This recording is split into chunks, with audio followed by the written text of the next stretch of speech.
Gulliver's Travels by Jonathan Swift. A Voyage to Lilliput. Chapter I. The author gives some account of himself and family, his first inducements to travel, he is shipwrecked, and swims for his life. Gets safe on shore in the country of Lilliput, is made a prisoner, and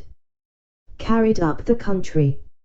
My father had a small estate in Nottinghamshire. I was the third of 5 sons. He sent me to Emmanuel College in Cambridge, at 14 years old, where I resided 3 years, and applied myself close to my studies, but the charge of maintaining me, although I had a very scanty allowance, being too great for a narrow fortune, I was bound apprentice to Mr. James Bates, an eminent surgeon in London, with whom I continued 4 years, and my father now and then sending me small sums of money, I laid them out in learning navigation, and other parts of the mathematics, useful to those who intend to travel, as I always believed it would be, some time or other, my fortune to do. When I left Mr. Bates, I went down to my father, where, by the assistance of him and my uncle John, and some other relations, I got £40, and a promise of £30 a year to maintain me at Lydon. There I studied physic 2 years and 7 months, knowing it would be useful in long voyages. Soon after my return from Lydon, I was recommended by my good master, Mr. Bates, to be surgeon to the Swallow, Captain Abraham Pannell, commander, with whom I continued 3 years and a half, making a voyage or 2 into the Levant, and some other parts. When I came back I resolved to settle in London, to which Mr. Bates, my master, encouraged me, and by him I was recommended to several patients. I took part of a small house in the Old Jewry, and being advised to alter my condition, I married Mistress Mary Burton, second daughter to Mr. Edmund Burton, hosier, in Newgate Street, with whom I received £400 for a portion. But my good master Bates dying 2 years after, and I having few friends, my business began to fail, for my conscience would not suffer me to imitate the bad practice of too many among my brethren. Having, therefore, consulted with my wife and some of my acquaintance, I determined to go again to sea. I was surgeon successively in 2 ships, and made several voyages, for 6 years, to the East and West Indies, by which I got some addition to my fortune. My hours of leisure I spent in reading the best authors, ancient and modern, being always provided with a good number of books, and when I was ashore, in observing the manners and dispositions of the people, as well as learning their language, wherein I had a great facility, by the strength of my memory. The last of these voyages not proving very fortunate, I grew weary of the sea, and intended to stay at home with my wife and family. I removed from the Old Jewry to Fetter Lane, and from thence to Wapping, hoping to get business among the sailors, but it would not turn to account. After 3 years' expectation that things would mend, I accepted an advantageous offer from Captain William Pricard, master of the Antelope, who was making a voyage to the South Sea. We set sail from Bristol, May 4, 1699, and our voyage at first was very prosperous. It would not be proper, for some reasons, to trouble the reader with the particulars of our adventures in those seas. Let it suffice to inform him, that in our passage from thence to the East Indies, we were driven by a violent storm to the northwest of Van Diemen's Land. By an observation, we found ourselves in the latitude of 30 degrees 2 minutes south. 12 of our crew were dead by immoderate labor and ill food, the rest were in a very weak condition. On the 5th of November, which was the beginning of summer in those parts, the weather being very hazy, the seamen spied a rock within half a cable's length of the ship. But the wind was so strong that we were driven directly upon it, and immediately split. 6 of the crew, of whom I was one, having let down the boat into the sea, made a shift to get clear of the ship and the rock. We rowed, by my computation, about 3 leagues, till we were able to work no longer, being already spent with labor while we were in the ship. We therefore trusted ourselves to the mercy of the waves, and in about half an hour the boat was overset by a sudden flurry from the north. What became of my companions in the boat, as well as of those who escaped on the rock, or were left in the vessel, I cannot tell, but conclude they were all lost. For my own part, I swam as fortune directed me, and was pushed forward by wind and tide. I often let my legs drop, and could feel no bottom, but when I was almost gone, and able to struggle no longer, I found myself within my depth, and by this time the storm was much abated. The declivity was so small, that I walked near a mile before I got to the shore, which I conjectured was about 8 o'clock in the evening. I then advanced forward near half a mile, but could not discover any sign of houses or inhabitants, at least. I was in so weak a condition that I did not observe them. I was extremely tired, and with that, and the heat of the weather, and about half a pint of brandy that I drank as I left the ship, I found myself much inclined to sleep.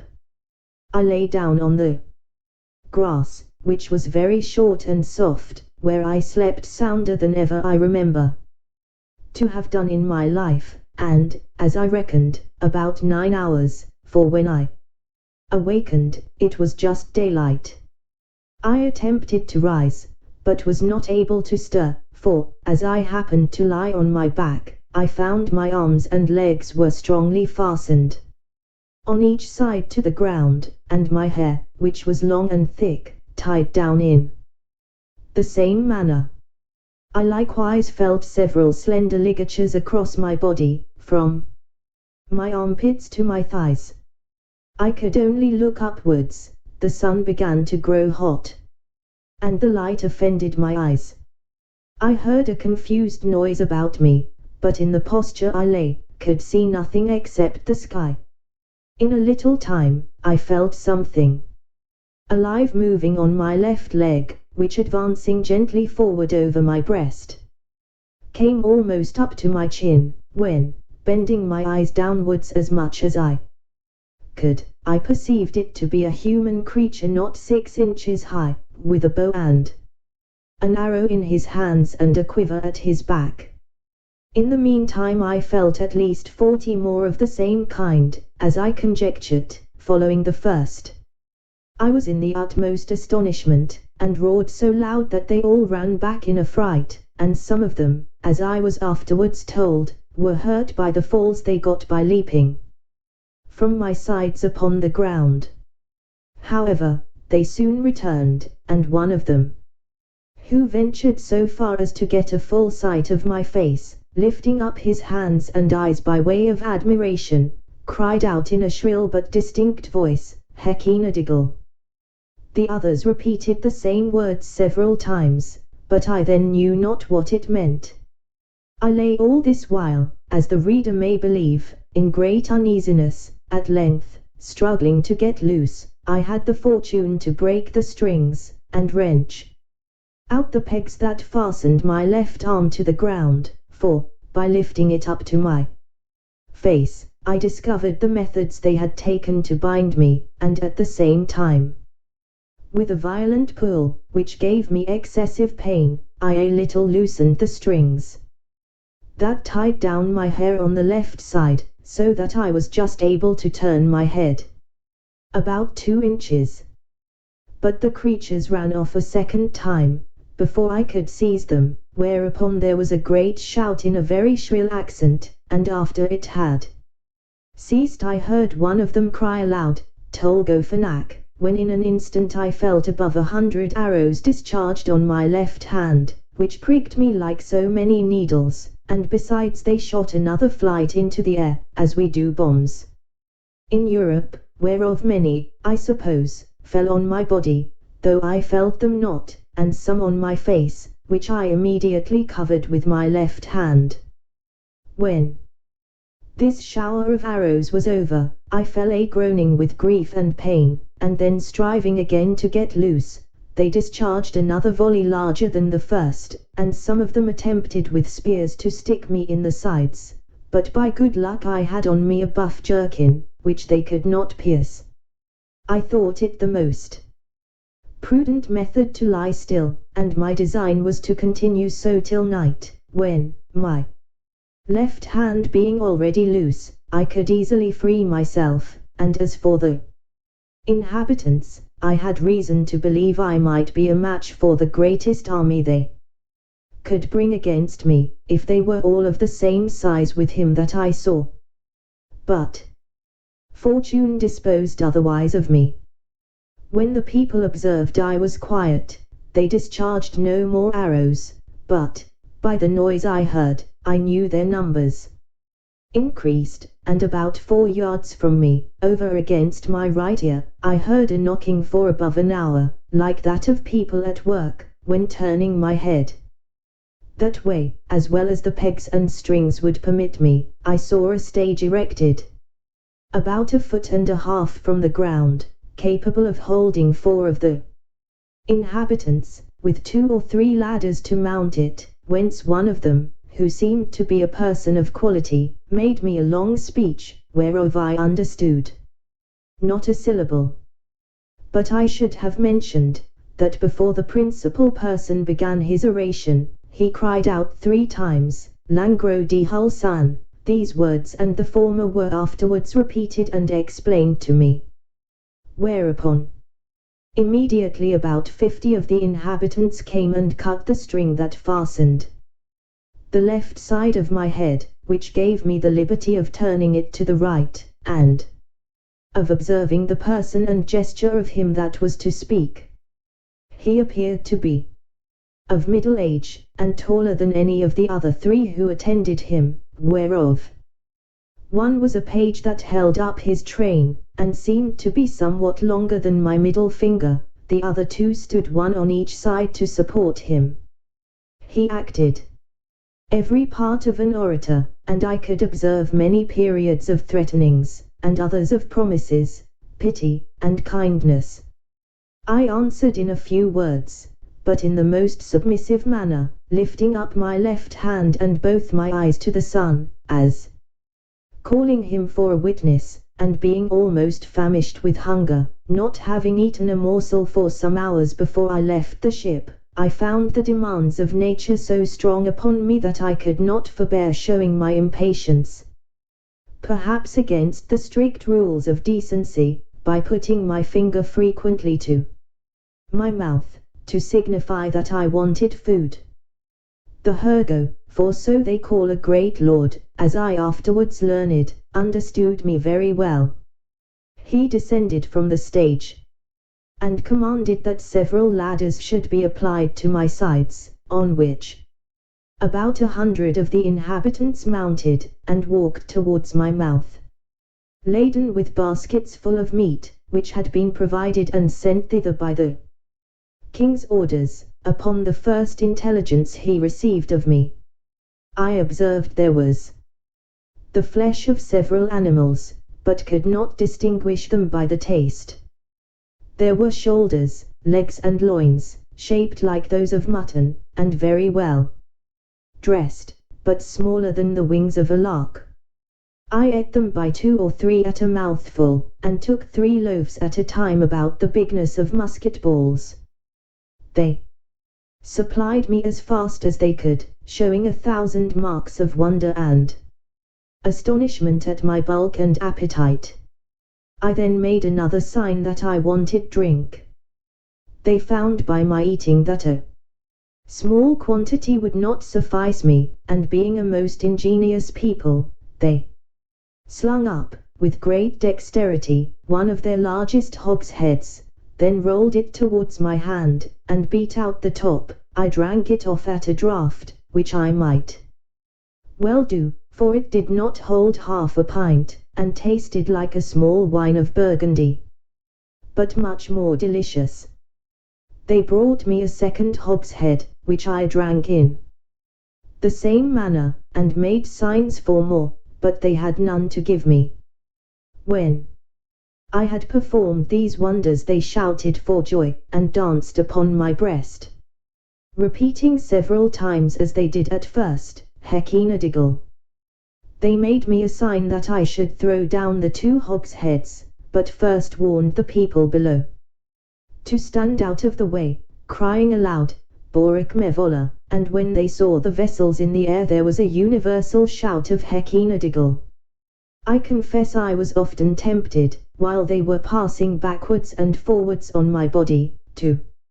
seize 40 or 50 of the first that came in my reach and dash them against the ground.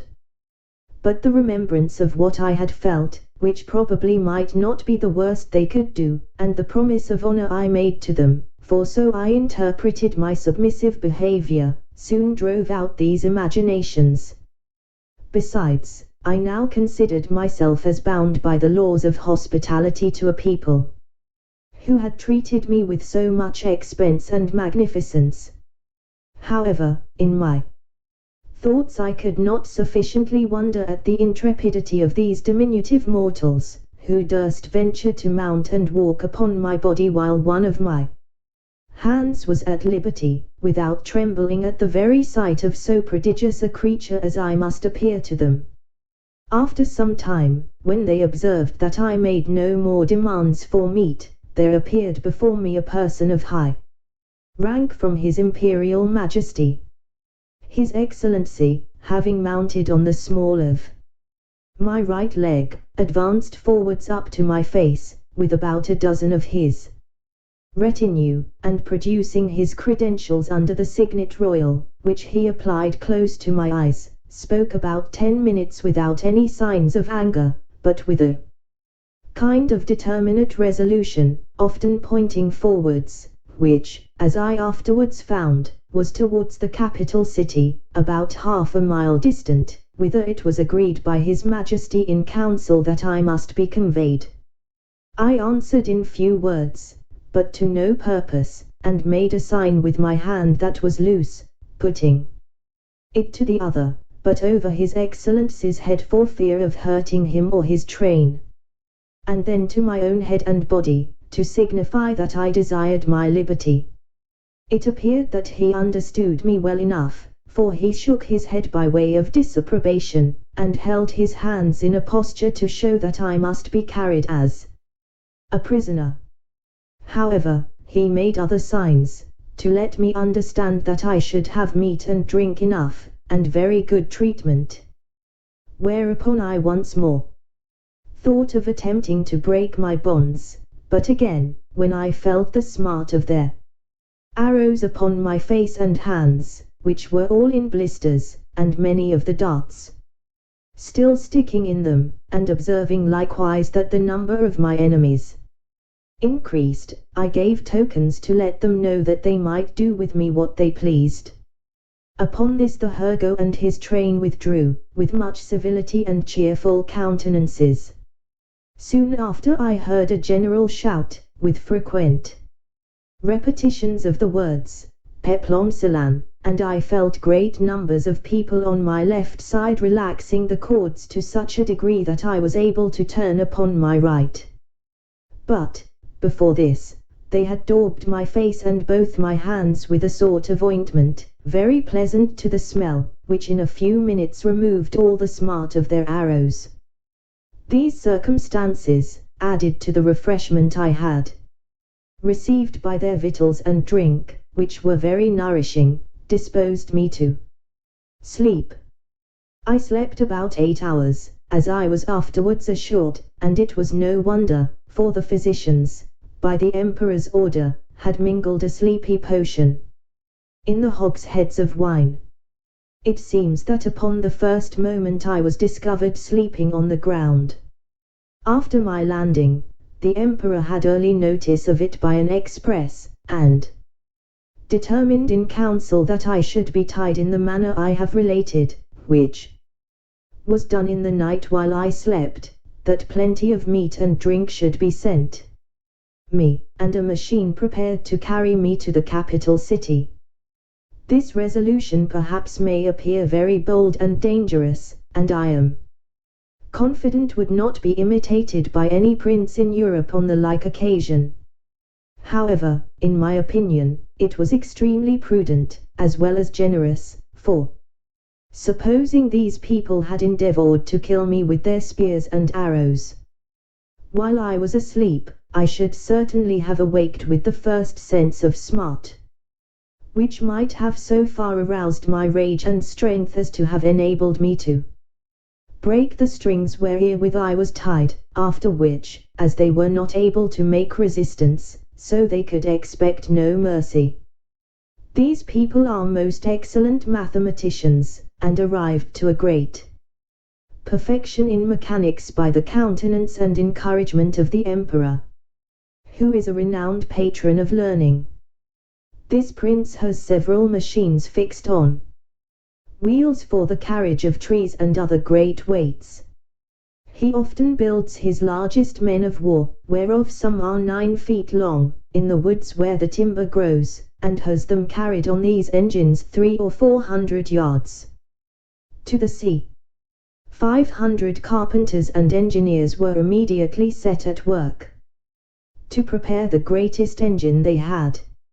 It was a frame of wood raised 3 inches from the ground, about 7 feet long and 4 wide, moving upon 22 wheels. The shout I heard was upon the arrival of this engine, which, it seems, set out in 4 hours after my landing. It was brought parallel to me as I lay, but the principal difficulty was to raise and place me in this vehicle. 80 poles, each 1 foot high, were erected for this purpose, and very strong cords, of the bigness of pack thread, were fastened by hooks to many bandages, which the workmen had girt round my neck, my hands, my body, and my legs. 900 of the strongest men were employed to draw up these cords by many pulleys fastened on the poles, and thus, in less than 3 hours, I was raised and slung into the engine, and there tied fast. All this I was told, for while the operation was performing I lay in a profound sleep, by the force of that soporiferous medicine infused into my liquor. 1500 of the emperor's largest horses, each about 4 inches and a half high, were employed to draw me towards the metropolis, which, as I said, was half a mile distant. About 4 hours after we began our journey I awaked by a very ridiculous accident, for the carriage being stopped a while, to adjust something that was out of order, 2 or 3 of the young natives had the curiosity to see how I looked. When I was asleep, they climbed up into the engine, and, advancing very softly to my face, one of them, an officer in the guards, put the sharp end of his half pike a good way up into my left nostril, which tickled my nose like a straw, and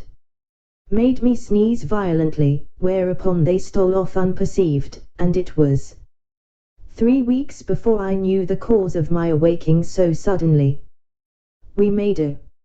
long march the remaining part of that day, and rested at night with 500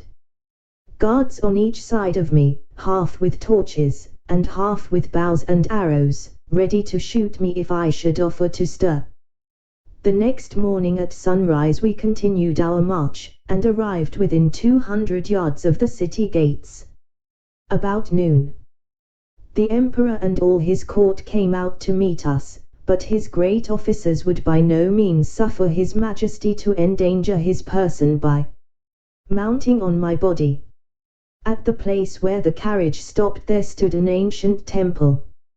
esteemed to be the largest in the whole kingdom, which, having been polluted some years before by an unnatural murder, was, according to the zeal of those people, looked upon as profane, and therefore had been applied to common uses, and all the ornaments and furniture carried away. In this edifice it was determined I should lodge.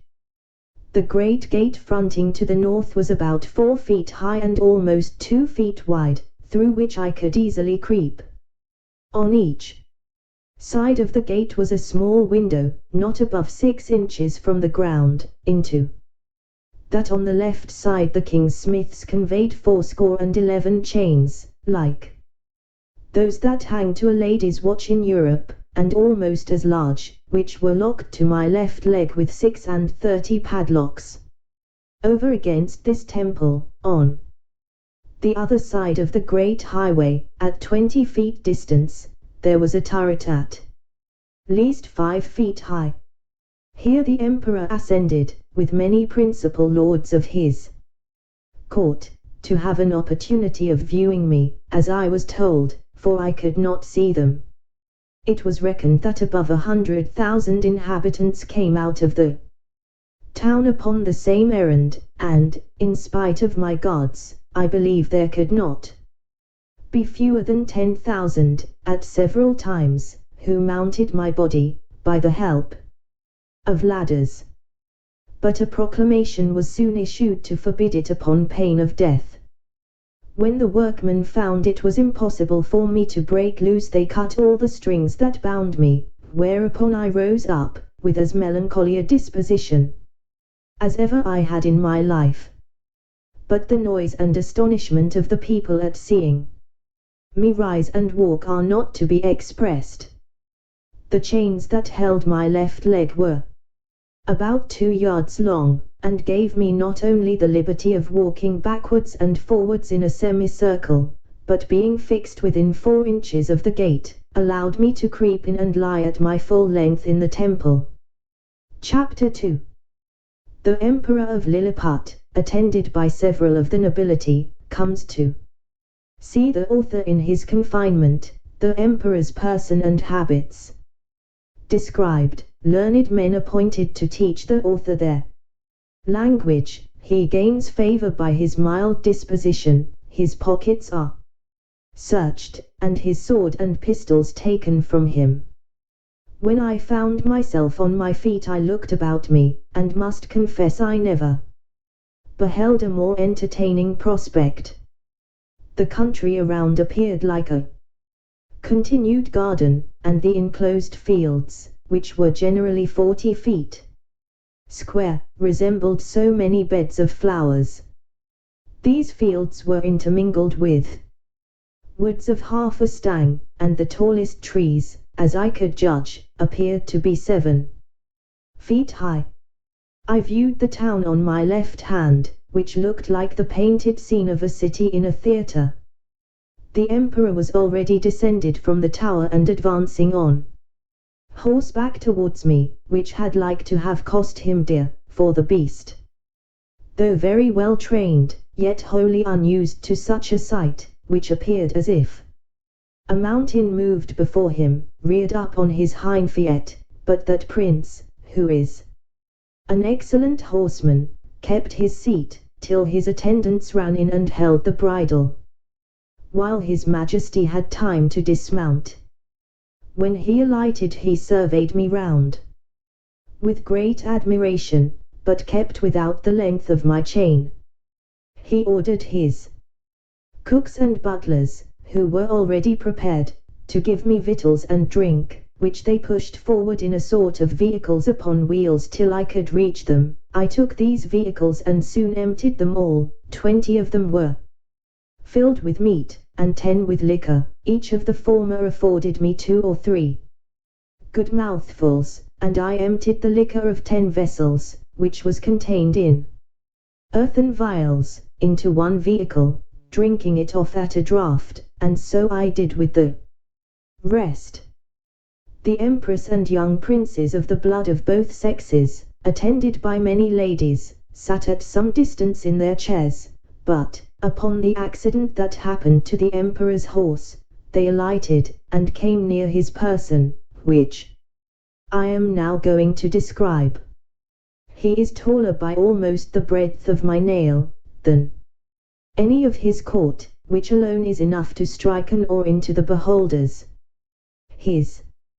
features are strong and masculine, with an Austrian lip and arched nose, his complexion olive, his countenance erect, his body and limbs well proportioned, all his motions graceful and his deportment majestic. He was then past his prime,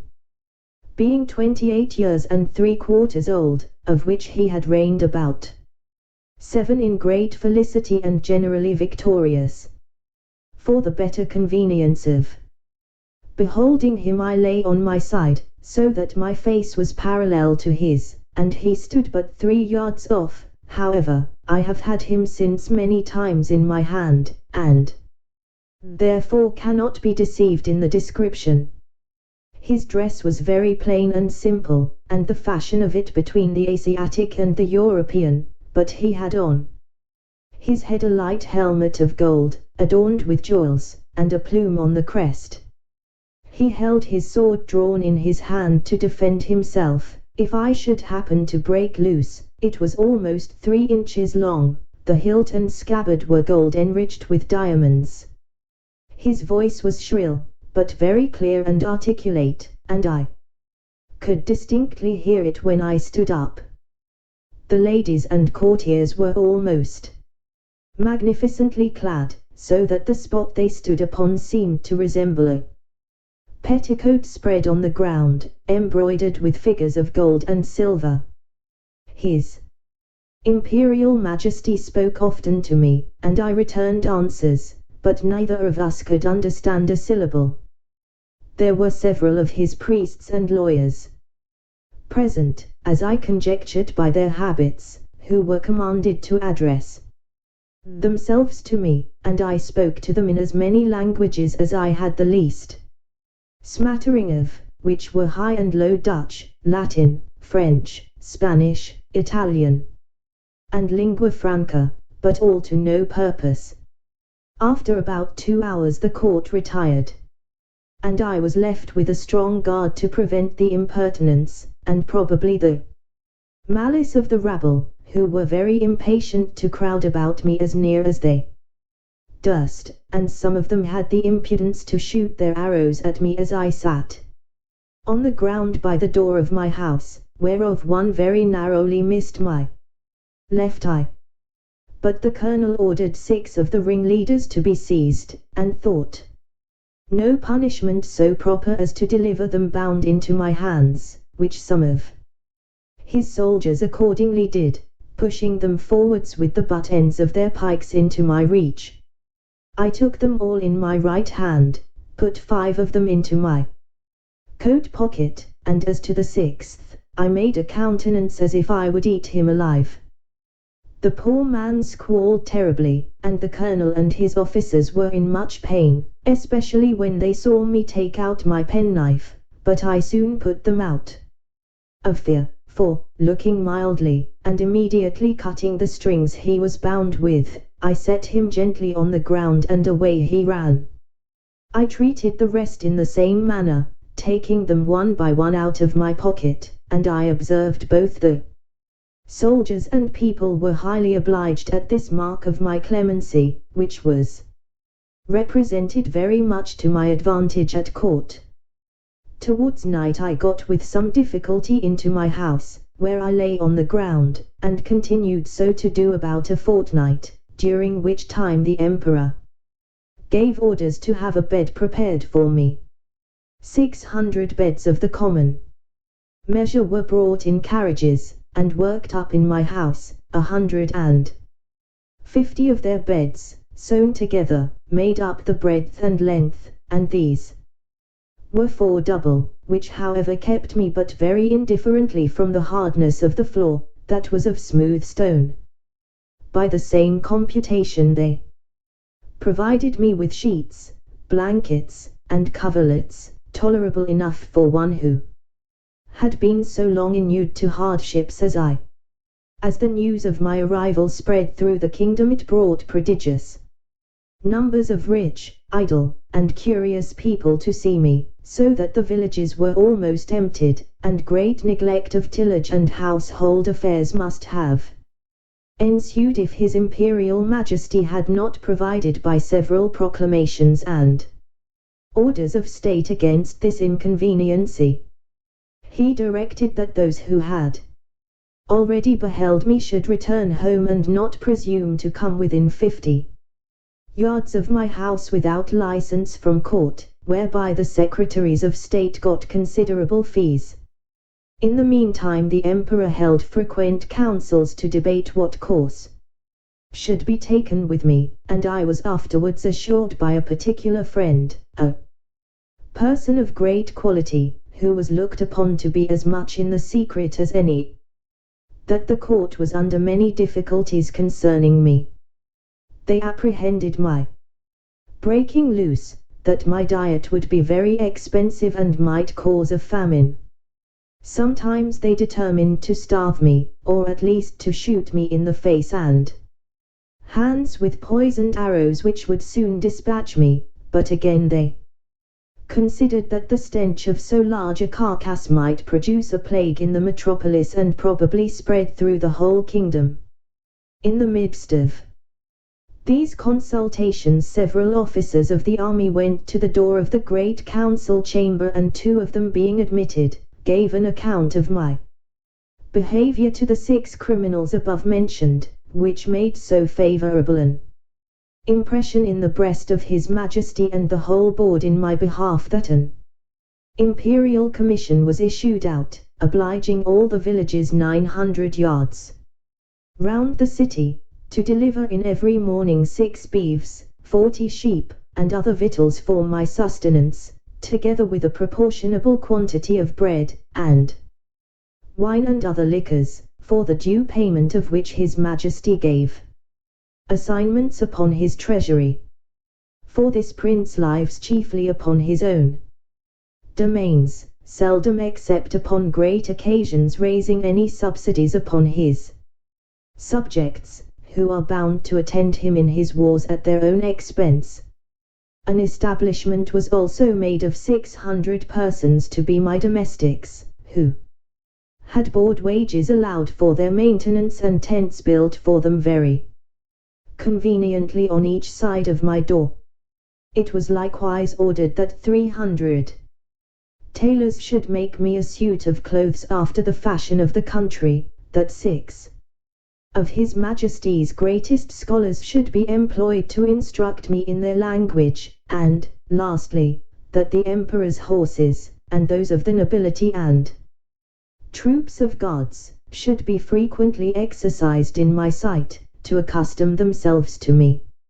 All these orders were duly put in execution, and in about 3 weeks I made a great progress in learning their language, during which time the emperor frequently honored me with his visits, and was pleased to assist my masters in teaching me. We began already to converse together in some sort, and the first words I learned were to express my desire that he would please to give me my liberty, which I every day repeated on my knees. His answer, as I could apprehend it, was that this must be a work of time, not to be thought on without the advice of his council, and that first I must lumos quel mine peso dis malon imposo, that is, swear a peace with him and his kingdom, however, that I should be used with all kindness, and he advised me to acquire, by my patience and discreet behavior, the good opinion of himself and his subjects. He desired I would not take it ill if he gave orders to certain proper officers to search me, for probably I might carry about me several weapons, which must needs be dangerous things, if they answered the bulk of so prodigious a person. I said His Majesty should be satisfied, for I was ready to strip myself and turn up my pockets before him. This I delivered part in words and part in signs. he replied. That, by the laws of the kingdom I must be searched by 2 of his officers, that he knew this could not be done without my consent and assistance, that he had so good an opinion of my generosity and justice as to trust their persons in my hands, that whatever they took from me should be returned when I left the country or paid for at the rate which I would set upon them.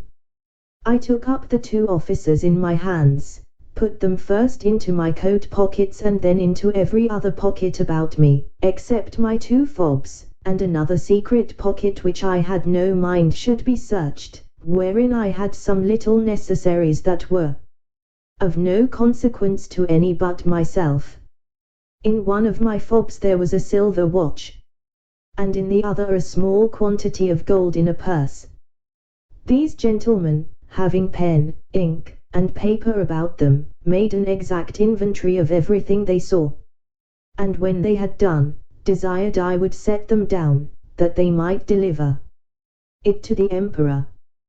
This inventory I afterwards translated into English, and is word for word as follows. Imprimis, in the right coat pocket of the great Man Mountain, for so I interpret the words quimbus flestrin, after the strictest search, we found only one great piece of coarse cloth, large enough to be a footcloth for your Majesty's chief room of state. In the left pocket we saw a huge silver chest, with a cover of the same metal, which we the searchers were not able to lift. We desired it should be opened, and one of us, stepping into it, found himself up to the mid-leg in a sort of dust, some part whereof flying up to our faces, set us both a-sneezing several times together. In his right waistcoat pocket we found a prodigious bundle of white thin substances, folded one over another, about the bigness of 3 men, tied with a strong cable and marked with black figures, which we humbly conceive to be writings, every letter almost half as large as the palm of our hands. In the left there was a sort of engine, from the back of which were extended 20 long poles, resembling the palisadoes before your Majesty's court, wherewith we conjecture the Man Mountain combs his head, for we did not always trouble him with questions, because we found it a great difficulty to make him understand us. In the large pocket on the right side of his middle cover, so I translate ramfulo, by which they meant my breeches, we saw a hollow pillar of iron, about the length of a man, fastened to a strong piece of timber, larger than the pillar, and upon one side of the pillar were huge pieces of iron sticking out, cut into strange figures, which we know not what to make of. In the left pocket another engine of the same kind. In the smaller pocket on the right side, were several round flat pieces of white and red metal, of different bulk. Some of the white, which seemed to be silver, were so large and heavy that my comrade and I could hardly lift them. In the left pocket were 2 black pillars irregularly shaped. We could not, without difficulty, reach the top of them, as we stood at the bottom of his pocket. One of them was covered and seemed all of a piece, but at the upper end of the other there appeared a white round substance, about twice the bigness of our heads. Within each of these was enclosed a prodigious plate of steel, which, by our orders, we obliged him to show us, because we apprehended they might be dangerous engines. He took them out of their cases, and told us that in his own country his practice was to shave his beard with one of these, and to cut his meat with the other. There were 2 pockets which we could not enter. These he called his fobs. They were 2 large slits cut into the top of his middle cover, but squeezed close by the pressure of his belly. Out of the right fob hung a great silver chain, with a wonderful kind of engine at the bottom. We directed him to draw out whatever was fastened to that chain, which appeared to be a globe, half silver, and half of some transparent metal, for on the transparent side we saw certain strange figures circularly drawn, and thought we could touch them till we found our fingers stopped by that lucid substance. He put his engine to our ears, which made an incessant noise, like that of a water-mill, and we conjecture it is either some unknown animal or the god that he worships, but we are more inclined to the latter opinion, because he assures us, if we understood him right, for he expressed himself very imperfectly, that he seldom did anything without consulting it.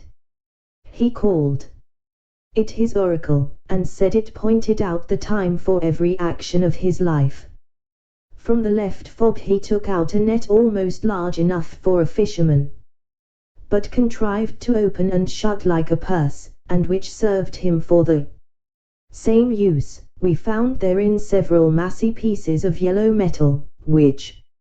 if they be real gold, must be of immense value. Having thus, in obedience to your Majesty's commands, diligently searched all his pockets, we observed a girdle about his waist, made of the hide of some prodigious animal, from which, on the left side, hung a sword of the length of 5 men, and on the right a bag or pouch divided into 2 cells, each cell capable of holding 3 of your Majesty's subjects. In one of these cells were several globes or balls of a most ponderous metal, about the bigness of our heads, and required a strong hand to lift them. The other cell contained a heap of certain black grains, but of no great bulk or weight, for we could hold above 50 of them in the palms of our hands. This is an exact inventory of what we found about the body of the man Mountain, who used us with great civility, and due respect to your Majesty's commission. Signed and sealed on the 4th day of the 89th moon of your Majesty's auspicious reign. Clefren Frelock, Marseille Frelock. When this inventory was read over to the Emperor, he directed me, although in very gentle terms, to deliver up the several particulars. He first called for my scimitar, which I took out, scabbard and all. In the meantime he ordered 3,000 of his choicest troops, who then attended him, to surround me at a distance, with their bows and arrows just ready to discharge, but I did not observe it, for my eyes were wholly fixed upon his Majesty. He then desired me to draw my scimitar, which, although it had got some rust by the sea water, was in most parts exceeding bright. I did so, and immediately all the troops gave a shout between terror and surprise, for the sun shone clear, and the reflection dazzled their eyes as I waved the scimitar to and fro in my hand. His Majesty, who is a most magnanimous prince, was less daunted than I could expect. He ordered me to return it into the scabbard and cast it on the ground as gently as I could, about 6 feet from the end of my chain. The next thing he demanded was one of the hollow iron pillars, by which he meant my pocket pistols. I drew it out, and at his desire, as well as I could, expressed to him the use of it, and charging it only with powder, which by the closeness of my pouch happened to escape wetting in the sea, an inconvenience against which all prudent mariners take special care to provide, I first cautioned the Emperor not to be afraid, and then I let it off in the air. The astonishment here was much greater than at the sight of the scimitar. Hundreds fell down as if they had been struck dead, and even the Emperor, although he stood his ground, could not recover himself in some time. I delivered up both my pistols in the same manner as I had done my scimitar, and then my pouch of powder and bullets, begging him that the former might be kept from the fire, for it would kindle with the smallest spark and blow up his imperial palace into the air. I likewise delivered up my watch, which the emperor was very curious to see, and commanded 2 of his tallest yeomen of the guards to bear it on a pole upon their shoulders, as draymen in England do a barrel of ale. He was amazed at the continual noise it made, and the motion of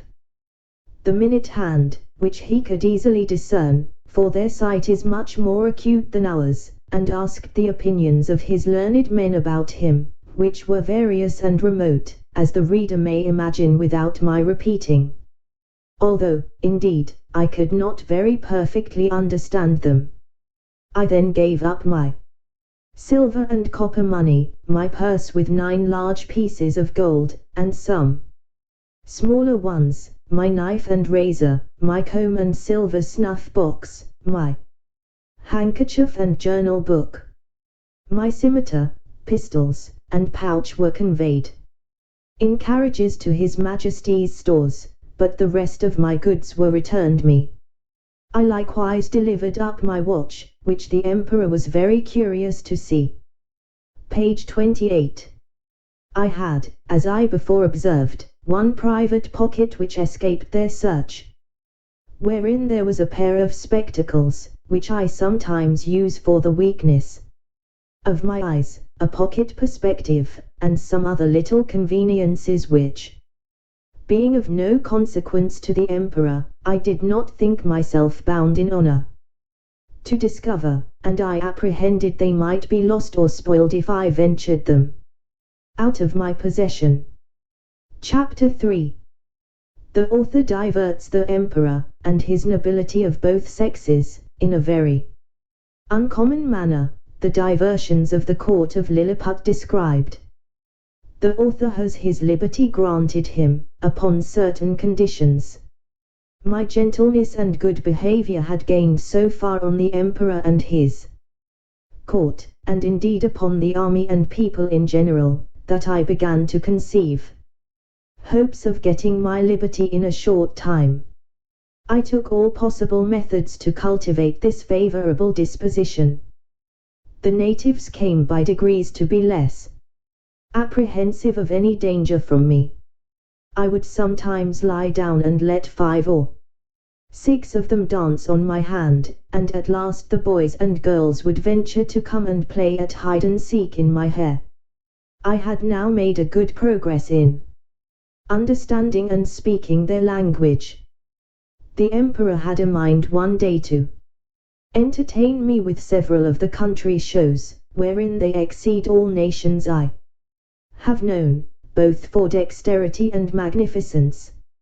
I was diverted with none so much as that of the rope dancers, performed upon a slender white thread, extended about 2 feet and 12 inches from the ground, upon which I shall desire liberty, with the reader's patience, to enlarge a little. This diversion is only practiced by those persons who are candidates for great employments and high favor at court. They are trained in this art from their youth, and are not always of noble birth, or liberal education. When a great office is vacant, either by death or disgrace, which often happens, 5 or 6 of those candidates petition the emperor to entertain His Majesty and the court with a dance on the rope, and whoever jumps the highest without falling succeeds in the office. Very often the chief ministers themselves are commanded to show their skill, and to convince the emperor that they have not lost their faculty. Flimnap, the treasurer, is allowed to cut a caper on the straight rope, at least an inch higher than any other lord in the whole empire. I have seen him do the somersault several times together upon a trencher fixed on the rope, which is no thicker than a common pack thread in England. My friend Reldesel, Principal Secretary for Private Affairs, is, in my opinion, if I am not partial, the second after the Treasurer. The rest of the great officers are much upon a par These diversions are often attended with fatal accidents, whereof great numbers are on record. I myself have seen 2 or 3 candidates break a limb. But the danger is much greater when the ministers themselves are commanded to show their dexterity, for, by contending to excel themselves and their fellows, they strain so far that there is hardly one of them who has not received a fall, and some of them 2 or 3. I was assured that, a year or 2 before my arrival, Flimnap would infallibly have broke his neck, if one of the king's cushions, that accidentally lay on the ground, had not weakened the force of his fall. There is likewise another diversion which is only shown before the emperor and empress, and first minister, upon particular occasions. The emperor lays on the table 3 fine silken threads of 6 inches long, one is purple, the other yellow, and the third white. These threads are proposed as prizes for those persons whom the emperor has a mind to distinguish by a peculiar mark of his favor. The ceremony is performed in His Majesty's great chamber of state, where the candidates are to undergo a trial of dexterity very different from the former, and such as I have not observed the least resemblance of in any other country of the Old or the New World. The emperor holds a stick in his hands, both ends parallel to the horizon, while the candidates advancing, one by one, sometimes leap over the stick, sometimes creep under it, backwards and forwards, several times, according as the stick is advanced or depressed. Sometimes the emperor holds one end of the stick, and his first minister the other, sometimes the minister has it entirely to himself. Whoever performs his part with most agility, and holds out the longest in leaping and creeping, is rewarded with the purple colored silk. The yellow is given to the next, and the white to the third, which they all wear girt twice round about the middle, and you see few great persons about this court who are not adorned with one of these girdles. The horses of the army, and those of the royal stables, having been daily laid before me, were no longer shy, but would come up to my very feet without starting. The riders would leap them over my hand, as I held it on the ground, and one of the emperor's huntsmen, upon a large courser, took my foot, shoe and all, which was indeed a prodigious leap.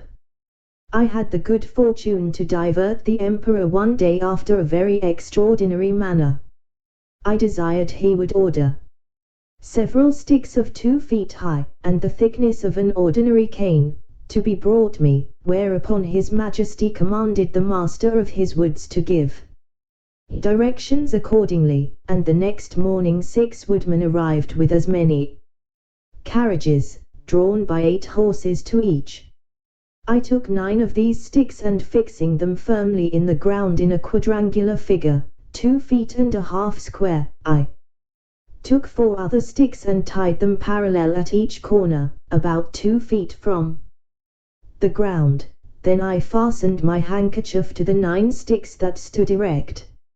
and extended it on all sides, till it was tight as the top of a drum, and the 4 parallel sticks, rising about 5 inches higher than the handkerchief, served as ledges on each side. When I had finished my work, I desired the emperor to let a troop of his best horse, 24 in number, come and exercise upon this plain. His Majesty approved of the proposal, and I took them up one by one in my hands, ready mounted and armed, with the proper officers to exercise them. As soon as they got into order, they divided into 2 parties, performed mock skirmishes, discharged blunt arrows, drew their swords, fled and pursued, attacked and retired, and in short, discovered the best military discipline I ever beheld. The parallel sticks secured them and their horses from falling over the stage, and the emperor was so much delighted that he ordered this entertainment to be repeated several days, and once was pleased to be lifted up and give the word of command, and, with great difficulty, persuaded even the Empress herself to let me hold her in her close chair within 2 yards of the stage, from whence she was able to take a full view of the whole performance. It was my good fortune that no ill accident happened in these entertainments. Only once a fiery horse that belonged to one of the captains, pawing with his hoof, struck a hole in my handkerchief, and, his foot slipping, he overthrew his rider and himself, but I immediately relieved them both, and, covering the hole with one hand, I set down the troop with the other, in the same manner as I took them up. The horse that fell was strained in the left shoulder, but the rider got no hurt, and I repaired my handkerchief as well as I could. However, I would not trust to the strength of it any more in such dangerous enterprises. About 2 or 3 days before I was set at liberty, as I was entertaining the court with this kind of feats, there arrived an express to inform His Majesty that some of his subjects, riding near the place where I was first taken up, had seen a great black substance lying on the ground, very oddly shaped, extending its edges round as wide as His Majesty's bedchamber, and rising up in the middle as high as a man, that it was no living creature, as they at first apprehended, for it lay on the grass without motion, and some of them had walked round it several times, that, by mounting upon each other's shoulders, they had got to the top, which was flat and even, and stamping upon it, they found that it was hollow within, that they humbly conceived it might be something belonging to the man mountain, and if His Majesty pleased they would undertake to bring it with only 5 horses. I presently knew what they meant, and was glad at heart to receive this intelligence. It seems, upon my first reaching the shore after our shipwreck, I was in such confusion that before I came to the place where I went to sleep, my hat, which I had fastened with a string to my head while I was rowing, and had stuck on all the time I was swimming, fell off after I came to land, the string, as I conjecture, breaking by some accident which I never observed, but thought my hat had been lost at sea. I entreated His Imperial Majesty to give orders it might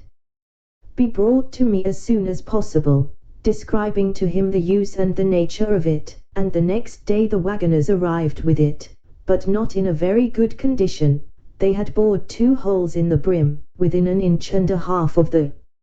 edge, and fastened 2 hooks in the holes. These hooks were tied by a long cord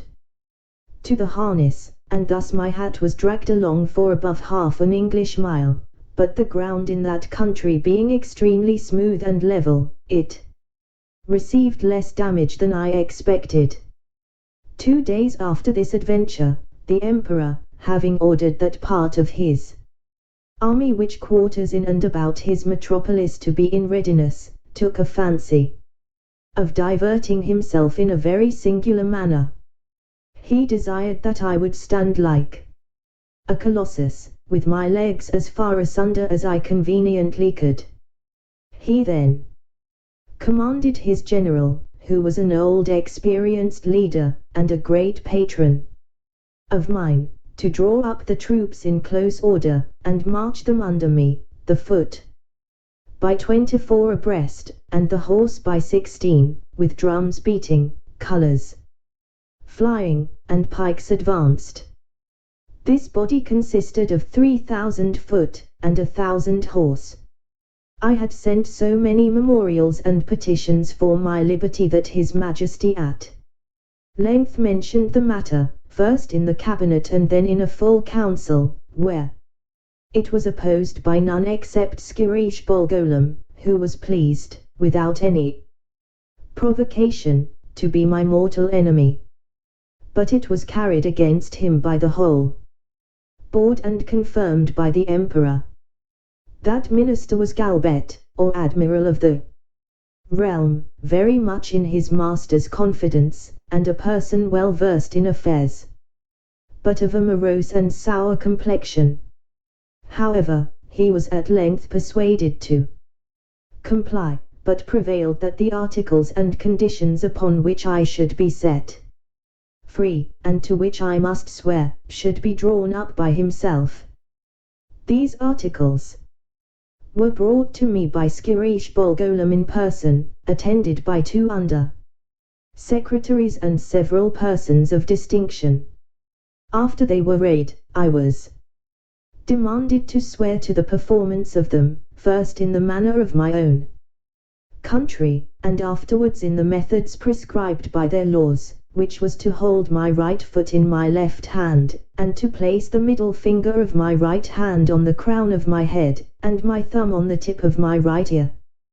But because the reader may perhaps be curious to have some idea of the style and manner of expression peculiar to that people, as well as to know the articles upon which I recovered my liberty, I have made a translation of the whole instrument, word for word, as near as I was able, which I here offer to the public. Golbastomo Meran Evlain Gerdiloshfin Mulli Ulllygu, most mighty Emperor of Lilliput, delight and terror of the universe, whose dominions extend 5,000 blustrogs, about 12 miles in circumference, to the extremities of the globe, monarch of all monarchs, taller than the sons of men, whose feet press down to the center, and whose head strikes against the sun, at whose nod the princes of the earth shake their knees, pleasant as the spring, comfortable as the summer, fruitful as autumn, dreadful as winter. His most sublime majesty proposes to the Man Mountain, lately arrived at our celestial dominions,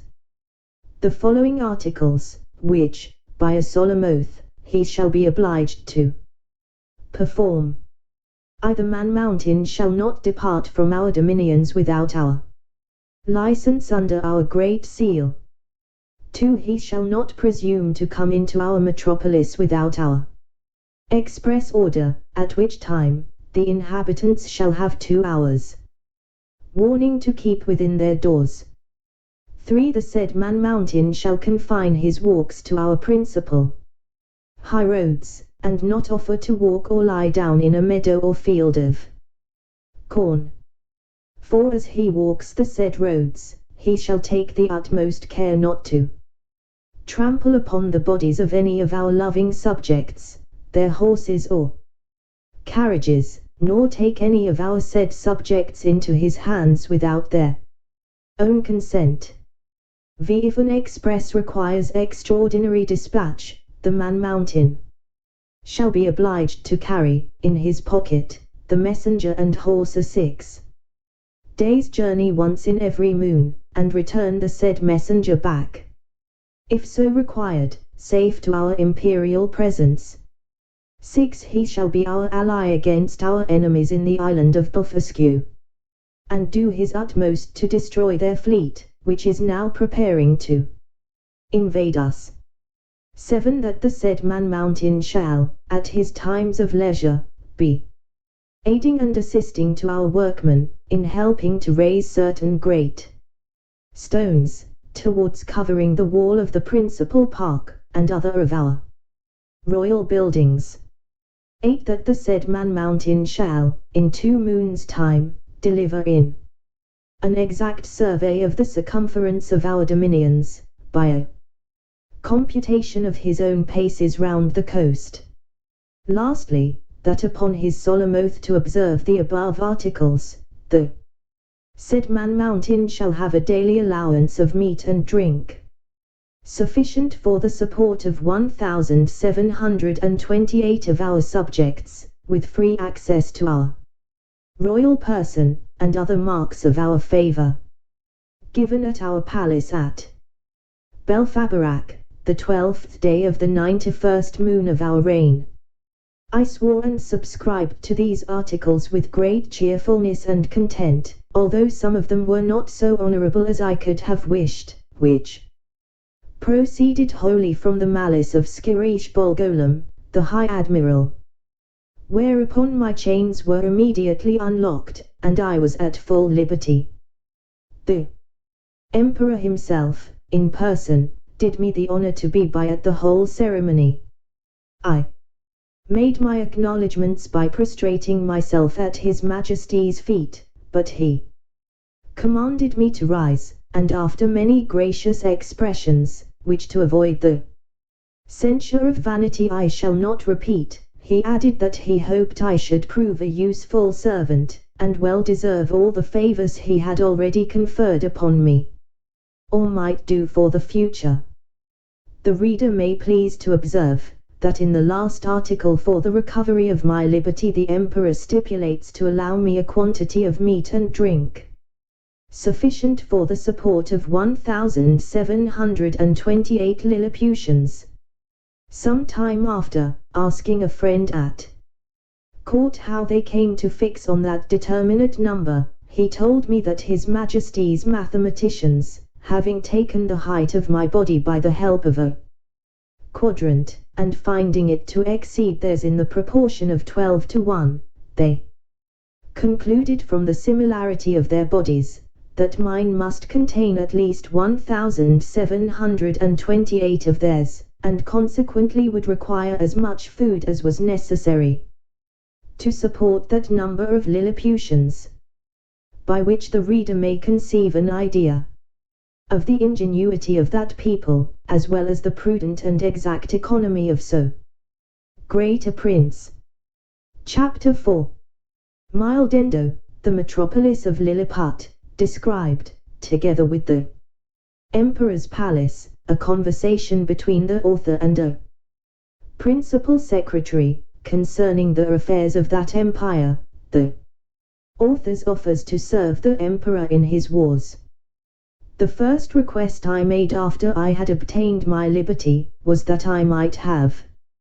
license to see Mildendo, the metropolis, which the Emperor easily granted me, but with a special charge to do no hurt either to the inhabitants or their houses. The people had notice, by proclamation, of my design to visit the town. The wall, which encompassed it, is 2 feet and a half high, and at least 11 inches broad, so that a coach and horses may be driven very safely round it, and it is flanked with strong towers at 10 feet distance. I stepped over the Great Western Gate, and passed very gently and sidling through the 2 principal streets, only in my short waistcoat, for fear of damaging the roofs and eaves of the houses with the skirts of my coat. I walked with the utmost circumspection, to avoid treading on any stragglers that might remain in the streets, although the orders were very strict that all people should keep in their houses, at their own peril. The garret windows and tops of houses were so crowded with spectators that I thought in all my travels I had not seen a more populous place. The city is an exact square, each side of the wall being 500 feet long. The 2 great streets which run across and divide it into 4 quarters, are 5 feet wide. The lanes and alleys, which I could not enter, but only viewed them as I passed, are from 12 to 18 inches. The town is capable of holding 500,000 souls. The houses are from 3 to 5 stories, the shops and markets well provided. The Emperor's palace is in the center of the city, where the 2 great streets meet. It is enclosed by a wall of 2 feet high, and 20 feet distant from the buildings. I had His Majesty's permission to step over this wall, and the space being so wide between that and the palace, I could easily view it on every side. The outward court is a square of 40 feet, and includes 2 other courts. In the inmost are the royal apartments, which I was very desirous to see, but found it extremely difficult, for the great gates, from one square into another, were but 18 inches high and 7 inches wide. Now the buildings of the outer court were at least 5 feet high, and it was impossible for me to stride over them without infinite damage to the pile, though the walls were strongly built of hewn stone, and 4 inches thick. At the same time the emperor had a great desire that I should see the magnificence of his palace, but this I was not able to do till 3 days after, which I spent in cutting down with my knife some of the largest trees in the royal park, about 100 yards distance from the city. Of these trees I made 2 stools, each about 3 feet high, and strong enough to bear my weight. The people having received notice a second time, I went again through the city to the palace with my 2 stools in my hands. When I came to the side of the outer court, I stood upon one stool and took the other in my hand. This I lifted over the roof, and gently set it down on the space between the first and second court, which was 8 feet wide. I then stepped over the buildings very conveniently from one stool to the other, and drew up the first one after me with a hooked stick. By this contrivance I got into the inmost court, and, lying down upon my side, I applied my face to the windows of the middle stories, which were left open on purpose, and discovered the most splendid apartments that can be imagined. There I saw the empress and the young princes, in their several lodgings, with their chief attendants about them. Her Imperial Majesty was pleased to smile very graciously upon me, and gave me out of the window her hand to kiss. But I shall not anticipate the reader with further descriptions of this kind, because I reserve them for a greater work, which is now almost ready for the press, containing a general description of this empire, from its first erection, through a long series of princes, with a particular account of their wars and politics, laws, learning and religion, their plants and animals, their peculiar manners and customs, with other matters very curious and useful, my chief design at present being only to relate such events and transactions as happened to the public or to myself during a residence of about 9 months in that empire. One morning, about a fortnight after I had obtained my liberty, Reldesel, principal secretary, as they style him, for private affairs, came to my house attended only by one servant. He ordered his coach to wait at a distance, and desired I would give him an hour's audience, which I readily consented to, on account of his quality and personal merits, as well as the many good offices he had done me during my solicitations at court. I offered to lie down, that he might the more conveniently reach my ear, but he chose rather to let me hold him in my hand during our conversation. He began with compliments on my liberty, said he might pretend to some merit in it, but, however, added, that if it had not been for the present situation of things at court, perhaps I might not have obtained it so soon. For, said he, as flourishing a condition as we may appear to be into foreigners, we labor under 2 mighty evils, a violent faction at home, and the danger of an invasion by a most potent enemy from abroad.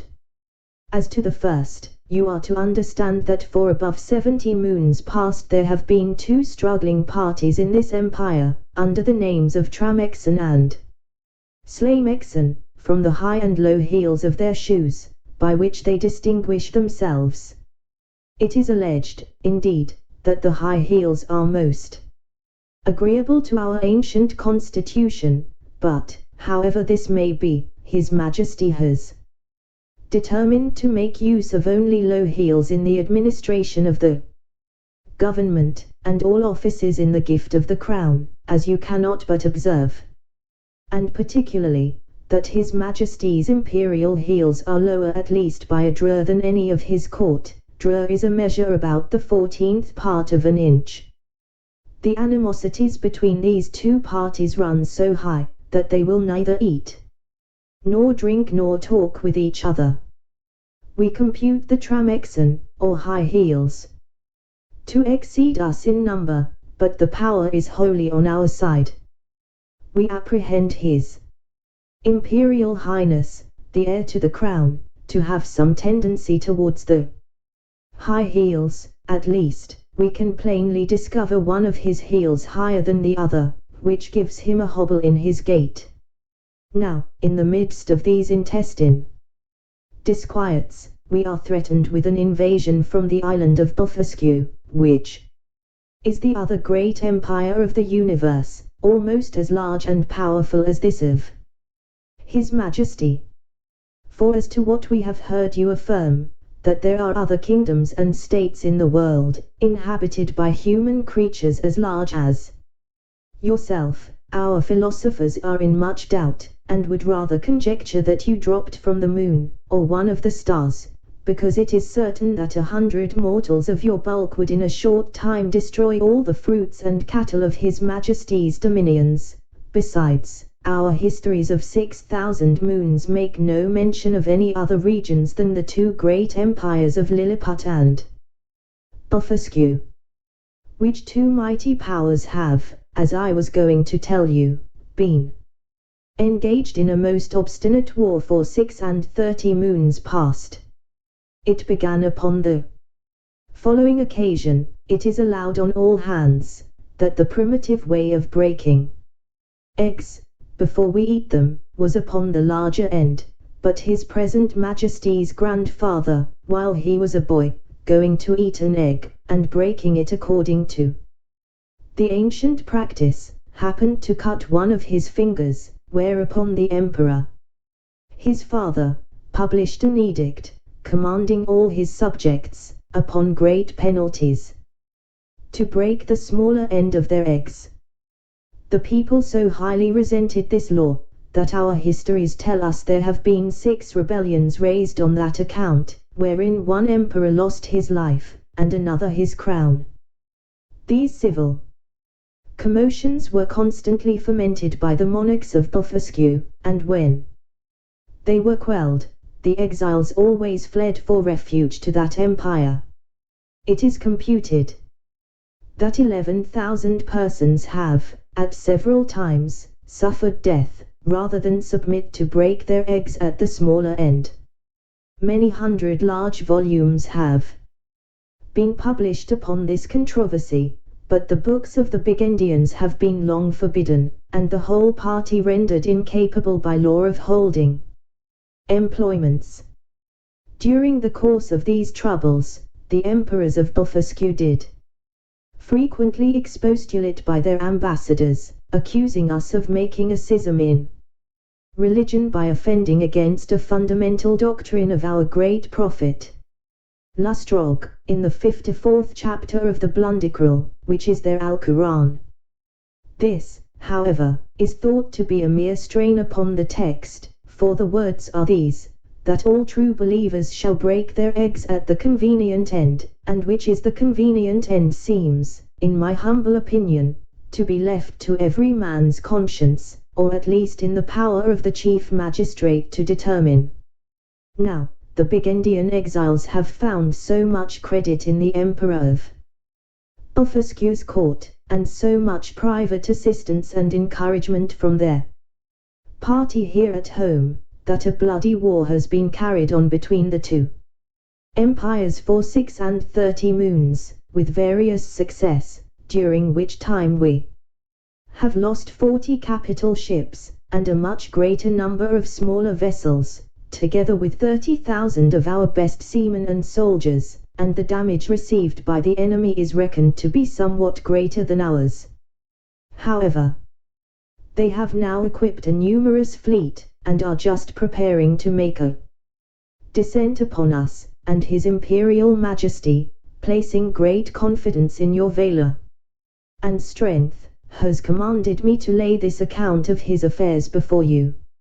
I desired the secretary to present my humble duty to the Emperor, and to let him know that I thought it would not become me, who was a foreigner, to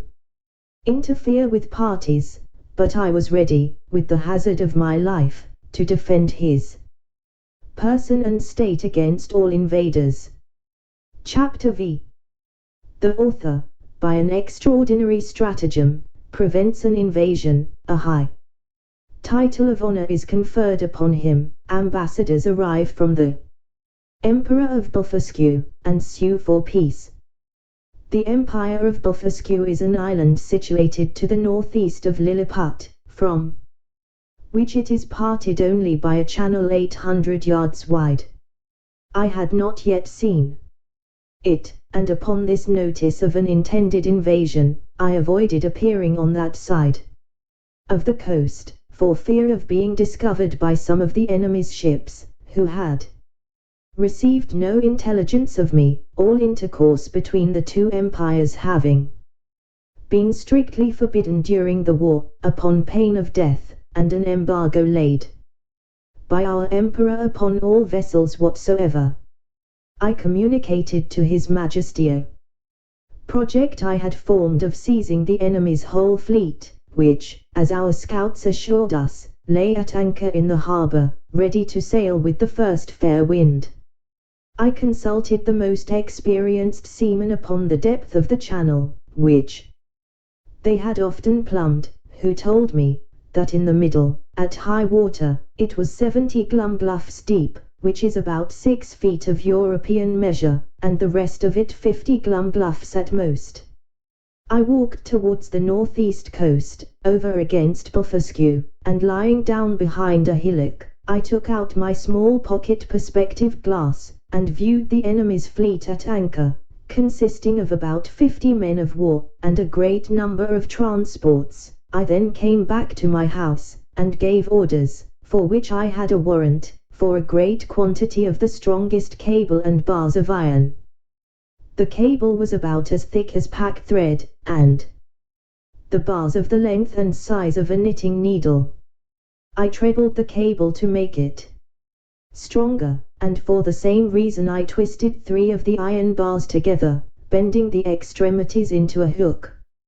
Having thus fixed 50 hooks to as many cables, I went back to the northeast coast, and putting off my coat, shoes, and stockings, walked into the sea in my leathern jerkin, about half an hour before high water. I waded with what haste I could, and swam in the middle about 30 yards, till I felt ground. I arrived at the fleet in less than half an hour. The enemy were so frightened when they saw me, that they leaped out of their ships, and swam to shore, where there could not be fewer than 30,000 souls. I then took my tackling, and fastening a hook to the hole at the prow of each, I tied all the cords together at the end. While I was thus employed, the enemy discharged several thousand arrows, many of which stuck in my hands and face, and besides the excessive smart, gave me much disturbance in my work. My greatest apprehension was for my eyes, which I should have infallibly lost, if I had not suddenly thought of an expedient. I kept, among other little necessaries, a pair of spectacles in a private pocket, which, as I observed before, had escaped the Emperor's searchers. These I took out and fastened as strongly as I could upon my nose, and, thus armed, went on boldly with my work, in spite of the enemy's arrows, many of which struck against the glasses of my spectacles, but without any other effect further than a little to discompose them. I had now fastened all the hooks, and taking the knot in my hand, began to pull, but not a ship would stir, for they were all too fast held by their anchors, so that the boldest part of my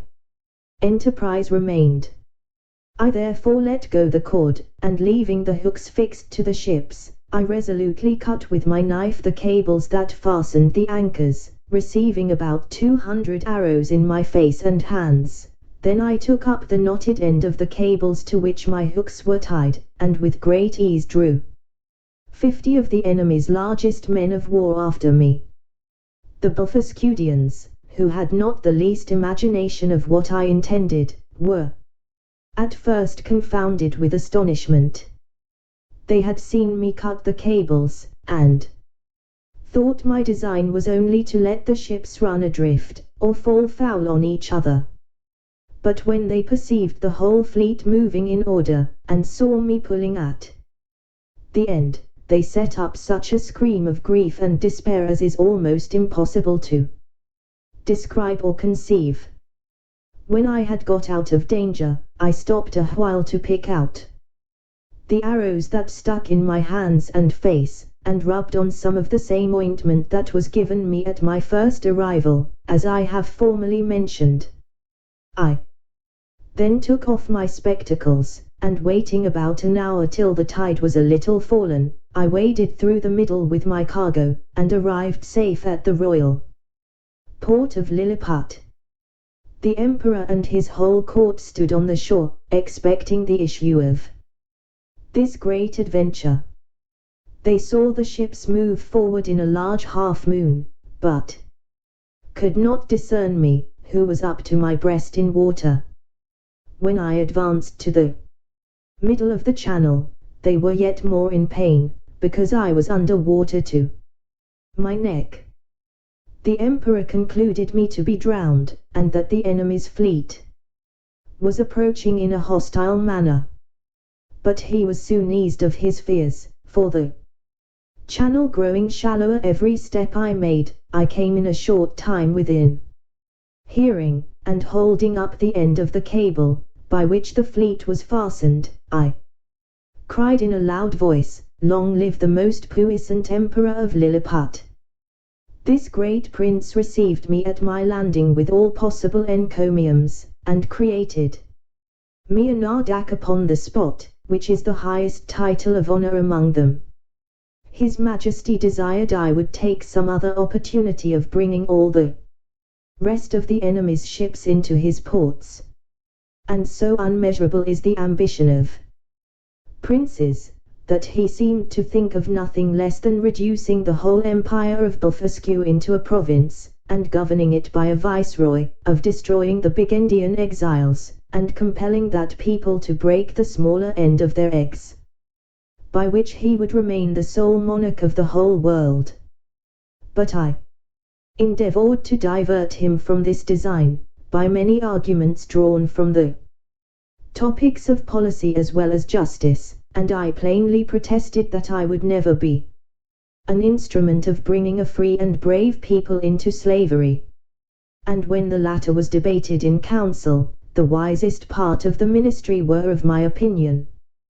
This open, bold declaration of mine was so opposite to the schemes and politics of His Imperial Majesty, that he could never forgive me. He mentioned it in a very artful manner at council, where I was told that some of the wisest appeared, at least, by their silence, to be of my opinion, but others, who were my secret enemies, could not forbear some expressions which by a side wind reflected on me, and from this time began an intrigue between His Majesty and a junto of ministers maliciously bent against me, which broke out in less than 2 months, and had like to have ended in my utter destruction. Of so little weight are the greatest services to princes when put into the balance with a refusal to gratify their passions. They perceived the whole fleet moving in order. Page 49. About 3 weeks after this exploit there arrived a solemn embassy from Blefuscu, with humble offers of a peace, which was soon concluded upon conditions very advantageous to our emperor, wherewith I shall not trouble the reader. There were 6 ambassadors with a train of about 500 persons, and their entry was very magnificent, suitable to the grandeur of their master and the importance of their business. When their treaty was finished, wherein I did them several good offices by the credit I now had, or at least appeared to have, at court, their excellencies, who were privately told how much I had been their friend, made me a visit in form. They began with many compliments upon my valor and generosity, invited me to that kingdom in the emperor their master's name, and desired me to show them some proofs of my prodigious strength, of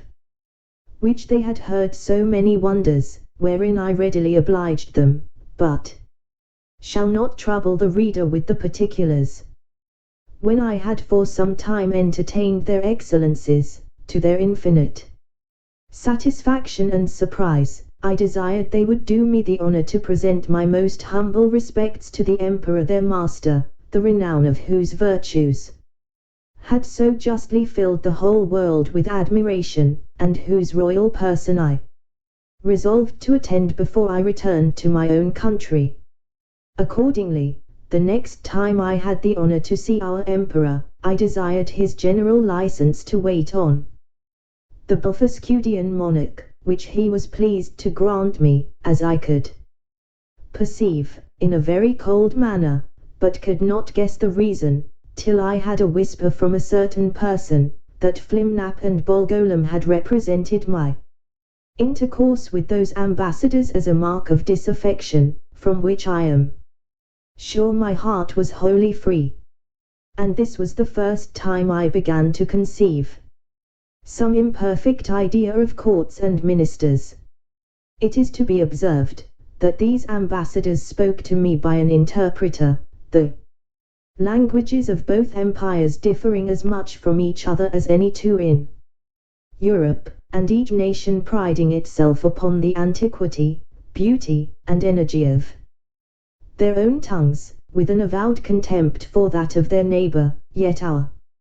emperor, standing upon the advantage he had got by the seizure of their fleet, obliged them to deliver their credentials, and make their speech in the Lilliputian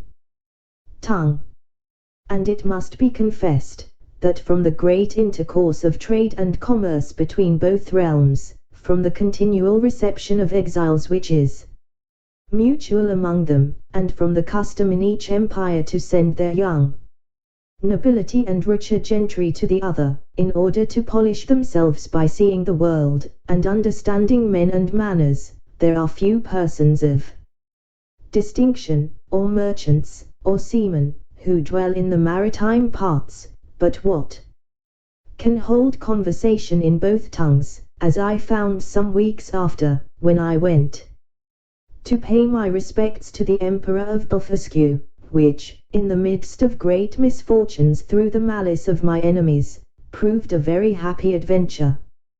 to me, as I shall relate in its proper place. The reader may remember, that when I signed those articles upon which I recovered my liberty, there were some which I disliked upon account of their being too servile, neither could anything but an extreme necessity have forced me to submit. But being now a Nardak of the highest rank in that empire, such offices were looked upon as below my dignity, and the emperor, to do him justice, never once mentioned them to me. Chapter 6. Of the inhabitants of Lilliput, their learning, laws, and customs, the manner of educating their children, the author's way of living in that country, his vindication of a great lady. Although I intend to leave the description of this empire to a particular treatise, yet in the meantime I am content to gratify the curious reader with some general ideas. As the common size of the natives is somewhat under 6 inches high, so there is an exact proportion in all other animals, as well as plants and trees. For instance, the tallest horses and oxen are between 4 and 5 inches in height, the sheep 1.5 inches, more or less, their geese about the bigness of a sparrow, and so the several gradations downwards, till you come to the smallest, which to my sight were almost invisible. But nature has adapted the eyes of the Lilliputians to all objects proper for their view. They see with great exactness, but at no great distance. And to show the sharpness of their sight towards objects that are near, I have been much pleased in observing a cook pulling a lark, which was not so large as a common fly, and a young girl threading an invisible needle with invisible silk. Their tallest trees are about 7 feet high, I mean some of those in the great royal park, the tops whereof I could but just reach with my fist clenched. The other vegetables are in the same proportion, but this I leave to the reader's imagination. I shall say but little at present of their learning, which for many ages has flourished in all its branches among them, but their manner of writing is very peculiar, being neither from the left to the right, like the Europeans, nor from the right to the left, like the Arabians, nor from up to down, like the Chinese, nor from down to up, like the Cascadians, but aslant, from one corner of the paper to the other, like ladies in England. They bury their dead with their heads directly downward, because they hold an opinion that in 11,000 moons they are all to rise again, in which period the earth, which they conceive to be flat, will turn upside down, and by this means they shall, at their resurrection, be found ready standing on their feet. The learned among them confess the absurdity of this doctrine, but the practice still continues, in compliance to the vulgar. There are some laws and customs in this empire very peculiar, and if they were not so directly contrary to those of my own dear country, I should be tempted to say a little in their justification. It is only to be wished they were as well executed. The first I shall mention relates to informers. All crimes against the state are punished here with the utmost severity, but if the person accused makes his innocence plainly to appear upon his trial, the accuser is immediately put to an ignominious death, and out of his goods or lands the innocent person is quadruply recompensed for the loss of his time, for the danger he underwent, for the hardship of his imprisonment, and for all the charges he has been at in making his defense, or, if that fund be deficient, it is largely supplied by the crown. The emperor does also confer on him some public mark of his favor, and proclamation is made of his innocence through the whole city. They look upon fraud as a greater crime than theft, and therefore seldom fail to punish it with death, for they allege that care and vigilance, with a very common understanding, may preserve a man's goods from thieves, but honesty has no fence against superior cunning, and since it is necessary that there should be a perpetual intercourse of buying and selling, and dealing upon credit, where fraud is permitted and connived at, or has no law to punish it, the honest dealer is always undone, and the knave gets the advantage. I remember, when I was once interceding with the king for a criminal who had wronged his master of a great sum of money, which he had received by order, and ran away with, and happening to tell his majesty by way of extenuation, that it was only a breach of trust, the emperor thought it monstrous in me to offer as a defense the greatest aggravation of the crime, and truly I had little to say in return, farther than the common answer that different nations had different customs, for I confess I was heartily ashamed. Although we call reward and punishment the two hinges upon which all government turns, yet I could never observe this maxim to be put in practice by any nation except that of Lilliput. Whoever can there bring sufficient proof that he has strictly observed the laws of his country for 73 moons, has a claim to certain privileges, according to his quality and condition of life, with a proportionable sum of money out of a fund appropriated for that use. He likewise acquires the title of Snilpaul, or legal, which is added to his name, but does not descend to his posterity. And these people thought it a prodigious defect of policy among us, when I told them our laws were enforced only by penalties, without any mention of reward. It is upon this account that the image of justice in their courts of judicature is formed with 6 eyes, 2 before, as many behind. and on each side one, to signify circumspection, with a bag of gold open in her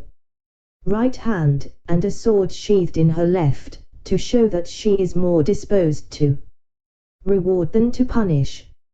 In choosing persons for all employments, they have more regard to good morals than to great abilities, for, since government is necessary to mankind, they believe that the common size of human understandings is fitted to some station or other, and that Providence never intended to make the management of public affairs a mystery to be comprehended only by a few persons of sublime genius, of which there seldom are 3 born in an age. But they suppose truth,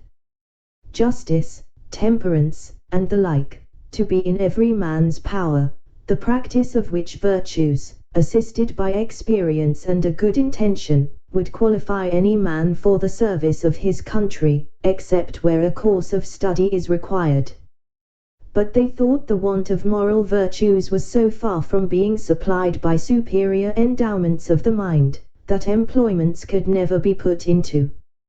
such dangerous hands as those of persons so qualified, and at least, that the mistakes committed by ignorance, in a virtuous disposition, would never be of such fatal consequence to the public weal, as the practices of a man whose inclinations led him to be corrupt, and who had great abilities to manage, and multiply, and defend his corruptions. In like manner, the disbelief of a divine providence renders a man incapable of holding any public station, for since kings avow themselves to be the deputies of Providence, the Lilliputians think nothing can be more absurd than for a prince to employ such men as disown the authority under which he acts. In relating these and the following laws, I would only be understood to mean the original institutions, and not the most scandalous corruptions, into which these people are fallen by the degenerate nature of man. For, as to that infamous practice of acquiring great employments by dancing on the ropes, or badges of favor and distinction by leaping over sticks and creeping under them, the reader is to observe that they were first introduced by the grandfather of the emperor now reigning, and grew to the present height by the gradual increase of party and faction. Ingratitude is among them a capital crime, as we read it to have been in some other countries, for they reason thus, that whosoever makes ill returns to his benefactor, must needs be a common enemy to the rest of mankind, from whom he has received no obligation, and therefore such a man is not fit to live. Their notions relating to the duties of parents and children differ extremely from ours. For since the conjunction of male and female is founded upon the great law of nature, in order to propagate and continue the species, the Lilliputians will needs have it, that men and women are joined together, like other animals, by the motives of concupiscence, and that their tenderness toward their young proceeds from the like natural principle, for which reason, they will never allow that a child is under any obligation to his father for begetting him, or to his mother for bringing him into the world, which, considering the miseries of human life, was neither a benefit in itself, nor intended so by his parents, whose thoughts, in their love encounters, were otherwise employed upon these, and the like reasonings. Their opinion is, that parents are the last of all others to be trusted with the education of their own children, and therefore they have in every town public nurseries, where all parents, except cottagers and laborers, are obliged to send their infants of both sexes to be reared and educated when they come to the age of 20 moons, at which time they are supposed to have some rudiments of docility. These schools are of several kinds, suited to different qualities and to both sexes. They have certain professors well skilled in preparing children for such a condition of life as befits the rank of their parents, and their own capacities as well as inclinations. I shall first say something of the male nurseries, and then of the female. The nurseries for males of noble or eminent birth are provided with grave and learned professors, and their several deputies. The clothes and food of the children are plain and simple. They are bred up in the principles of honor, justice, courage, modesty, clemency, religion, and love of their country. They are always employed in some business, except in the times of eating and sleeping, which are very short, and 2 hours for diversions, consisting of bodily exercises. They are dressed by men till 4 years of age, and then are obliged to dress themselves, although their quality be ever so great, and the women attendants, who are aged proportionably to ours at 50, perform only the most menial offices. They are never suffered to converse with servants, but go together, in smaller or greater numbers, to take their diversions, and always in the presence of a professor or one of his deputies, whereby they avoid those early bad impressions of folly and vice to which our children are subject. Their parents are suffered to see them only twice a year. The visit is to last but an hour. They are allowed to kiss the child at meeting and parting, but a professor, who always stands by on those occasions, will not suffer them to whisper, or use any fondling expressions, or bring any presents of toys, sweetmeats, and the like. The pension from each family for the education and entertainment of a child, upon failure of due payment, is levied by the Emperor's officers. The nurseries for children of ordinary gentlemen, merchants, traders, and handicrafts, are managed proportionably after the same manner, only those designed for trades are put out apprentices at 11 years old, whereas those of persons of quality continue in their nurseries till 15, which answers to 21 with us, but the confinement is gradually lessened for the last 3 years. In the female nurseries, the young girls of quality are educated much like the males, only they are dressed by orderly servants of their own sex, but always in the presence of a professor or deputy, till they come to dress themselves, which is at 5 years old.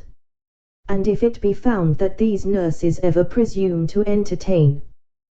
the girls with frightful or foolish stories, or the common follies practiced by chambermaids among us, they are publicly whipped thrice about the city, imprisoned for a year, and banished for life to the most desolate part of the country.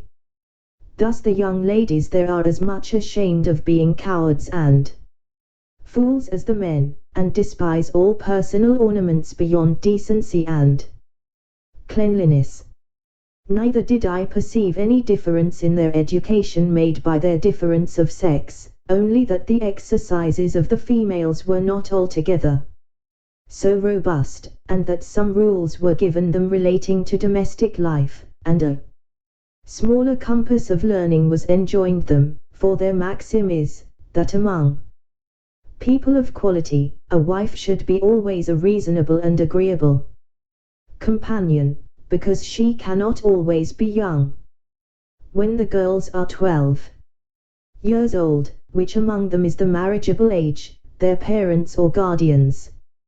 take them home with great expressions of gratitude to the professors, and seldom without the tears of the young lady and her companions. In the nurseries of females of the meaner sort, the children are instructed in all kinds of work proper for their sex, and their several degrees. Those intended for apprentices are dismissed at 9 years old, the rest are kept to 13. The meaner families who have children at these nurseries are obliged, besides their annual pension, which is as low as possible, to return to the steward of the nursery a small monthly share of their gettings, to be a portion for the child, and therefore all parents are limited in their expenses by the law. For the Lilliputians, think nothing can be more unjust than for people, in subservience to their own appetites, to bring children into the world, and leave the burden of supporting them on the public. As to persons of quality, they give security to appropriate a certain sum for each child, suitable to their condition, and these funds are always managed with good husbandry and the most exact justice. The cottagers and labourers keep their children at home, their business being to till and cultivate the earth, and therefore their education is of little consequence to the public, but the old and diseased among them are supported by hospitals. For begging is a trade unknown in this kingdom. And here it may, perhaps, divert the curious reader, to give some account of my domestics, and my manner of living in this country, during a residence of 9 months and 13 days. Having a head mechanically turned, and being likewise forced by necessity, I had made for myself a table and chair convenient enough, out of the largest trees in the royal park. 200 seamstresses were employed to make me shirts and linen for my bed and table, all of the strongest and coarsest kind they could get, which, however, they were forced to quilt together in several folds, for the thickest was some degrees finer than lawn. Their linen is usually 3 inches wide, and 3 feet make a piece. The seamstresses took my measure as I lay on the ground, one standing at my neck, and another at my mid-leg, with a strong cord extended, that each held by the end, while a third measured the length of the cord with a rule an inch long. Then they measured my right thumb, and desired no more, for by a mathematical computation, that twice round the thumb is once round the wrist, and so on to the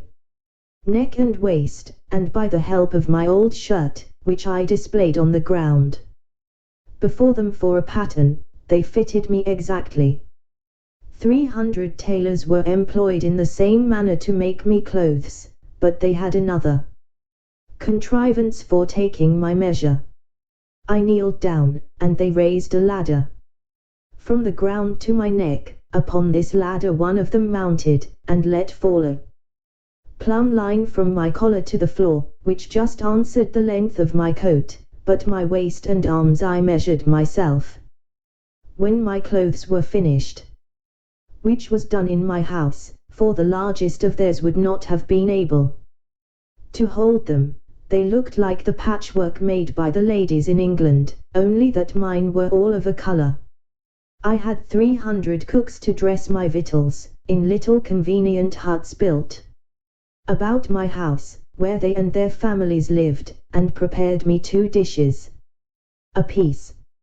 I took up 20 waiters in my hand, and placed them on the table, 100 more attended below on the ground, some with dishes of meat, and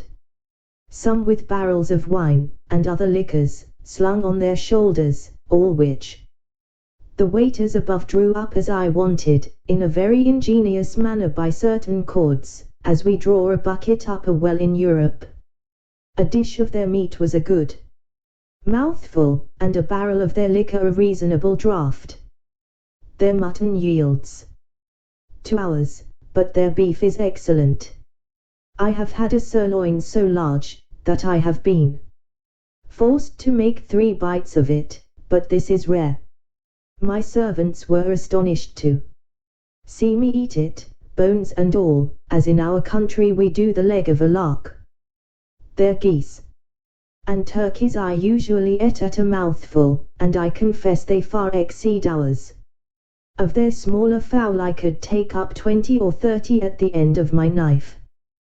One day His Imperial Majesty, being informed of my way of living, desired that himself and his royal consort, with the young princes of the blood of both sexes, might have the happiness, as he was pleased to call it, of dining with me. They came accordingly, and I placed them in chairs of state on my table, just over against me, with their guards about them. Flimnap, the Lord High Treasurer, attended there likewise, with his white staff, and I observed he often looked on me with a sour countenance, which I would not seem to regard, but ate more than usual, in honour to my dear country, as well as to fill the court with admiration. I have some private reasons to believe that this visit from His Majesty gave Flimnap an opportunity of doing me ill offices to his master. That minister had always been my secret enemy, though he outwardly caressed me more than was usual to the moroseness of his nature. He represented to the emperor the low condition of his treasury, that he was forced to take up money at great discount, that exchequer bills would not circulate under 9% below par, that, in short, I had cost His Majesty above 1.5 million of sprugs, their greatest gold coin, about the bigness of a spangle, and, upon the whole, it would be advisable in the emperor to take the first fair occasion of dismissing me. I have passed many an afternoon very agreeably in these conversations. Page 65. I am here obliged to vindicate the reputation of an excellent lady, who was an innocent sufferer on my account. The treasurer took a fancy to be jealous of his wife, from the malice of some evil tongues, who informed him that her grace had taken a violent affection for my person, and the court scandal ran for some time, that she once came privately to my lodging. This I solemnly declare to be a most infamous falsehood, without any grounds, farther than that her grace was pleased to treat me with all innocent marks of freedom and friendship. I own she came often to my house, but always publicly, nor ever without 3 more in the coach, who were usually her sister and young daughter, and some particular acquaintance, but this was common to many other ladies of the court. And I still appeal to my servants round, whether they at any time saw a coach at my door, without knowing what persons were in it. On these occasions, when a servant had given me notice, my custom was to go immediately to the door, and after paying my respects, to take up the coach and 2 horses very carefully in my hands, for, if there were 6 horses, the postilion always unharnessed 4, and place them on a table, where I had fixed a movable rim quite round, of 5 inches high, to prevent accidents, and I have often had 4 coaches and horses at once on my table full of company, while I sat in my chair, leaning my face towards them, and when I was engaged with one set, the coachman would gently drive the others round my table. I have passed many an afternoon very agreeably in these conversations, but I defy the treasurer, or his 2 informers, I will name them, and let M make the best of it, Clustrel and Drunlow, to prove that any person ever came to me incognito, except the secretary Reldesel, who was sent by express command of His Imperial Majesty, as I have before related. I should not have dwelt so long upon this particular, if it had not been a point wherein the reputation of a great lady is so nearly concerned, to say nothing of my own, though I had then the honour to be a Nardak, which the treasurer himself is not, for all the world knows that he is only a Clumglum, a title inferior by 1 degree, as that of a marquis is to a duke in England, although I allow he preceded me in right of his post. These false informations, which I afterwards came to the knowledge of by an accident not proper to mention, made Flimnap the treasurer show his lady for some time an ill countenance, and me a worse, and although he was at last undeceived and reconciled to her, yet I lost all credit with him, and found my interest decline very fast with the emperor himself, who was, indeed, too much governed by that favorite. Chapter 7. The author, being informed of a design to accuse him of high treason, makes his escape to Blefuscu, his reception there Before I proceed to give an account of my leaving this kingdom, it may be proper to inform the reader of a private intrigue which had been for 2 months forming against me. I had been hitherto, all my life, a stranger to courts, for which I was unqualified by the meanness of my condition. I had indeed heard and read enough of the dispositions of great princes and ministers, but never expected to have found such terrible effects of them in so remote a country, governed, as I thought, by very different maxims from those in Europe. When I was just preparing to pay my attendance on the Emperor of Blefuscu, a considerable person at court, to whom I had been very serviceable at a time when he lay under the highest displeasure of His Imperial Majesty, came to my house very privately at night, in a close chair, and, without sending his name, desired admittance. The chairmen were dismissed. I put the chair, with his lordship in it, into my coat pocket, and giving orders to a trusty servant to say I was indisposed and gone to sleep, I fastened the door of my house, placed the chair on the table, according to my usual custom, and sat down by it. After the common salutations were over, observing his lordship's countenance full of concern, and inquiring into the reason, he desired I would hear him with patience, in a matter that highly concerned my honor and my life. His speech was to the following effect, for I took notes of it as soon as he left me. You are to know, said he, that several committees of council have been lately called, in the most private manner, on your account, and it is but 2 days since His Majesty came to a full resolution. You are very sensible that Skirij Bolgolam, Galbet, or High Admiral, has been your mortal enemy almost ever since your arrival. His original reasons I know not, but his hatred is increased since your great success against Blefuscu, by which his glory as admiral is much obscured. This lord, in conjunction with Flimnap the High Treasurer, whose enmity against you is notorious on account of his lady, Limtuk the General, Lalkan the Chamberlain, and Barmuff the Grand Justiciary, have prepared articles of impeachment against you, for treason and other capital crimes. This preface made me so impatient, being conscious of my own merits and innocence, that I was going to interrupt him, when he entreated me to be silent, and thus proceeded.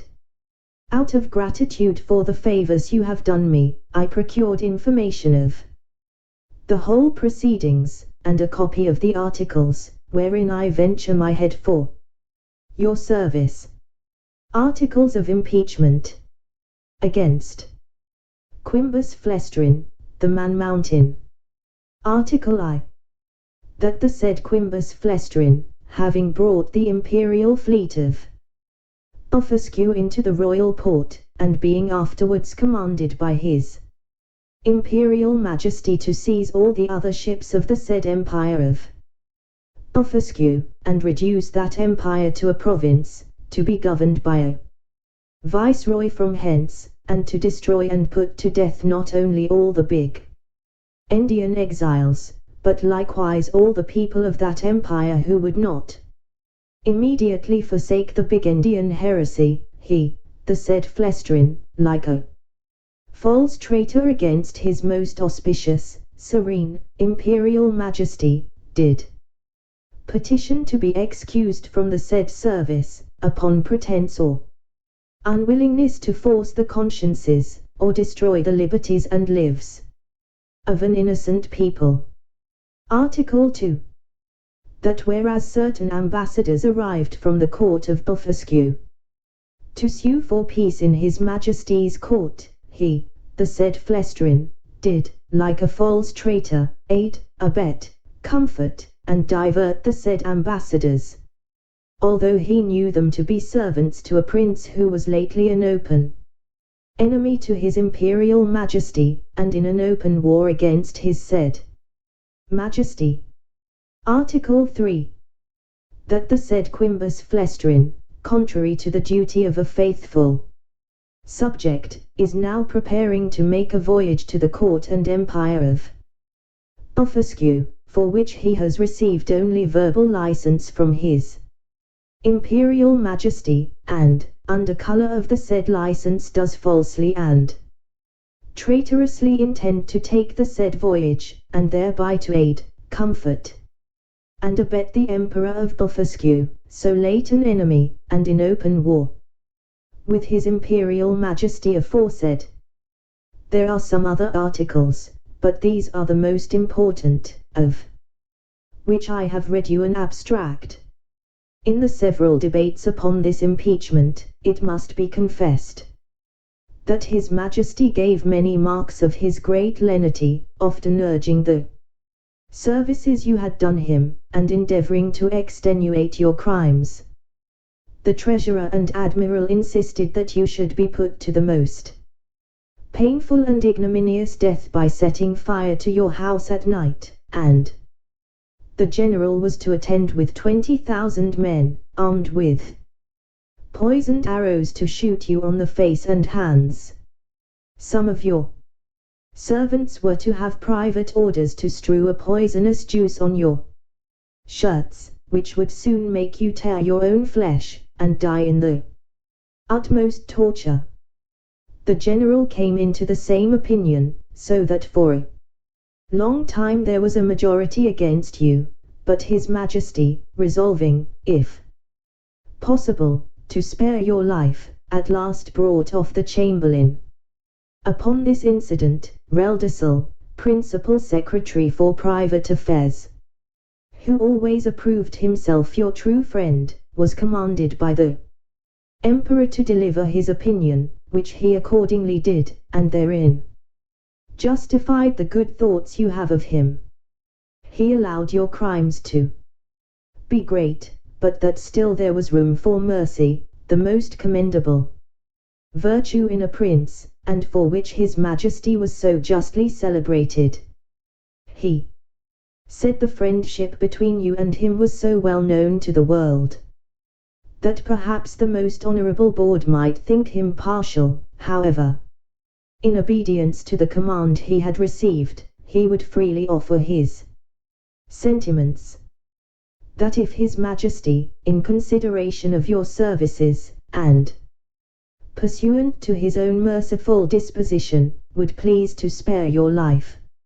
and only give orders to put out both your eyes, he humbly conceived that, by this expedient, justice might in some measure be satisfied, and all the world applaud the lenity of the Emperor, as well as the fair and generous proceedings of those who have the honour to be his counsellors,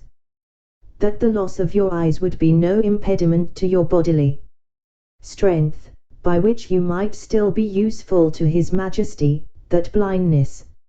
is an addition to courage, by concealing dangers from us, that the fear you had for your eyes was the greatest difficulty in bringing over the enemy's fleet, and it would be sufficient for you to see by the eyes of the ministers, since the greatest princes do no more. This proposal was received with the utmost disapprobation by the whole board. Bolgolam, the admiral, could not preserve his temper, but, rising up in fury, said he wondered how the secretary durst presume to give his opinion for preserving the life of a traitor, that the services you had performed were, by all true reasons of state, the great aggravation of your crimes, that the same strength which enabled you to bring over the enemy's fleet, might serve, upon the first discontent, to carry it back. That he had good reasons to think you were a Bigendian in your heart. And, as treason begins in the heart before it appears in overt acts, so he accused you as a traitor on that account, and therefore insisted you should be put to death. The treasurer was of the same opinion. He showed to what straits his Majesty's revenue was reduced by the charge of maintaining you, which would soon grow insupportable, that the secretary's expedient of putting out your eyes was so far from being a remedy against this evil, that it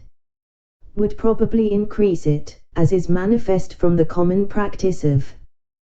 blinding some kind of fowl, after which they fed the faster and grew sooner fat, that his sacred majesty and the council, who are your judges, were in their own consciences fully convinced of your guilt, which was a sufficient argument to condemn you to death, without the formal proofs required by the strict letter of the law. But his imperial majesty, fully determined against capital punishment, was graciously pleased to say, that since the council thought the loss of your eyes too easy a censure, some other may be inflicted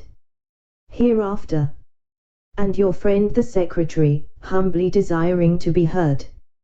again, in answer to what the treasurer had objected concerning the great charge his majesty was at in maintaining you, said that his excellency, who had the sole disposal of the emperor's revenue, might easily provide against that evil by gradually lessening your establishment, by which, for want of sufficient food, you will grow weak and faint, and lose your appetite, and consequently decay and consume in a few months. Neither would the stench of your carcass be then so dangerous, when it should become more than half diminished, and immediately upon your death 5 or 6 thousand of his majesty's subjects might, in 2 or 3 days, cut your flesh from your bones, take it away by cartloads, and bury it in distant parts, to prevent infection, leaving the skeleton as a monument of admiration to posterity. Thus by the great friendship of the secretary, the whole affair was compromised. It was strictly enjoined that the project of starving you by degrees should be kept a secret, but the sentence of putting out your eyes was entered on the books, none dissenting except Bolgolam the admiral, who, being a creature of the empress, was perpetually instigated by her majesty to insist upon your death, she having borne perpetual malice against you. In 3 days your friend the secretary will be directed to come to your house, and read before you the articles of impeachment, and then to signify the great lenity and favour of his majesty and council, whereby you are only condemned to the loss of your eyes, which his majesty does not question you will gratefully and humbly submit to, and 20 of his majesty's surgeons will attend, in order to see the operation well performed, by discharging very sharp-pointed arrows into the balls of your eyes, as you lie on the ground. I leave to your prudence what measures you will take, and to avoid suspicion, I must immediately return in as private a manner as I came. His lordship did so, and I remained alone, under many doubts and perplexities of mind. It was a custom introduced by this prince and his ministry, very different, as I have been assured, from the practices of former times, that after the court had decreed any cruel execution, either to gratify the monarch's resentment, or the malice of a favourite, the emperor made a speech to his whole council, expressing his great lenity and tenderness as qualities known and confessed by all the world. This speech was immediately published through the kingdom, nor did anything terrify the people so much as those encomiums on his majesty's mercy, because it was observed that the more these praises were enlarged and insisted on, the more inhuman was the punishment, and the sufferer more innocent. And as to myself, I must confess, having never been designed for a courtier either by my birth or education, I was so ill a judge of things that I could not discover the lenity and favour of this sentence, but conceived it, perhaps erroneously, rather to be rigorous than gentle. I sometimes thought of standing my trial, for, although I could not deny the facts alleged in the several articles, yet I hoped they would admit of some extenuations. But having in my life perused many state trials, which I ever observed to terminate as the judges thought fit to direct, I durst not rely on so dangerous a decision, in so critical a juncture, and against such powerful enemies. Once I was strongly bent upon resistance, for while I had liberty, the whole strength of that empire could hardly subdue me, and I might easily with stones pelt the metropolis to pieces, but I soon rejected that project with horror, by remembering the oath I had made to the emperor, the favors I received from him, and the high title of Nardak he conferred upon me. Neither had I so soon learned the gratitude of courtiers, to persuade myself that His Majesty's present severities quitted me of all past obligations. At last I fixed upon a resolution for which it is probable I may incur some censure, and not unjustly, for I confess I owe the preserving of my eyes, and consequently my liberty, to my own great rashness and want of experience. Because, if I had then known the nature of princes and ministers, which I have since observed in many other courts, and their methods of treating criminals less obnoxious than myself, I should with great alacrity and readiness have submitted to so easy a punishment. But hurried on by the precipitancy of youth, and having His Imperial Majesty's license to pay my attendance upon the Emperor of Blefuscu, I took this opportunity, before the 3 days were elapsed, to send a letter to my friend the Secretary signifying my resolution of setting out that morning for Blefuscu, pursuant to the leave I had got, and without waiting for an answer, I went to that side of the island where our fleet lay. I seized a large man of war, tied a cable to the prow, and lifting up the anchors, I stripped myself, put my clothes, together with my coverlet, which I brought under my arm, into the vessel, and drawing it after me, between wading and swimming, arrived at the royal port of Blefuscu, where the people had long expected me. They lent me two guides to direct me to the capital city, which is of the same name. I held them in my hands till I came within 200 yards of the gate, and desired them to signify my arrival to one of the secretaries, and let him know I there waited His Majesty's commands. I had an answer in about an hour, that His Majesty, attended by the royal family, and great officers of the court, was coming out to receive me. I advanced 100 yards. The Emperor and his train alighted from their horses, the Empress and ladies from their coaches, and I did not perceive they were in any fright or concern. I lay on the ground to kiss His Majesty's and the Empress's hands. I told His Majesty that I was come according to my promise, and with the license of the Emperor my master, to have the honor of seeing so mighty a monarch, and to offer him any service in my power, consistent with my duty to my own prince, not mentioning a word of my disgrace, because I had hitherto no regular information of it, and might suppose myself wholly ignorant of any such design, neither could I reasonably conceive that the Emperor would discover the secret while I was out of his power, wherein, however, it soon appeared I was deceived.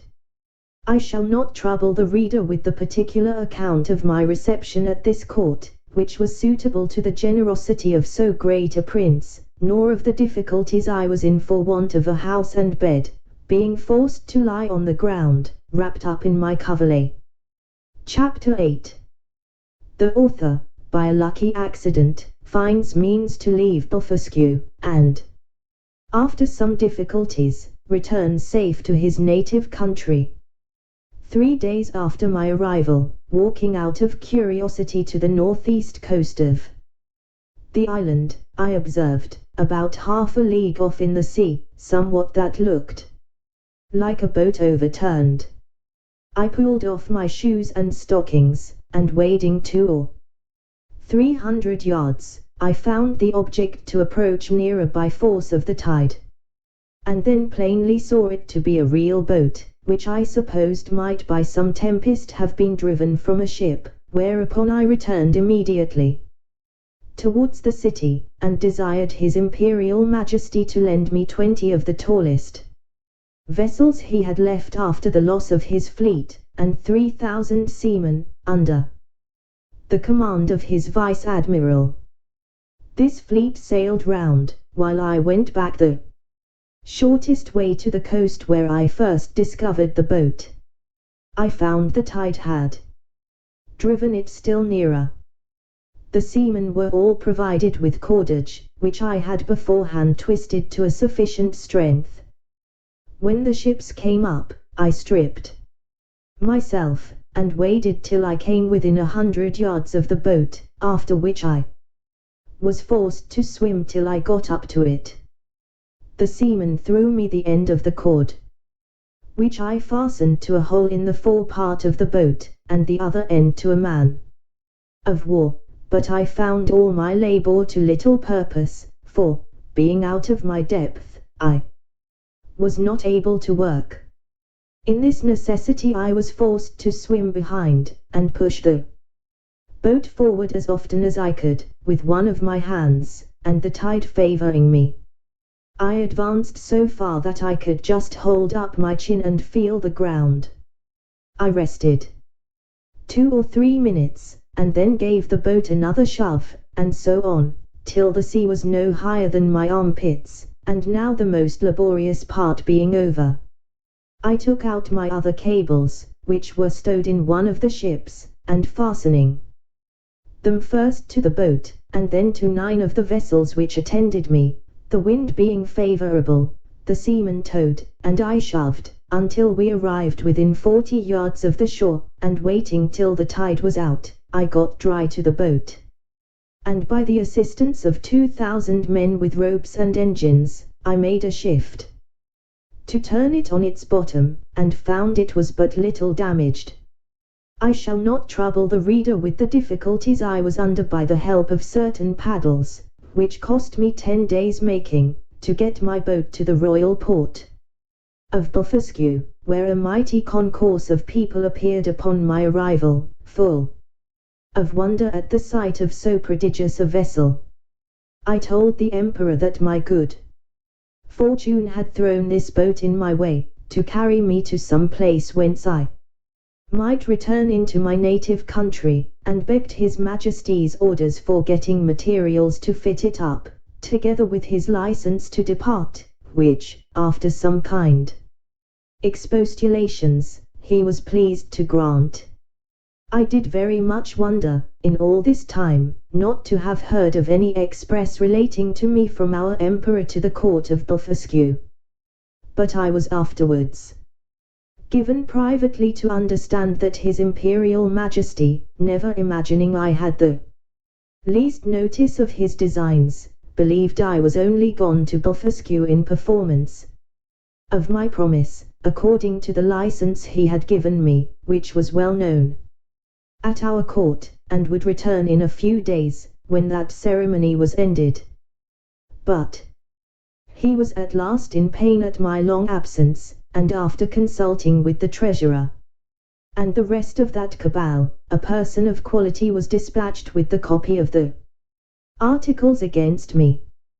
This envoy had instructions to represent to the monarch of Blefuscu the great lenity of his master, who was content to punish me no further than with the loss of my eyes, that I had fled from justice, and if I did not return in 2 hours, I should be deprived of my title of Nardak and declared a traitor. The envoy further added, that in order to maintain the peace and amity between both empires, his master expected that his brother of Blefuscu would give orders to have me sent back to Lilliput, bound hand and foot, to be punished as a traitor. The Emperor of Blefuscu, having taken 3 days to consult, returned an answer consisting of many civilities and excuses. He said that, as for sending me bound, his brother knew it was impossible, that although I had deprived him of his fleet, yet he owed great obligations to me for many good offices I had done him in making the peace. That, however, both their majesties would soon be made easy, for I had found a prodigious vessel on the shore, able to carry me on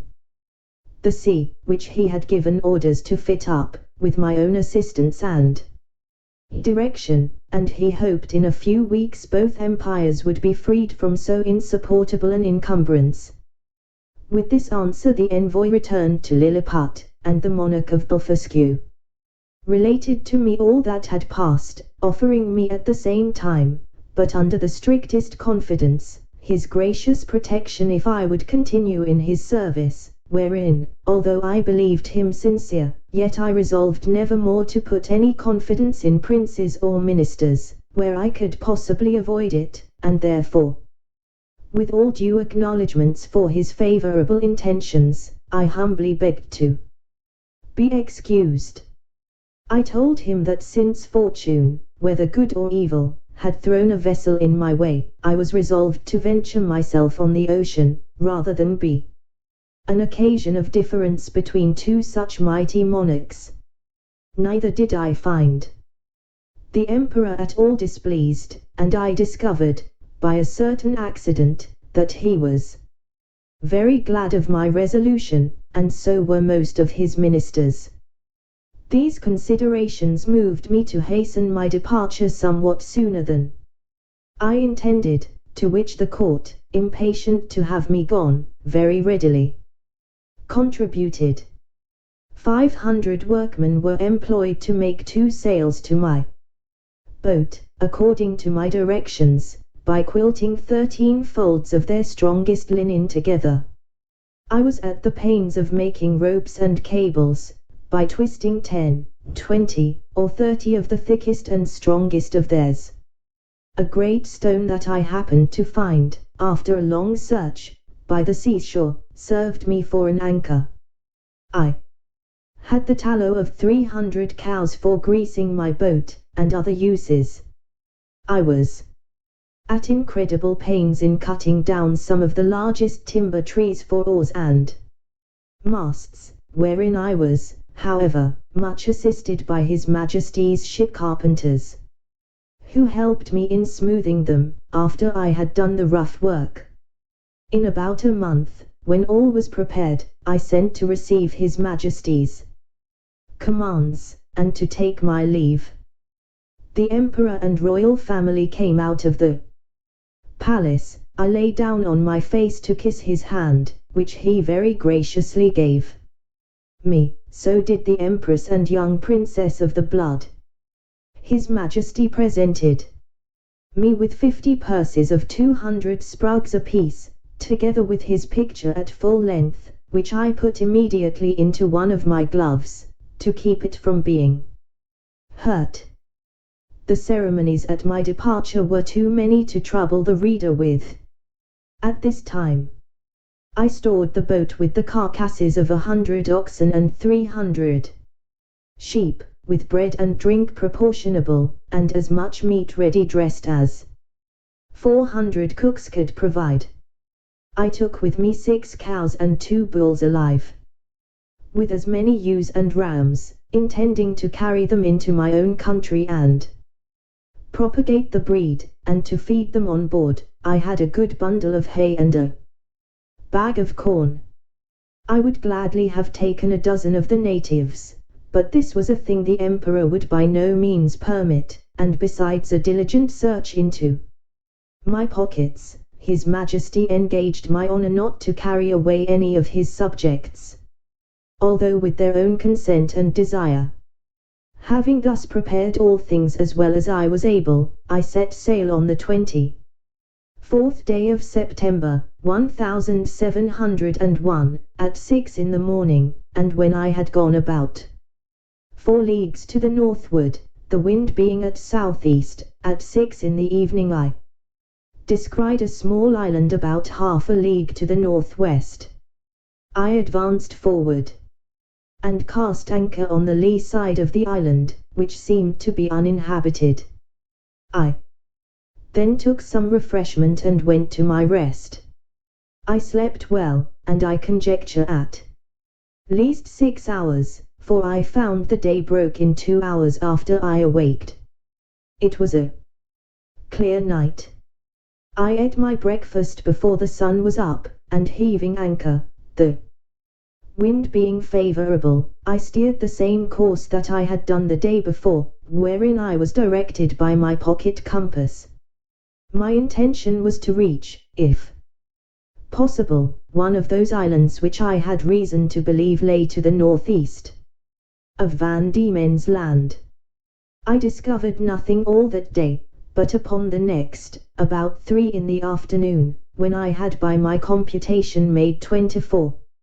leagues from Blefuscu, I descried a sail steering to the southeast. My course was due east. I hailed her, but could get no answer, yet I found I gained upon her, for the wind slackened. I made all the sail I could, and in half an hour she spied me. Then hung out her ancient, and discharged a gun. It is not easy to express the joy I was in, upon the unexpected hope of once more seeing my beloved country and the dear pledges I had left in it. The ship slackened her sails, and I came up with her between 5 and 6 in the evening, September 26th, but my heart leaped within me to see her English colours. I put my cows and sheep into my coat pockets and got on board with all my little cargo of provisions. The vessel was an English merchantman returning from Japan by the North and South Seas. The captain, Mr. John Biddle of Deptford, a very civil man and an excellent sailor. We were now in the latitude of 30 degrees south. There were about 50 men in the ship, and here I met an old comrade of mine, one Peter Williams, who gave me a good character to the captain. This gentleman treated me with kindness and desired I would let him know what place I came from last, and whither I was bound, which I did in few words, but he thought I was raving, and that the dangers I underwent had disturbed my head, whereupon I took my black cattle and sheep out of my pocket, which, after great astonishment, clearly convinced him of my veracity. I then showed him the gold given me by the Emperor of Blefuscu, together with His Majesty's picture at full length, and some other rarities of that country. I gave him 2 purses of 200 sprugs each, and promised when we arrived in England to make him a present of a cow and a sheep big with young. I shall not trouble the reader with a particular account of this voyage, which was very prosperous for the most part. We arrived in the Downs on the 13th of April, 1702. I had only one misfortune, that the rats on board carried away one of my sheep. I found her bones in a hole, picked clean from the flesh. The rest of my cattle I got safe on shore, and set them grazing on a bowling green at Greenwich, where the fineness of the grass made them feed very heartily, though I had always feared the contrary, neither could I possibly have preserved them in so long a voyage if the captain had not allowed me some of his best biscuit, which, rubbed to powder and mingled with water, was their constant food. The short time I continued in England I made a considerable profit by showing my cattle to many persons of quality and others, and before I began my second voyage I sold them for £600. Since my last return I find the breed is considerably increased, especially the sheep, which I hope will prove much to the advantage of the woolen manufacture, by the fineness of the fleeces. I stayed but 2 months with my wife and family, for my insatiable desire of seeing foreign countries would suffer me to continue no longer. I left £1,500 with my wife, and fixed her in a good house at Redriff. My remaining stock I carried with me, part in money and part in goods, in hopes to improve my fortunes. My eldest uncle, John, had left me an estate in land near Epping of about £30 a year, and I had a long lease of the Black Bull Inn, Fetter Lane, which yielded me as much more, so that I was not in any danger of leaving my family upon the parish. My son Johnny, named so after his uncle, was at the grammar school, and a towardly child. My daughter Betty, who is now well married and has children, was then at her needlework. I took leave of my wife and boy and girl with tears on both sides, and went on board the Adventure, a merchant ship of 300 tons, bound for Surat, Captain John Nicholas of Liverpool, commander.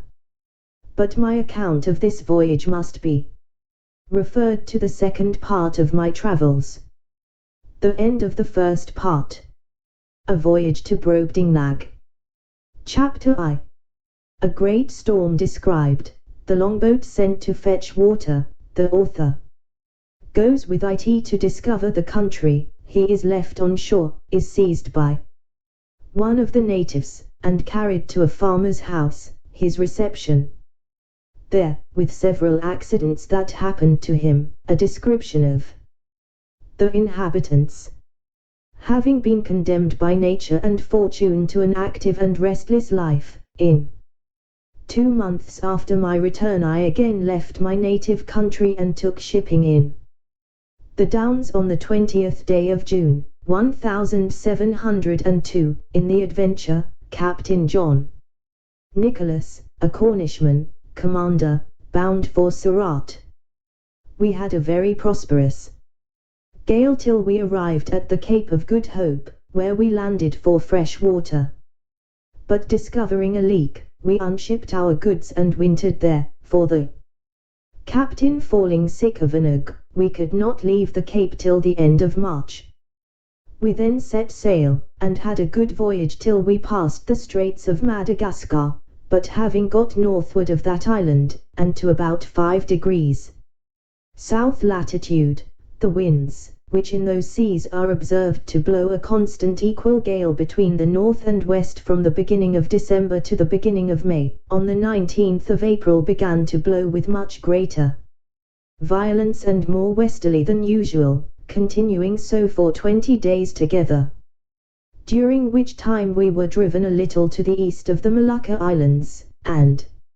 about 3 degrees northward of the line, as our captain found by an observation. He took the 2d of May, at which time the wind ceased, and it was a perfect calm, whereat I was not a little rejoiced. But he, being a man well experienced in the navigation of those seas, bid us all prepare against a storm, which accordingly happened on the day following, for a southern wind, called the southern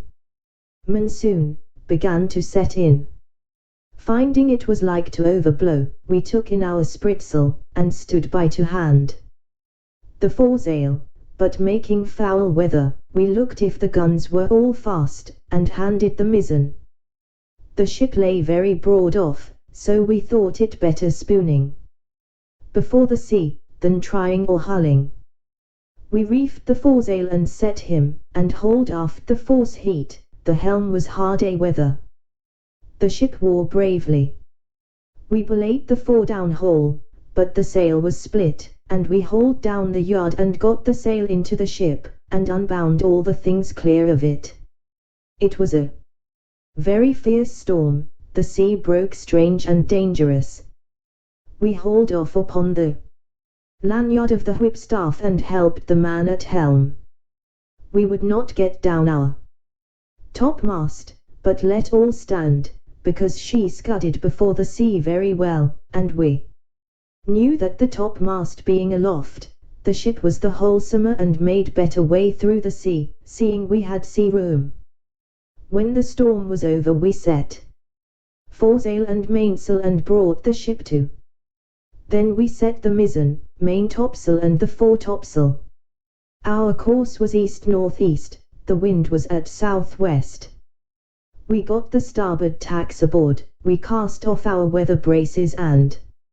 lifts, we set in the lee braces and hauled forward by the weather bowlings, and hauled them tight, and belayed them, and hauled over the mizzen tack to windward, and kept her full and by as near as she would lie. During this storm, which was followed by a strong wind west-southwest, we were carried, by my computation, about 500 leagues to the east, so that the oldest sailor on board could not tell in what part of the world we were. Our provisions held out well, our ship was stanch, and our crew all in good health. But we lay in the utmost distress for water. We thought it best to hold on the same course rather than turn more northerly, which might have brought us to the northwest parts of Great Tartary and into the frozen sea. On the 16th day of June, 1703, a buoy on the topmast discovered land. On the 17th we came in full view of a great island, or continent, for we knew not whether, on the south side whereof was a small neck of land jutting out into the sea, and a creek too shallow to hold a ship of above 100 tons. We cast anchor within a league of this creek, and our captain sent a dozen of his men well armed in the longboat, with vessels for water, if any could be found. I desired his leave to go with them, that I might see the country and make what discoveries I could. When we came to land we saw no river or spring, nor any sign of inhabitants. Our men therefore wandered on the shore to find out some fresh water near the sea, and I walked alone about a mile on the other side, where I observed the country all barren and rocky. I now began to be weary, and seeing nothing to entertain my curiosity, I returned gently down towards the creek, and the sea being full in my view, I saw our men already got into the boat, and rowing for life to the ship. I was going to holler after them, although it had been to little purpose, when I observed a huge creature walking after them in the sea, as fast as he could. He waded not much deeper than his knees, and took prodigious strides. But our men had the start of him half a league, and the sea thereabouts being full of sharp-pointed rocks, the monster was not able to overtake the boat. This I was afterwards told, for I durst not stay to see the issue of that adventure, but ran as fast as I could the way I first went, and then climbed up a steep hill which gave me some prospect of the country. I found it fully cultivated, but that which first surprised me was the length of the grass, which, in those grounds that seemed to be kept for hay, was above 20 feet high. I fell into a high road, for so I took it to be, though it served to the inhabitants only as a footpath through a field of barley. Here I walked on for some time, but could see little on either side, it being now near harvest, and the corn rising at least 40 feet. I was an hour walking to the end of this field, which was fenced in with a hedge of at least 120 feet high, and the trees so lofty that I could make no computation of their altitude. There was a stile to pass from this field into the next. It had 4 steps, and a stone to cross over when you came to the uppermost. It was impossible for me to climb this stile, because every step was 6 feet high, and the upper stone above 20. I was endeavoring to find some gap in the hedge, when I discovered one of the inhabitants in the next field advancing towards the stile, of the same size with him whom I saw in the sea pursuing our boat. He appeared as tall as an ordinary spire steeple, and took about 10 yards at every stride, as near as I could guess. I was struck with the utmost fear and astonishment, and ran to hide myself in the corn, whence I saw him at the top of the stile looking back into the next field on the right hand, and heard him call in a voice many degrees louder than a speaking trumpet, but the noise was so high in the air, that at first I certainly thought it was thunder. Whereupon 7 monsters like himself came towards him with reaping hooks in their hands, each hook about the largeness of 6 scythes.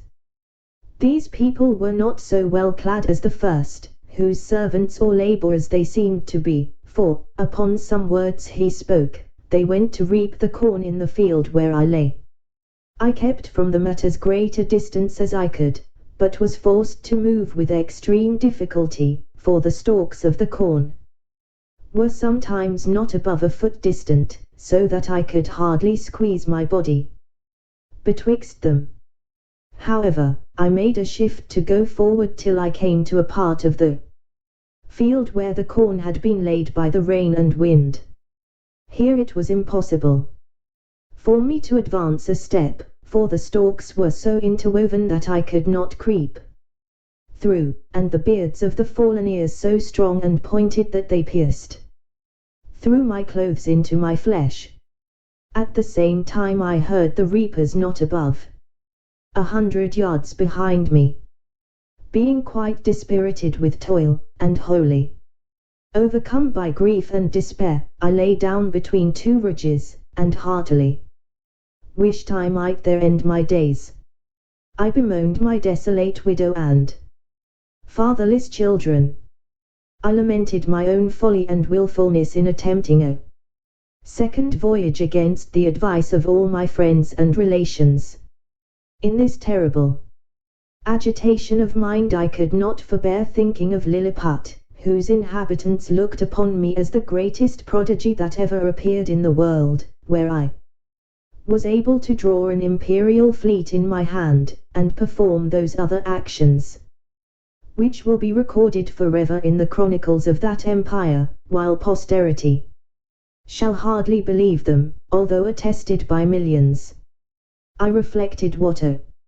mortification it must prove to me to appear as inconsiderable in this nation as one single Lilliputian would be among us. But this I conceived was to be the least of my misfortunes, for, as human creatures are observed to be more savage and cruel in proportion to their bulk, what could I expect but to be a morsel in the mouth of the first among these enormous barbarians that should happen to seize me? Undoubtedly philosophers are in the right when they tell us that nothing is great or little otherwise than by comparison. It might have pleased fortune to let the Lilliputians find some nation where the people were as diminutive with respect to them, as they were to me. And who knows but that even this prodigious race of mortals might be equally overmatched in some distant part of the world, whereof we have yet no discovery. Scared and confounded as I was, I could not forbear going on with these reflections, when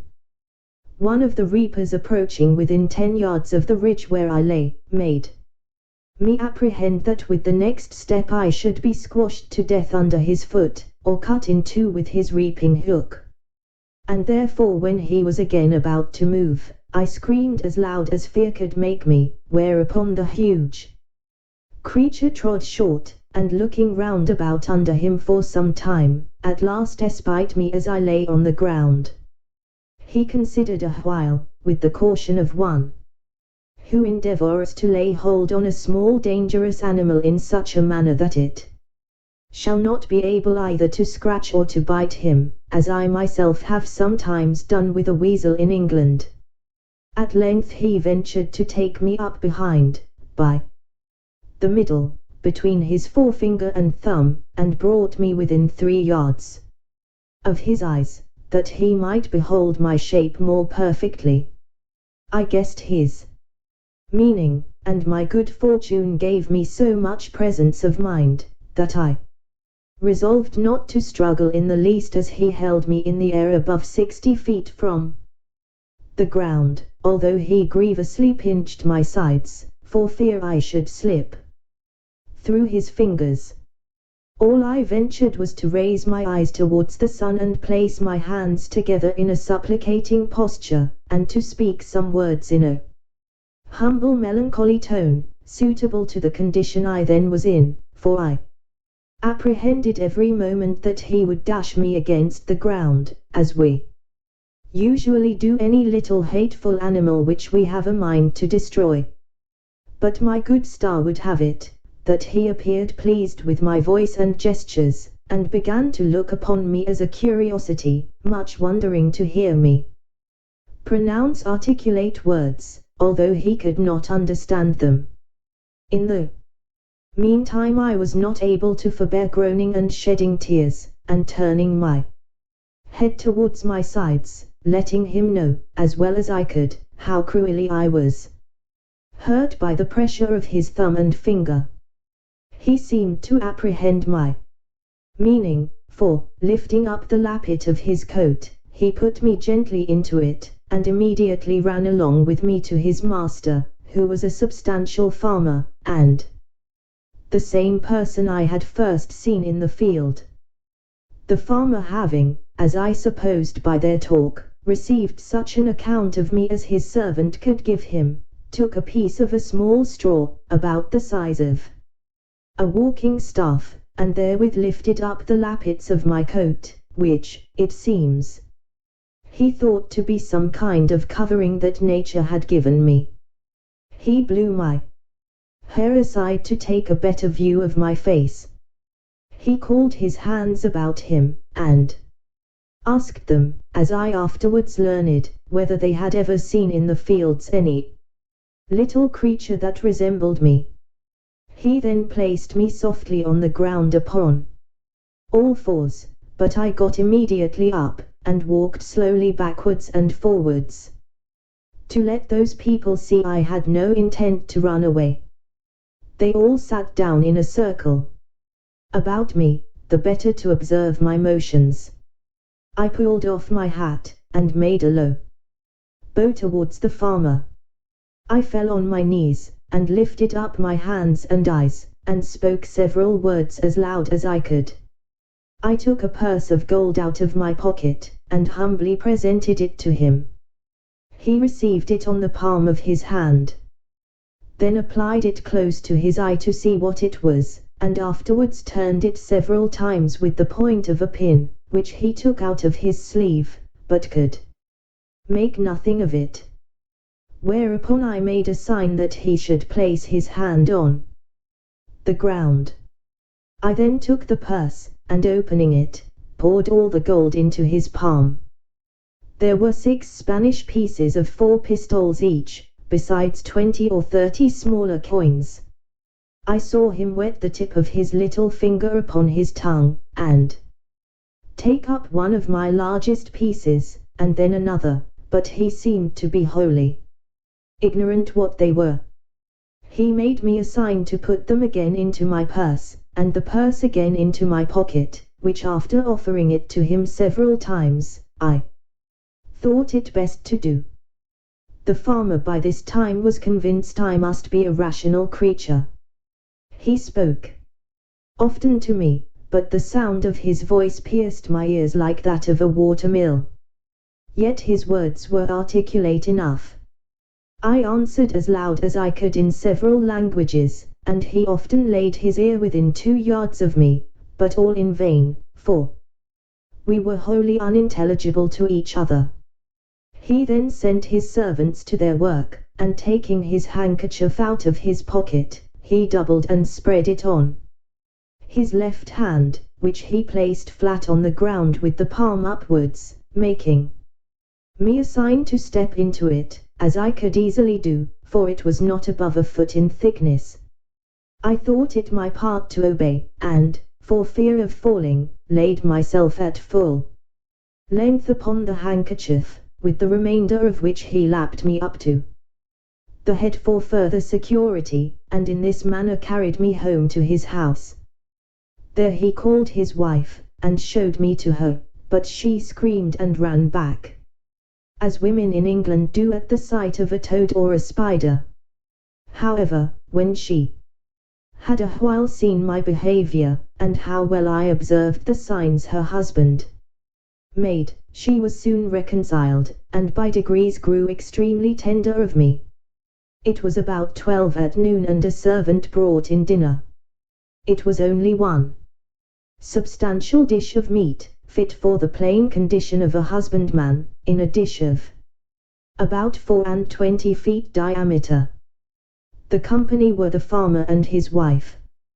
3 children, and an old grandmother. When they were sat down, the farmer placed me at some distance from him on the table, which was 30 feet high from the floor. I was in a terrible fright, and kept as far as I could from the edge, for fear of falling. The wife minced a bit of meat, then crumbled some bread on a trencher, and placed it before me. I made her a low bow, took out my knife and fork, and fell to eat, which gave them exceeding delight. The mistress sent her maid for a small dram cup, which held about 3 gallons, and filled it with drink. I took up the vessel with much difficulty in both hands, and in a most respectful manner drank to her ladyship's health, expressing the words as loud as I could in English, which made the company laugh so heartily that I was almost deafened with the noise. This liquor tasted like a small cider, and was not unpleasant. Then the master made me a sign to come to his trencher side, but as I walked on the table, being in great surprise all the time, as the indulgent reader will easily conceive and excuse, I happened to stumble against a crust, and fell flat on my face, but received no hurt. I got up immediately, and observing the good people to be in much concern, I took my hat, which I held under my arm, out of good manners, and waving it over my head, gave 3 huzzas, to show I had got no mischief by my fall. But advancing forwards towards my master, as I shall henceforth call him, his youngest son, who sat next to him, an arch boy of about 10 years old, took me up by the legs, and held me so high in the air that I trembled in every limb, but his father snatched me from him, and at the same time gave him such a box on the left ear as would have felled a European troop of horse to the earth, ordering him to be taken from the table. But being afraid the boy might owe me a spite, and well remembering how mischievous all children among us naturally are to sparrows, rabbits, young kittens, and puppy dogs, I fell on my knees, and pointing to the boy, made my master to understand, as well as I could, that I desired his son might be pardoned. The father complied, and the lad took his seat again, whereupon I went to him and kissed his hand, which my master took, and made him stroke me gently with it. In the midst of dinner, my mistress's favourite cat leaped into her lap. I heard a noise behind me like that of a dozen stocking weavers at work, and turning my head, I found it proceeded from the purring of this animal, who seemed to be 3 times larger than an ox, as I computed by the view of her head, and one of her paws, while her mistress was feeding and stroking her. The fierceness of this creature's countenance altogether discomposed me, though I stood at the further end of the table, above 50 feet off, and though my mistress held her fast, for fear she might give a spring, and seize me in her talons. But it happened there was no danger, for the cat took not the least notice of me when my master placed me within 3 yards of her. And as I have been always told, and found true by experience in my travels, that flying, or discovering fear, before a fierce animal, is a certain way to make it pursue or attack you, so I resolved, in this dangerous juncture, to show no manner of concern. I walked with intrepidity 5 or 6 times before the very head of the cat, and came within half a yard of her, whereupon she drew herself back, as if she were more afraid of me I had less apprehension concerning the dogs, whereof 3 or 4 came into the room, as it is usual in farmers' houses, one of which was a mastiff equal in bulk to 4 elephants, and a greyhound somewhat taller than the mastiff, but not so large. When dinner was almost done, the nurse came in with a child of a year old in her arms, who immediately spied me, and began a squall that you might have heard from London Bridge to Chelsea, after the usual oratory of infants, to get me for a plaything. The mother, out of pure indulgence, took me up, and put me towards the child, who presently seized me by the middle, and got my head in his mouth, where I roared so loud that the urchin was frightened, and let me drop. And I should infallibly have broke my neck, if the mother had not held her apron under me. The nurse, to quiet her babe, made use of a rattle, which was a kind of hollow vessel filled with great stones, and fastened by a cable to the child's waist, but all in vain, so that she was forced to apply the last remedy by giving it suck. I must confess no object ever disgusted me so much as the sight of her monstrous breast, which I cannot tell what to compare with, so as to give the curious reader an idea of its bulk, shape, and colour. I had a near sight of her, she sitting down the more conveniently to give suck, and I standing on the table. This made me reflect upon the fair skins of our English ladies, who appear so beautiful to us only because they are of our own size, and their defects not to be seen but through a magnifying glass, where we find by experiment that the smoothest and whitest skins look rough and coarse, and ill-coloured. I remember when I was at Lilliput, the complexions of those diminutive people appeared to me the fairest in the world, and talking upon this subject with a person of learning there, who was an intimate friend of mine, he said that my face appeared much fairer and smoother when he looked on me from the ground than it did upon a nearer view when I took him up in my hand and brought him close, which he confessed was at first a very shocking sight. He said he could discover great holes in my skin, that the stumps of my beard were 10 times stronger than the bristles of a boar, and my complexion made up of several colours, altogether disagreeable. Although I must beg leave to say for myself, that I am as fair as most of my sex and country, and very little sunburned by all my travels. On the other side, discoursing of the ladies in that emperor's court, he used to tell me one had freckles, another too wide a mouth, a third too large a nose, nothing of which I was able to distinguish. I confess this reflection was obvious enough, which, however, I could not forbear, lest the reader might think those vast creatures were actually deformed, for I must do them the justice to say they are a comely race of people, and particularly the features of my master's countenance, although he were but a farmer, when I beheld him from the height of 60 feet, appeared very well proportioned. These horrible animals had the boldness to attack me on both sides. Page 98. When dinner was done, my master went out to his labourers, and as I could discover by his voice and gesture, gave his wife a strict charge to take care of me. I was very much tired and disposed to sleep, which my mistress perceiving, she put me on her own bed, and covered me with a clean white handkerchief, but larger and coarser than the mainsail of a man of war. I slept about 2 hours, and dreamed I was at home with my wife and children, which aggravated my sorrows when I awaked and found myself alone in a vast room, between 200 and 300 feet wide, and above 200 high, lying in a bed 20 yards wide. My mistress was gone about her household affairs, and had locked me in. The bed was 8 yards from the floor. While I was under these circumstances, 2 rats crept up the curtains, and ran smelling backwards and forwards on the bed. one of them came up almost to my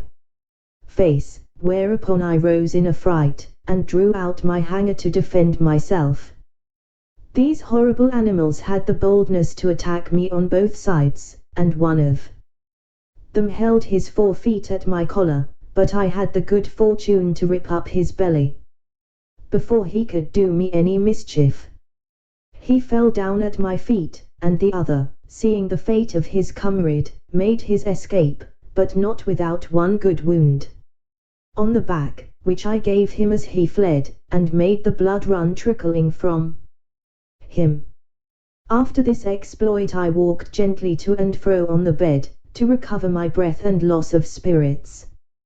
These creatures were of the size of a large mastiff, but infinitely more nimble and fierce, so that if I had taken off my belt before I went to sleep, I must have infallibly been torn to pieces and devoured. I measured the tail of the dead rat, and found it to be 2 yards long, wanting an inch, but it went against my stomach to drag the carcass off the bed, where it lay still bleeding. I observed it had yet some life, but with a strong slash across the neck I thoroughly dispatched it. Soon after, my mistress came into the room, who seeing me all bloody, ran and took me up in her hand. I pointed to the dead rat, smiling and making other signs to show I was not hurt, whereat she was extremely rejoiced, calling the maid to take up the dead rat with a pair of tongs, and throw it out of the window. Then she set me on a table, where I showed her my hanger all bloody, and wiping it on the lappet of my coat returned it to the scabbard.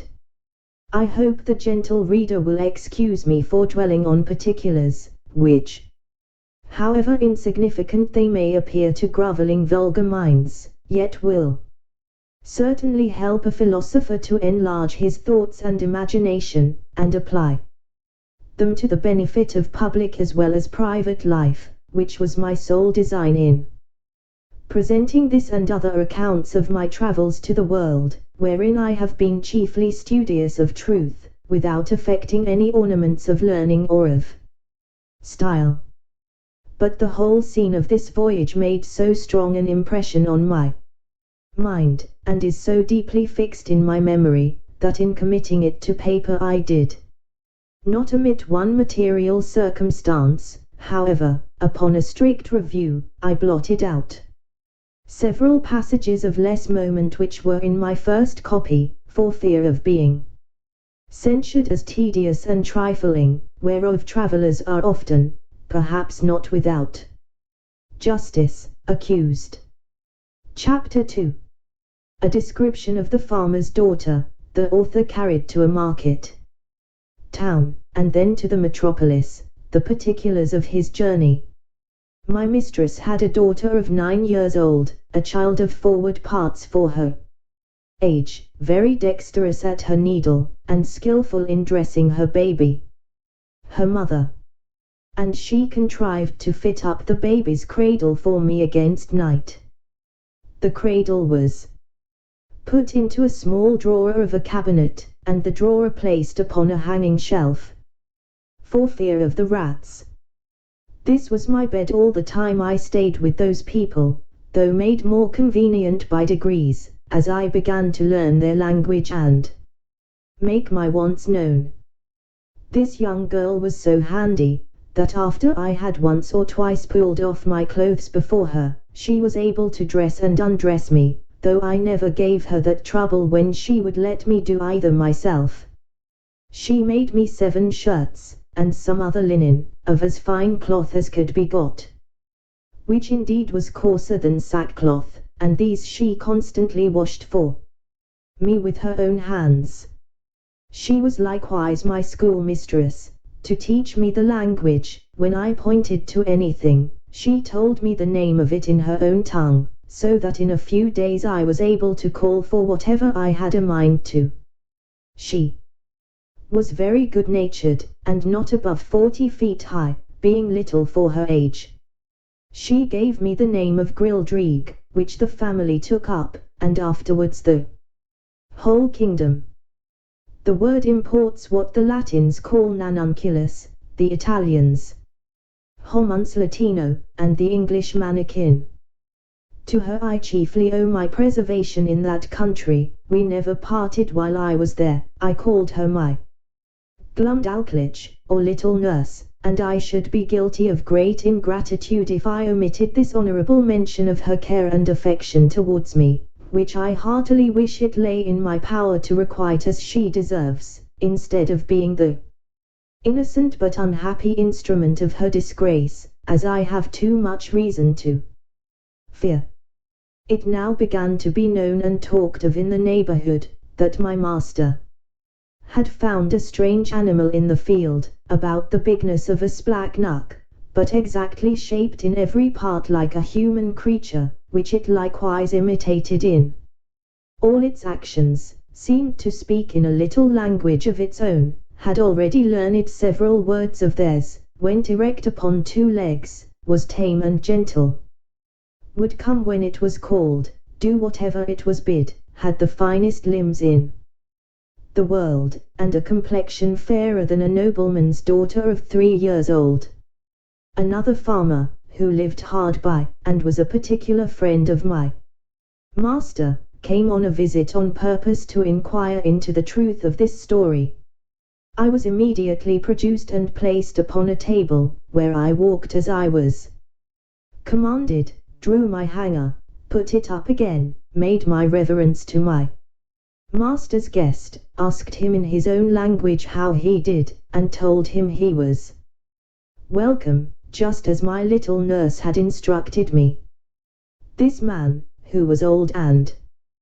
dim-sighted, put on his spectacles to behold me better, at which I could not forbear laughing very heartily, for his eyes appeared like the full moon shining into a chamber at 2 windows. Our people, who discovered the cause of my mirth, bore me company in laughing, at which the old fellow was fool enough to be angry and out of countenance. He had the character of a great miser, and, to my misfortune, he well deserved it by the cursed advice he gave my master to show me as a sight upon a market day in the next town, which was half an hour's riding, about 22 miles from our house. I guessed there was some mischief contriving, when I observed my master and his friend whispering long together, sometimes pointing at me, and my fears made me fancy that I overheard and understood some of their words. But the next morning, Glumdalclich, my little nurse, told me the whole matter, which she had cunningly picked out from her mother. The poor girl laid me on her bosom, and fell a weeping with shame and grief. She apprehended some mischief would happen to me from rude vulgar folks, who might squeeze me to death or break one of my limbs by taking me in their hands. She had also observed how modest I was in my nature, how nicely I regarded my honor, and what an indignity I should conceive it to be exposed for money as a public spectacle to the meanest of the people. She said, her papa and mamma had promised that Grildrig should be hers, but now she found they meant to serve her as they did last year, when they pretended to give her a lamb, and yet, as soon as it was fat, sold it to a butcher. For my own part, I may truly affirm that I was less concerned than my nurse. I had a strong hope which never left me, that I should one day recover my liberty, and as to the ignominy of being carried about for a monster, I considered myself to be a perfect stranger in the country, and that such a misfortune could never be charged upon me as a reproach if ever I should return to England, since the King of Great Britain himself, in my condition, must have undergone the same distress. My master, pursuant to the advice of his friend, carried me in a box the next market day to the neighbouring town, and took along with him his little daughter, my nurse, upon a pillion behind him. The box was close on every side, with a little door for me to go in and out, and a few gimlet holes to let in air. The girl had been so careful as to put the quilt of her baby's bed into it for me to lie down on. However, I was terribly shaken and discomposed in this journey, though it were but of half an hour, for the horse went about 40 feet at every step, and trotted so high, that the agitation was equal to the rising and falling of a ship in a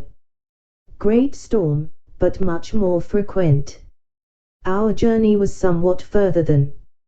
from London to Street Albans. My master alighted at an inn which he used to frequent, and after consulting a while with the innkeeper, and making some necessary preparations, he hired the grultrud, or crier, to give notice through the town of a strange creature to be seen at the sign of the Green Eagle, not so big as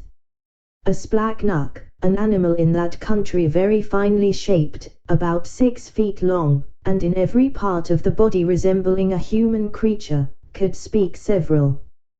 words, and perform 100 diverting tricks. I was placed upon a table in the largest room of the inn, which might be near 300 feet square. My little nurse stood on a low stool close to the table, to take care of me, and direct what I should do. My master, to avoid a crowd, would suffer only 30 people at a time to see me. I walked about on the table. As the girl commanded, she asked me questions as far as she knew my understanding of the language reached, and I answered them as loud as I could. I turned about several times to the company, paid my humble respects, said they were welcome, and used some other speeches I had been taught. I took up a thimble filled with liquor, which Glumdalclitch had given me for a cup, and drank their health. I drew out my hanger, and flourished with it after the manner of fencers in England. My nurse gave me part of a straw, which I exercised as a pike, having learned the art in my youth. I was that day shown to 12 sets of company, and as often forced to go over again with the same fopperies, till I was half dead with weariness and vexation, for those who had seen me made such wonderful reports, that the people were ready to break down the doors to come in. My master, for his own interest, would not suffer anyone to touch me except my nurse, and to prevent danger, benches were set round the table at such a distance as to put me out of everybody's reach. However, an unlucky schoolboy aimed a hazelnut directly at my head, which very narrowly missed me, otherwise it came with so much violence that it would have infallibly knocked out my brains, for it was almost as large as a small pumpkin, but I had the satisfaction to see the young rogue well beaten, and turned out of the room. My master gave public notice that he would show me again the next market day, and in the meantime he prepared a more convenient vehicle for me, which he had reason enough to do, for I was so tired with my first journey, and with entertaining company for 8 hours together, that I could hardly stand upon my legs, or speak a word. It was at least 3 days before I recovered my strength. And that I might have no rest at home, all the neighbouring gentlemen from 100 miles round, hearing of my fame, came to see me at my master's own house. There could not be fewer than 30 persons with their wives and children, for the country is very populous, and my master demanded the rate of a full room whenever he showed me at home, although it were only to a single family.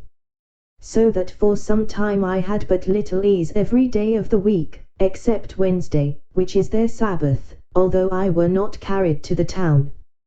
My master, finding how profitable I was like to be, resolved to carry me to the most considerable cities of the kingdom. Having therefore provided himself with all things necessary for a long journey, and settled his affairs at home. He took leave of his wife, and upon the 17th of August, 1703, about 2 months after my arrival, we set out for the metropolis, situated near the middle of that empire, and about 3,000 miles distance from our house. My master made his daughter Glumdalclitch ride behind him. She carried me on her lap in a box tied about her waist. The girl had lined it on all sides with the softest cloth she could get, well quilted underneath, furnished it with her baby's bed, provided me with linen and other necessaries, and made everything as convenient as she could. We had no other company but a boy of the house, who rode after us with the luggage. My master's design was to show me in all the towns by the way, and to step out of the road, for 50 or 100 miles, to any village or person of quality's house where he might expect custom. We made easy journeys, of not above 7 or 8 score miles a day, for Glumdalclitch, on purpose to spare me, complained she was tired with the trotting of the horse.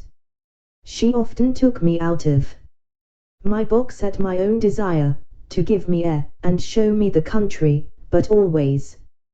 held me fast by a leading string. We passed over 5 or 6 rivers many degrees broader and deeper than the Nile or the Ganges, and there was hardly a rivulet so small as the Thames at London Bridge. We were 10 weeks in our journey, and I was shown in 18 large towns, besides many villages and private families. On the 26th day of October we arrived at the metropolis, called in their language Lorbrulgrad, or Pride of the Universe.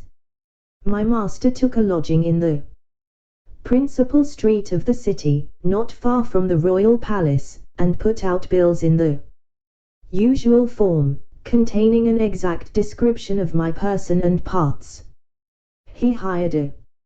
large room between 300 and 400 feet wide. He provided a table 60 feet in diameter, upon which I was to act my part, and palisadoed round 3 feet from the edge, and as many high, to prevent my falling over. I was shown 10 times a day, to the wonder and satisfaction of all people. I could now speak the language tolerably well, and perfectly understood every word that was spoken to me. Besides, I had learned their alphabet, and could make a shift to explain a sentence here and there, for Glumdalclitch had been my instructor. While we were at home, and at leisure hours during our journey, she carried a little book in her pocket, not much larger than a Songson's atlas. It was a common treatise for the use of young girls, giving a short account of their religion. Out of this she taught me my letters, and interpreted the words. Chapter 3. The author sent for to court, the Queen buys him of his master, the farmer, and presents him to the King. He disputes with his Majesty's great scholars, an apartment at court provided for the author. He is in high favour with the Queen. He stands up for the honour of his own country. His quarrels with the Queen's dwarf. The frequent labours I underwent every day made in a few weeks a very considerable change in my health. The more my master got by me, the more insatiable he grew. I had quite lost my stomach, and was almost reduced to a skeleton. The farmer observed it, and concluding I must soon die, resolved to make as good a hand of me as he could. While he was thus reasoning and resolving with himself, a sladril, or gentleman usher, came from court, commanding my master to carry me immediately thither for the diversion of the Queen and her ladies. Some of the latter had already been to see me, and reported strange things of my beauty, behaviour, and good sense.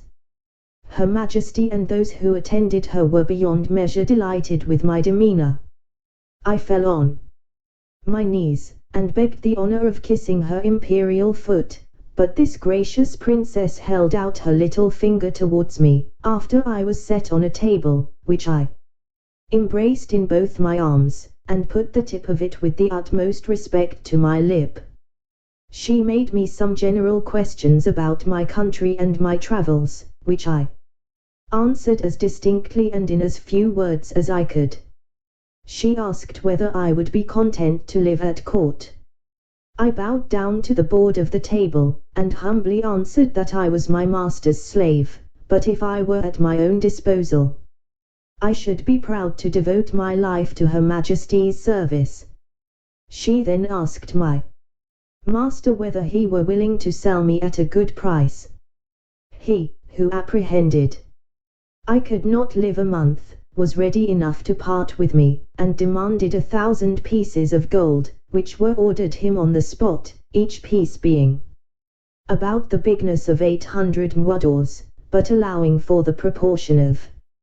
all things between that country and Europe, and the high price of gold among them, was hardly so great a sum as 1,000 guineas would be in England. I then said to the Queen, since I was now Her Majesty's most humble creature and vassal, I must beg the favour that Glumdalclitch, who had always tended me with so much care and kindness, and understood to do it so well, might be admitted into her service, and continue to be my nurse and instructor. Her Majesty agreed to my petition, and easily got the farmer's consent, who was glad enough to have his daughter preferred at court, and the poor girl herself was not able to hide her joy. My late master withdrew, bidding me farewell, and saying he had left me in a good service, to which I replied not a word, only making him a slight bow. The Queen observed my coldness, and, when the farmer was gone out of the apartment, asked me the reason. I made bold to tell Her Majesty that I owed no other obligation to my late master than his not dashing out the brains of a poor harmless creature found by chance in his field, which obligation was amply recompensed by the gain he had made in showing me through half the kingdom, and the price he had now sold me for. That the life I had since led was laborious enough to kill an animal of 10 times my strength, that my health was much impaired by the continual drudgery of entertaining the rabble every hour of the day, and that if my master had not thought my life in danger, Her Majesty, perhaps, would not have got so cheap a bargain. But as I was out of all fear of being ill-treated, under the protection of so great and good an empress, the ornament of nature, the darling of the world, the delight of her subjects, the phoenix of the creation, so I hoped my late master's apprehensions would appear to be groundless, for I already found my spirits to revive by the influence of her most august presence. This was the sum of my speech, delivered with great improprieties and hesitation.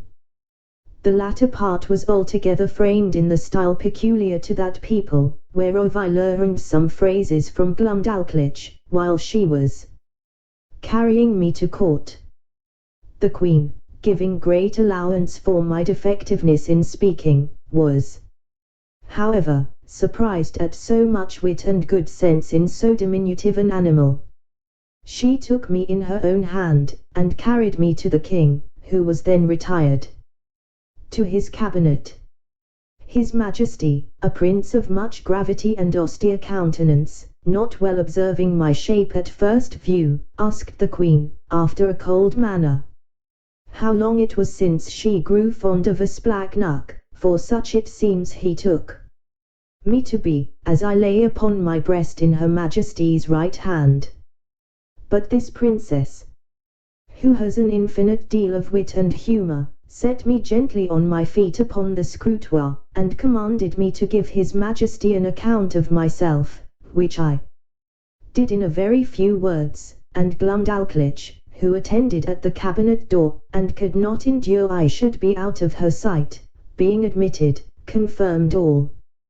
that had passed from my arrival at her father's house. The king, although he be as learned a person as any in his dominions, and had been educated in the study of philosophy, and particularly mathematics, yet, when he observed my shape exactly, and saw me walk erect, before I began to speak, conceived I might be a piece of clockwork, which is in that country arrived to a very great perfection, contrived by some ingenious artist. But when he heard my voice and found what I delivered to be regular and rational, he could not conceal his astonishment. He was by no means satisfied with the relation I gave him of the manner I came into his kingdom, but thought it a story concerted between Glumdalclitch and her father, who had taught me a set of words to make me sell at a higher price. Upon this imagination he put several other questions to me, and still received rational answers, no otherwise defective than by a foreign accent, and an imperfect knowledge in the language, with some rustic phrases which I had learned at the farmer's house, and did not suit the polite style of a court. His Majesty sent for 3 great scholars who were then in their weekly waiting, according to the custom of that country. These gentlemen, after they had a while examined my shape with much nicety, were of different opinions concerning me. They all agreed that I could not be produced according to the regular laws of nature, because I was not framed with a capacity of preserving my life, either by swiftness, or climbing of trees, or digging holes in the earth. They observed by my teeth, which they viewed with great exactness, that I was a carnivorous animal, yet most quadrupeds being an overmatch for me, and field mice, with some others, too nimble, they could not imagine how I should be able to support myself, unless I fed upon snails and other insects, which they offered, by many learned arguments, to evince that I could not possibly do. One of these virtuosi seemed to think that I might be an embryo, or abortive birth. But this opinion was rejected by the other 2, who observed my limbs to be perfect and finished, and that I had lived several years, as it was manifested from my beard, the stumps whereof they plainly discovered through a magnifying glass. They would not allow me to be a dwarf, because my littleness was beyond all degrees of comparison, for the Queen's favourite dwarf, the smallest ever known in that kingdom, was near 30 feet high. After much debate, they concluded unanimously that I was only relplum scalcath, which is, interpreted literally, illusus naturae, a determination exactly agreeable to the modern philosophy of Europe, whose professors, disdaining the old evasion of occult causes, whereby the followers of Aristotle endeavour in vain to disguise their ignorance, have invented this wonderful solution of all difficulties, to the unspeakable advancement of human knowledge. After this decisive conclusion, I entreated to be heard a word or two. I applied myself to the king, and assured his Majesty that I came from a country which abounded with several millions of both sexes, and of my own stature, where the animals, trees, and houses were all in proportion, and where, by consequence, I might be as able to defend myself, and to find sustenance, as any of his Majesty's subjects could do here, which I took for a full answer to those gentlemen's arguments. To this they only replied with a smile of contempt, saying that the farmer had instructed me very well in my lesson. The king, who had a much better understanding, dismissing his learned men, sent for the farmer, who by good fortune was not yet gone out of town. Having therefore first examined him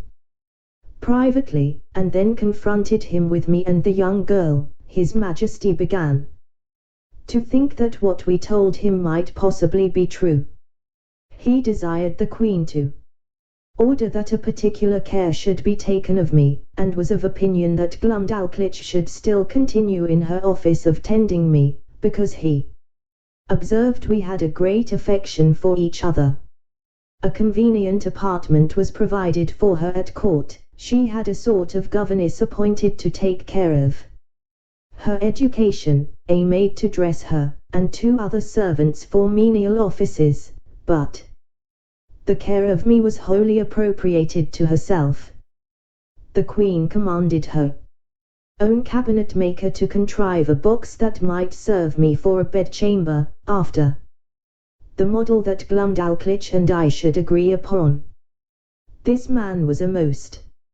ingenious artist, and according to my directions, in 3 weeks finished for me a wooden chamber of 16 feet square, and 12 high, with sash windows, a door, and 2 closets, like a London bedchamber. The board that made the ceiling was to be lifted up and down by 2 hinges, to put in a bed ready furnished by Her Majesty's upholsterer, which Glumdalclitch took out every day to made it with her own hands, and letting it down at night, locked up the roof over me. A nice workman, who was famous for little curiosities, undertook to make me 2 chairs, with backs and frames, of a substance not unlike ivory, and 2 tables, with a cabinet to put my things in. The room was quilted on all sides, as well as the floor and the ceiling, to prevent any accident from the carelessness of those who carried me, and to break the force of a jolt when I went in a coach. I desired a lock for my door, to prevent rats and mice from coming in. The smith, after several attempts, made the smallest that ever was seen among them, for I have known a larger at the gate of a gentleman's house in England. I made a shift to keep the key in a pocket of my own, fearing Glumdalclitch might lose it. The Queen likewise ordered the thinnest silks that could be gotten, to make me clothes, not much thicker than an English blanket, very cumbersome till I was accustomed to them. They were after the fashion of the kingdom, partly resembling the Persian, and partly the Chinese, and are a very grave decent habit. The Queen became so fond of my company that she could not dine without me. I had a table placed upon the same at which Her Majesty ate, just at her left elbow, and a chair to sit on. Glumdalclitch stood on a stool on the floor, near my table, to assist and take care of me. I had an entire set of silver dishes and plates, and other necessaries, which in proportion to those of the Queen, were not much bigger than what I have seen of the same kind in a London toy shop. For the furniture of a baby house, these my little nurse kept in her pocket in a silver box, and gave me at meals as I wanted them, always cleaning them herself. No person dined with the Queen but the 2 princesses royal, the elder 16 years old, and the younger at that time 13 and a month. Her Majesty used to put a bit of meat upon one of my dishes, out of which I carved for myself, and her diversion was to see me eat in miniature, for the Queen, who had indeed but a weak stomach, took up at one mouthful as much as a dozen English farmers could eat at a meal, which to me was for some time a very nauseous sight. She would crunch the wing of a lark, bones and all, between her teeth, although it were 9 times as large as that of a full-grown turkey, and put a bit of bread in her mouth, as big as 2 12-penny loaves. She drank out of a golden cup, above a hogshead at a draught. Her knives were twice as long as a scythe set straight upon the handle. The spoons, forks, and other instruments were all in the same proportion.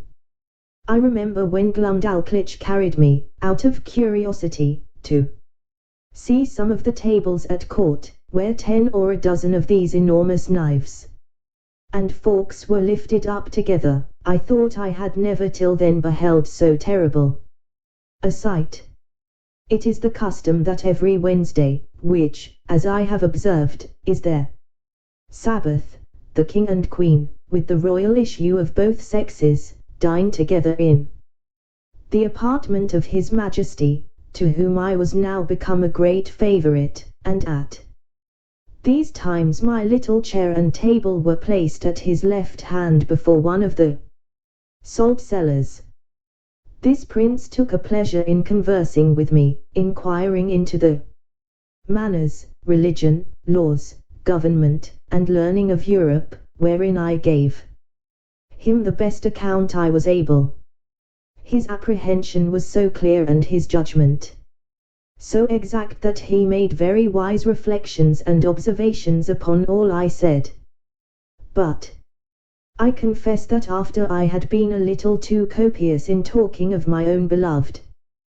country, of our trade and wars by sea and land, of our schisms in religion, and parties in the state, the prejudices of his education prevailed so far that he could not forbear taking me up in his right hand and stroking me gently with the other.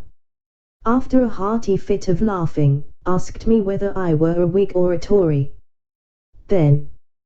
turning to his first minister, who waited behind him with a white staff, near as tall as the mainmast of the royal sovereign, he observed how contemptible a thing was human grandeur, which could be mimicked by such diminutive insects as I. And yet, said he, I dare engage these creatures have their titles and distinctions of honor, they contrive little nests and burrows, that they call houses and cities, they make a figure in dress and equipage, they love, they fight, they dispute, they cheat, they betray. And thus he continued on, while my color came and went several times with indignation to hear our noble country, the mistress of arts and arms, the scourge of France, the arbitress of Europe, the seat of virtue, piety, honor, and truth, the pride and envy of the world, so contemptuously treated. But as I was not in a condition to resent injuries, so upon mature thoughts I began to doubt whether I were injured or no. For, after having been accustomed several months to the sight and converse of this people, and observed every object upon which I cast my eyes to be of proportionable magnitude, the horror I had at first conceived from their bulk and aspect was so far worn off that if I had then beheld a company of English lords and ladies in their finery and birthday clothes, acting their several parts in the most courtly manner of strutting, and bowing, and prating, to say the truth, I should have been strongly tempted to laugh as much at them as the king and his grandees did at me. Neither, indeed, could I forbear smiling at myself when the queen used to place me upon her hand towards a looking glass, by which both our persons appeared before me in full view together, and there could nothing be more ridiculous than the comparison, so that I really began to imagine myself dwindled many degrees below my usual size. Nothing angered and mortified me so much as the queen's dwarf, who, being of the lowest stature that was ever in that country, for I verily think he was not full 30 feet high, became so insolent at seeing a creature so much beneath him, that he would always affect to swagger and look big as he passed by me in the Queen's antechamber, while I was standing on some table talking with the lords or ladies of the court, and he seldom failed of a small word or two upon my littleness, against which I could only revenge myself by calling him brother, challenging him to wrestle, and such repartees as are usual in the mouths of court pages. One day at dinner, this malicious little cub was so nettled with something I had said to him, that, raising himself upon the frame of her Majesty's chair, he took me up by the middle, as I was sitting down, not thinking any harm, and let me drop into a large silver bowl of cream, and then ran away as fast as he could. I fell over head and ears, and if I had not been a good swimmer it might have gone very hard with me, for Glumdalclitch in that instant happened to be at the other end of the room, and the Queen was in such a fright that she wanted presence of mind to assist me. But my little nurse ran to my relief, and took me out, after I had swallowed above a quart of cream. I was put to bed. However, I received no other damage than the loss of a suit of clothes, which was utterly spoiled. The dwarf was soundly whipped, and as a further punishment, forced to drink up the bowl of cream into which he had thrown me. Neither was he ever restored to favour, for soon after the Queen bestowed him on a lady of high quality, so that I saw him no more, to my very great satisfaction. For I could not tell to what extremity such a malicious urchin might have carried his resentment. He had before served me a scurvy trick, which set the Queen a-laughing, although at the same time she were heartily vexed, and would have immediately cashiered him, if I had not been so generous as to intercede. Her Majesty had taken a marrow bone upon her plate, and, after knocking out the marrow, placed the bone again on the dish erect, as it stood before the dwarf, watching his opportunity, while Glumdalclitch was gone to the sideboard, mounted upon the stool she stood on to take care of me at meals, took me up in both hands, and squeezing my legs together, wedged them into the marrow bone above my waist, where I stuck for some time, and made a very ridiculous figure. I believe it was near a minute before anyone knew what was become of me, for I thought it below me to cry out. But, as princes seldom get their meat hot, my legs were not scalded, only my stockings and breeches in a sad condition.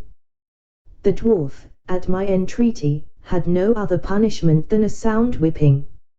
I was frequently rallied by the Queen upon account of my fearfulness, and she used to ask me whether the people of my country were as great cowards as myself.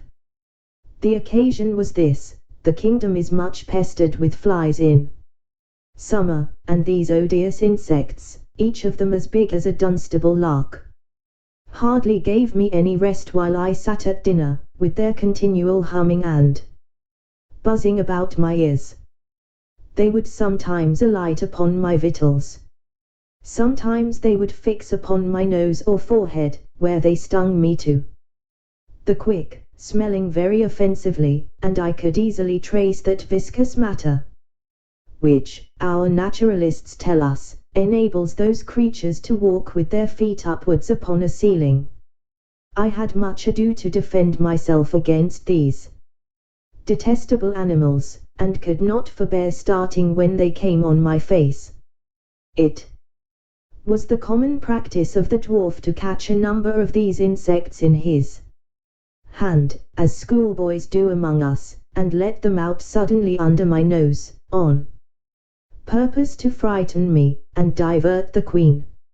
My remedy was to cut them in pieces with my knife as they flew in the air, wherein my dexterity was much admired. I remember one morning when Glumdalclitch had set me in my box upon a window, as she usually did in fair days to give me air, for I durst not venture to let the box be hung on a nail out of the window, as we do with cages in England. After I had lifted up one of my sashes, and sat down at my table to eat a piece of sweet cake for my breakfast, above 20 wasps, allured by the smell, came flying into the room, humming louder than the drones of as many bagpipes. Some of them seized my cake and carried it piecemeal away, others flew about my head and face, confounding me with the noise, and putting me in the utmost terror of their stings. However, I had the courage to rise and draw my hanger, and attack them in the air. I dispatched 4 of them, but the rest got away, and I presently shut my window. These creatures were as large as partridges. I took out their stings, found them 1.5 inches long, and as sharp as needles. I carefully preserved them all, and having since shown them, with some other curiosities, in several parts of Europe, upon my return to England I gave 3 of them to Gresham College and kept the 4th for myself. Chapter 4. The country described, a proposal for correcting modern maps, the King's Palace, and some account of the metropolis, the author's way of travelling, the chief temple described. I now intend to give the reader a short description of this country, as far as I travelled in it, which was not above 2,000 miles round Lorbrulgrad, the metropolis. For the Queen, whom I always attended, never went further when she accompanied the King in his progresses, and there stayed till his Majesty returned from viewing his frontiers. The whole extent of this prince's dominions reaching about 6,000 miles in length, and from 3 to 5 in breadth, from whence I cannot but conclude that our geographers of Europe are in a great error, by supposing nothing but sea between Japan and California, for it was ever my opinion that there must be a balance of earth to counterpoise the great continent of Tartary, and therefore they ought to correct their maps and charts by joining this vast tract of land to the northwest parts of America, wherein I shall be ready to lend them my assistance. The kingdom is a peninsula, terminated to the northeast by a ridge of mountains 30 miles high, which are altogether impassable, by reason of the volcanoes upon the tops. Neither do the most learned know what sort of mortals inhabit beyond those mountains, or whether they be inhabited at all. On the 3 other sides, it is bounded by the ocean. There is not one seaport in the whole kingdom, and those parts of the coasts into which the rivers issue, are so full of pointed rocks, and the sea generally so rough, that there is no venturing with the smallest of their boats, so that these people are wholly excluded from any commerce with the rest of the world. But the large rivers are full of vessels, and abound with excellent fish, for they seldom get any from the sea, because the sea fish are of the same size with those in Europe, and consequently not worth catching, whereby it is manifest that nature, in the production of plants and animals of so extraordinary a bulk, is wholly confined to this continent, of which I leave the reasons to be determined by philosophers. However, now and then they take a whale that happens to be dashed against the rocks, which the common people feed on heartily. These whales I have known so large, that a man could hardly carry one upon his shoulders, and sometimes, for curiosity, they are brought in hampers to Lorbrulgrad. I saw one of them in a dish at the king's table, which passed for a rarity, but I did not observe he was fond of it, for I think, indeed, the bigness disgusted him, although I have seen one somewhat larger in Greenland. The country is well inhabited, for it contains 51 cities, near 100 walled towns, and a great number of villages. To satisfy my curious reader, it may be sufficient to describe Lorbrulgrad. This city stands upon almost 2 equal parts on each side of the river that passes through. It contains above 80,000 houses, and about 600,000 inhabitants. It is in length 3 long luns, which make about 54 English miles, and 2.5 in breadth, as I measured it myself in the royal map made by the king's order, which was laid on the ground on purpose for me, and extended 100 feet. I paced the diameter and circumference several times barefoot, and computing by the scale, measured it pretty exactly. The king's palace is no regular edifice, but a heap of buildings about 7 miles round. The chief rooms are generally 240 feet high, and broad and long in proportion. A coach was allowed to Glumdalclitch and me, wherein her governess frequently took her out to see the town, or go among the shops, and I was always of the party, carried in my box, although the girl, at my own desire, would often take me out, and hold me in her hand, that I might more conveniently view the houses and the people, as we passed along the streets. I reckoned our coach to be about a square of Westminster Hall, but not altogether so high. However, I cannot be very exact. One day the governess ordered our coachman to stop at several shops, where the beggars, watching their opportunity, crowded to the sides of the coach, and gave me the most horrible spectacles that ever an English eye beheld. Beside the large box in which I was usually carried, the Queen ordered a smaller one to be made for me, of about 12 feet square, and 10 high, for the convenience of travelling, because the other was somewhat too large for Glumdalclitch's lap, and cumbersome in the coach. It was made by the same artist, whom I directed in the whole contrivance. This travelling closet was an exact square, with a window in the middle of 3 of the squares, and each window was latticed with iron wire on the outside, to prevent accidents in long journeys. On the 4th side, which had no window, 2 strong staples were fixed, through which the person that carried me, when I had a mind to be on horseback, put in a leather belt, and buckled it about his waist. This was always the office of some grave trusty servant in whom I could confide, whether I attended the King and Queen in their progresses, or were disposed to see the gardens, or pay a visit to some great lady or minister of state in the court, when Glumdalclitch happened to be out of order, for I soon began to be known and esteemed among the greatest officers, I suppose more upon account of their Majesties' favour than any merit of my own. In journeys, when I was weary of the coach, a servant on horseback would buckle my box, and place it on a cushion before him, and there I had a full prospect of the country on 3 sides from my 3 windows. I had in this closet a field bed, and a hammock hung from the ceiling, 2 chairs and a table, neatly screwed to the floor, to prevent being tossed by the agitation of the horse or the coach. And having long been used to sea voyages, those motions, although sometimes very violent, did not much discompose me. Whenever I had a mind to see the town, it was always in my travelling closet,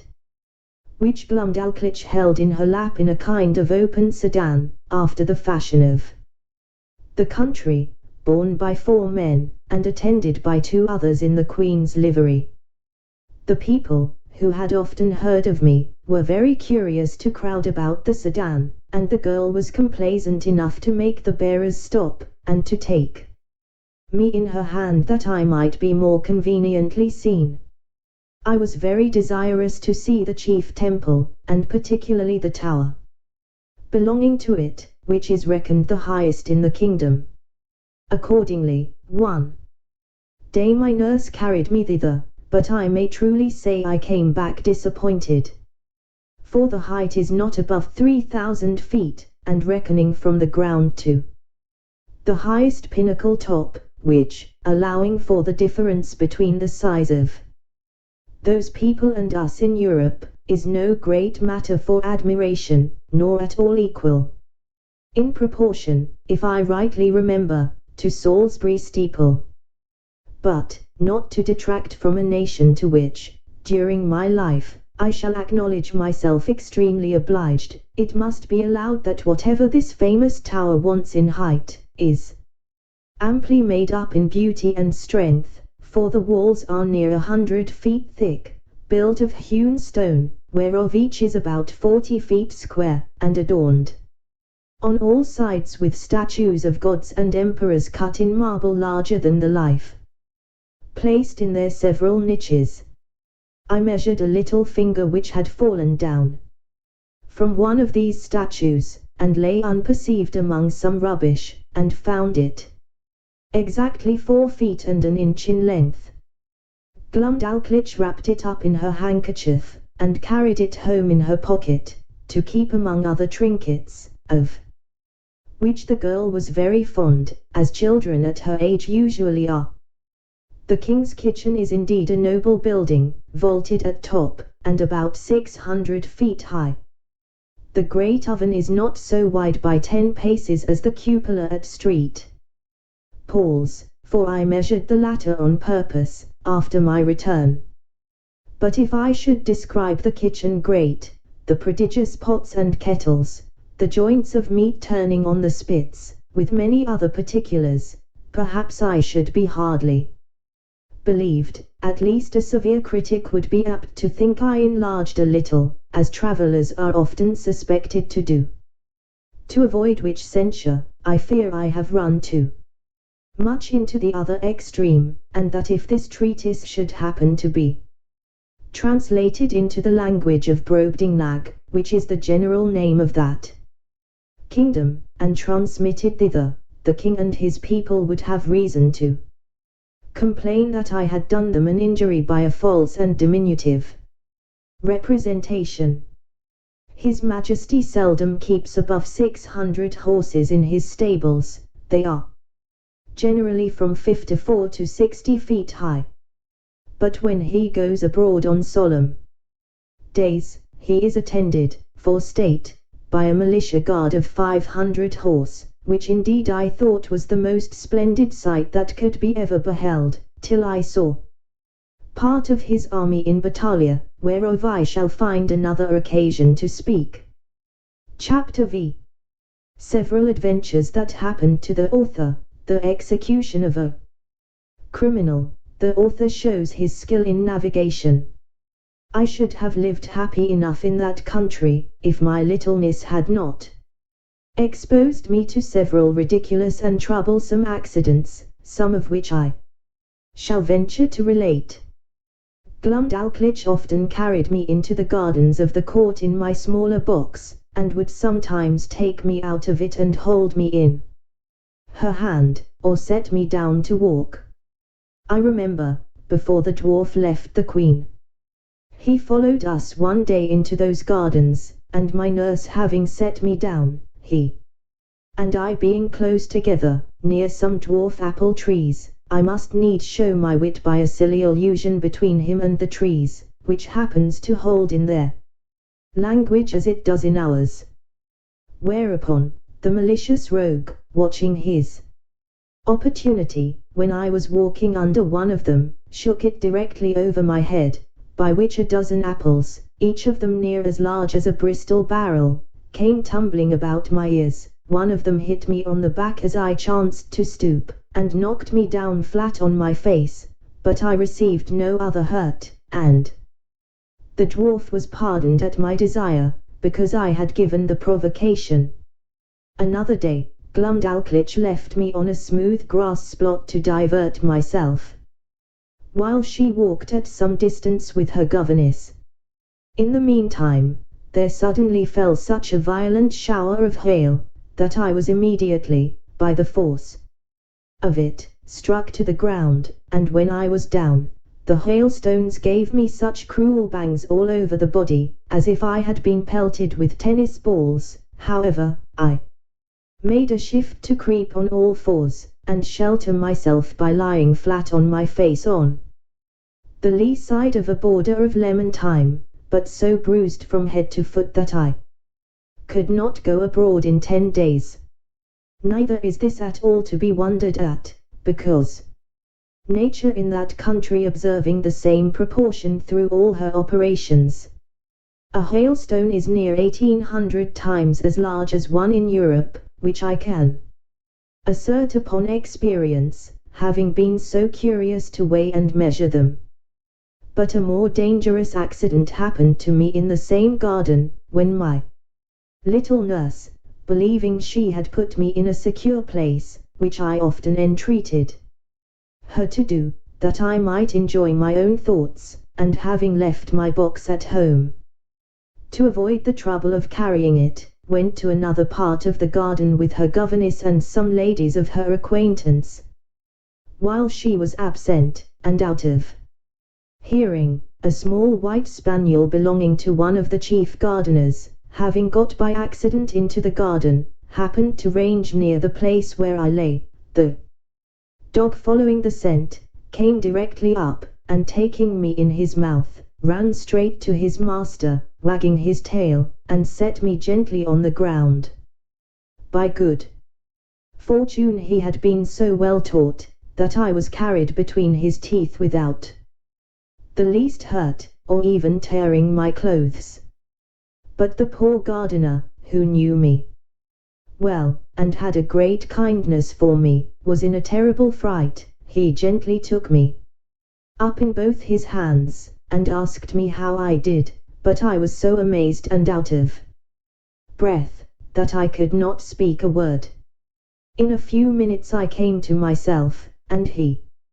carried me safe to my little nurse, who by this time had returned to the place where she had left me, and was in cruel agonies when I did not appear, nor answer when she called. She severely reprimanded the gardener on account of his dog. But the thing was hushed up, and never known at court, for the girl was afraid of the Queen's anger, and truly, as to myself, I thought it would not be for my reputation that such a story should go about. This accident absolutely determined Glumdalclitch never to trust me abroad for the future out of her sight. I had been long afraid of this resolution, and therefore concealed from her some little unlucky adventures that happened in those times when I was left by myself. Once a kite, hovering over the garden, made a stoop at me, and if I had not resolutely drawn my hanger, and run under a thick espalier, he would have certainly carried me away in his talons. Another time, walking to the top of a fresh mole-hill, I fell to my neck in the hole through which that animal had cast up the earth, and coined some lie, not worth remembering, to excuse myself for spoiling my clothes. I likewise broke my right shin against the shell of a snail, which I happened to stumble over as I was walking alone and thinking on poor England. I banged it a good while with one of my sculls. Page 132. I cannot tell whether I were more pleased or mortified to observe, in those solitary walks, that the smaller birds did not appear to be at all afraid of me, but would hop about within a yard's distance, looking for worms and other food, with as much indifference and security as if no creature at all were near them. I remember, a thrush had the confidence to snatch out of my hand with his bill a piece of cake that Glumdalclitch had just given me for my breakfast. When I attempted to catch any of these birds, they would boldly turn against me, endeavouring to pick my fingers, which I durst not venture within their reach, and then they would hop back unconcerned, to hunt for worms or snails as they did before. But one day, I took a thick cudgel, and threw it with all my strength so luckily at a linnet, that I knocked him down, and seizing him by the neck with both my hands, ran with him in triumph to my nurse. However, the bird, who had only been stunned, recovering himself, gave me so many boxes with his wings on both sides of my head and body, though I held him at arm's length, and was out of the reach of his claws, that I was 20 times thinking to let him go. But I was soon relieved by one of our servants, who wrung off the bird's neck, and I had him next day for dinner, by the Queen's command. This linnet, as near as I can remember, seemed to be somewhat larger than an English swan.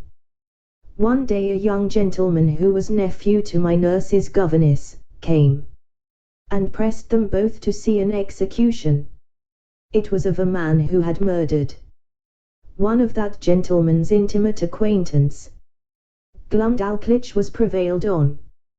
to be of the company, very much against her inclination, for she was naturally tender-hearted, and as for myself, although I abhorred such kind of spectacles, yet my curiosity tempted me to see something that I thought must be extraordinary. The malefactor was fixed in a chair upon a scaffold erected for the purpose, and his head cut off at a blow with a sword of about 40 feet long. The veins and arteries spouted up such a prodigious quantity of blood, and so high in the air, that the great jet d'eau at Versailles was not equal for the time it lasted, and the head, when it fell on the scaffold floor, gave such a bounce as made me start, although I were at least half an English mile distant. The Queen, who often used to hear me talk of my sea voyages, and took all occasions to divert me when I was melancholy, asked me whether I understood how to handle a sail or an oar, and whether a little exercise of rowing might not be convenient for my health. I answered that I understood both very well, for although my proper employment had been to be surgeon or doctor to the ship, yet often, upon a pinch, I was forced to work like a common mariner. But I could not see how this could be done in their country, where the smallest wherry was equal to a first-rate man of war among us, and such a boat as I could manage would never live in any of their rivers. Her Majesty said, if I would contrive a boat, her own joiner should make it, and she would provide a place for me to sail in. The fellow was an ingenious workman, and by my instructions, in 10 days finished a pleasure boat, with all its tackling, able conveniently to hold 8 Europeans. When it was finished, the Queen was so delighted that she ran with it in her lap to the King, who ordered it to be put in a cistern full of water, with me in it, by way of trial, where I could not manage my 2 sculls or little oars for want of room. But the Queen had before contrived another project. She ordered the joiner to make a wooden trough of 300 feet long, 50 broad, and 8 deep, which being well pitched to prevent leaking, was placed on the floor along the wall, in an outer room of the palace. It had a cock near the bottom to let out the water when it began to grow stale, and 2 servants could easily fill it in half an hour. Here I often used to row for my own diversion, as well as that of the Queen and her ladies, who thought themselves well entertained with my skill and agility. Sometimes I would put up my sail, and then my business was only to steer, while the ladies gave me a gale with their fans, and when they were weary, some of the pages would blow my sail forward with their breath, while I showed my art by steering starboard or larboard as I pleased. When I had done, Glumdalclitch always carried back my boat into her closet, and hung it on a nail to dry. In this exercise I once met an accident which had like to have cost me my life. For, one of the pages having put my boat into the trough, the governess who attended Glumdalclitch very officiously lifted me up, to place me in the boat, but I happened to slip through her fingers, and should have infallibly fallen down 40 feet, upon the floor, if by the luckiest chance in the world I had not been stopped by a corking pin that stuck in the good gentlewoman's stomacher. The head of the pin passed between my shirt and the waistband of my breeches, and thus I was held by the middle in the air till Glumdalclitch ran to my relief. Another time, one of the servants, whose office it was to fill my trough every 3rd day with fresh water, was so careless to let a huge frog, not perceiving it, slip out of his pail. The frog lay concealed till I was put into my boat, but then, seeing a resting place, climbed up, and made it lean so much on one side, that I was forced to balance it with all my weight on the other, to prevent overturning. When the frog was got in, it hopped at once half the length of the boat, and then over my head, backwards and forwards, daubing my face and clothes with its odious slime. The largeness of its features made it appear the most deformed animal that can be conceived.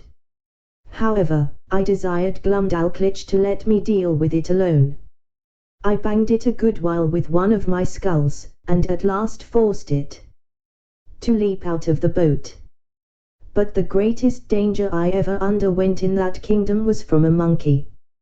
who belonged to one of the clerks of the kitchen. Glumdalclitch had locked me up in her closet, while she went somewhere upon business, or a visit. The weather being very warm, the closet window was left open, as well as the windows and door of my bigger box, in which I usually lived, because of its largeness and conveniency. As I sat quietly meditating at my table, I heard something bounce in at the closet window, and skip about from one side to the other, whereat, although I was much alarmed, yet I ventured to look out, but stirred not from my seat, and then I saw this frolicsome animal frisking and leaping up and down, till at last he came to my box, which he seemed to view with great pleasure and curiosity, peeping in at the door and every window. I retreated to the farther corner of my room, or box, but the monkey, looking in at every side, put me into such a fright, that I wanted presence of mind to conceal myself under the bed, as I might easily have done. After some time spent in peeping, grinning, and chattering, he at last espied me, and reaching one of his paws in at the door, as a cat does when she plays with a mouse, although I often shifted place to avoid him, he at length seized the lappet of my coat, which being made of that country cloth, was very thick and strong, and dragged me out. He took me up in his right forefoot, and held me as a nurse does a child she is going to suckle, just as I have seen the same sort of creature do with a kitten in Europe. And when I offered to struggle, he squeezed me so hard, that I thought it more prudent to submit. I have good reason to believe that he took me for a young one of his own species, by his often stroking my face very gently with his other paw.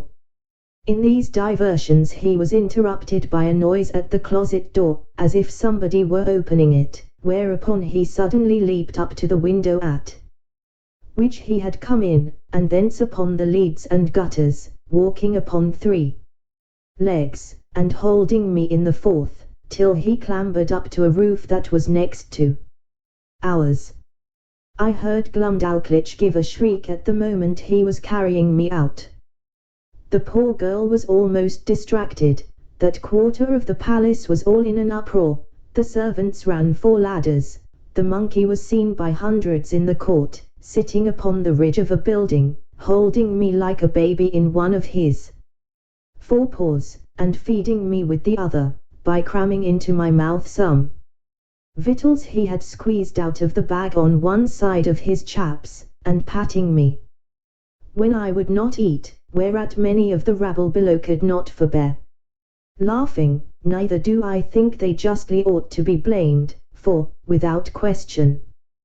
the sight was ridiculous enough to everybody but myself. Some of the people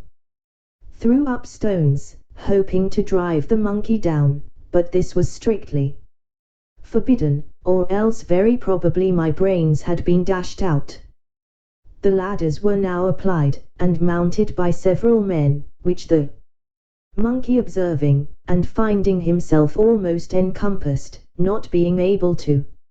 make speed enough with his 3 legs, let me drop on a ridge tile, and made his escape. Here I sat for some time, 300 yards from the ground, expecting every moment to be blown down by the wind, or to fall by my own giddiness, and come tumbling over and over from the ridge to the eaves. But an honest lad, One of my nurse's footmen climbed up, and putting me into his breeches pocket, brought me down safe.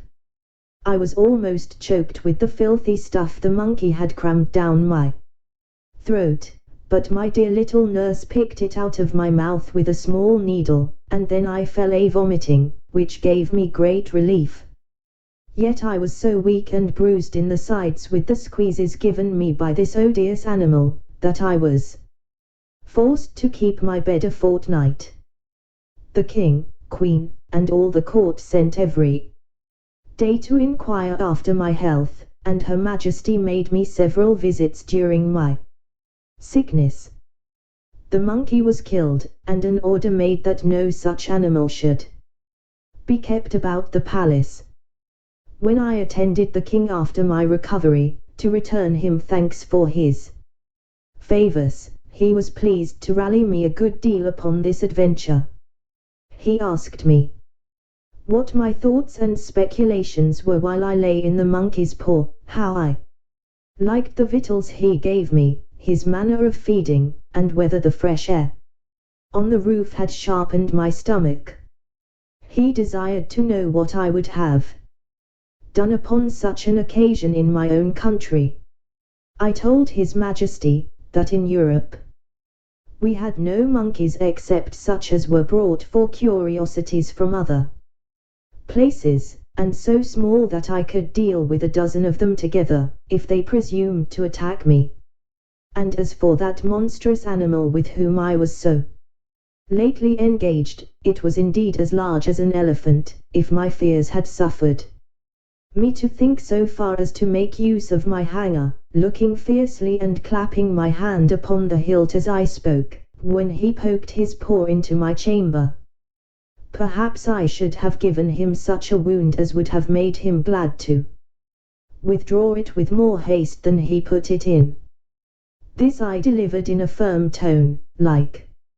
a person who was jealous lest his courage should be called in question. However, my speech produced nothing else besides a loud laughter, which all the respect due to His Majesty from those about him could not make them contain. This made me reflect how vain an attempt it is for a man to endeavor doing himself honor among those who are out of all degree of equality or comparison with him. And yet I have seen the moral of my own behavior very frequently in England since my return, where a little contemptible varlet, without the least title to birth, person, wit, or common sense, shall presume to look with importance, and put himself upon a foot with the greatest persons of the kingdom. Chapter 6. Several contrivances of the author to please the king and queen. He shows his skill in music. The king inquires into the state of Europe, which the author relates to him, the king's observations thereon. I used to attend the king's levee once or twice a week, and had often seen him under the barber's hand, which indeed was at first very terrible to behold, for the razor was almost twice as long as an ordinary scythe. His Majesty, according to the custom of the country, was only shaved twice a week. I once prevailed on the barber to give me some of the suds or lather, out of which I picked 40 or 50 of the strongest stumps of hair. I then took a piece of fine wood, and cut it like the back of a comb, making several holes in it at equal distance with as small a needle as I could get from Glumdalclitch. I fixed in the stumps so artificially, scraping and sloping them with my knife towards the points, that I made a very tolerable comb, which was a seasonable supply, my own being so much broken in the teeth that it was almost useless. Neither did I know any artist in that country so nice and exact, as would undertake to make me another. And this puts me in mind of an amusement wherein I spent many of my leisure hours. I desired the Queen's women to save for me the combings of Her Majesty's hair, whereof in time I got a good quantity, and consulting with my friend the cabinet maker, who had received general orders to do little jobs for me. I directed him to make 2 chair frames, no larger than those I had in my box, and to bore little holes with a fine all round those parts where I designed the backs and seats. Through these holes I wove the strongest hairs I could pick out, just after the manner of cane chairs in England. When they were finished, I made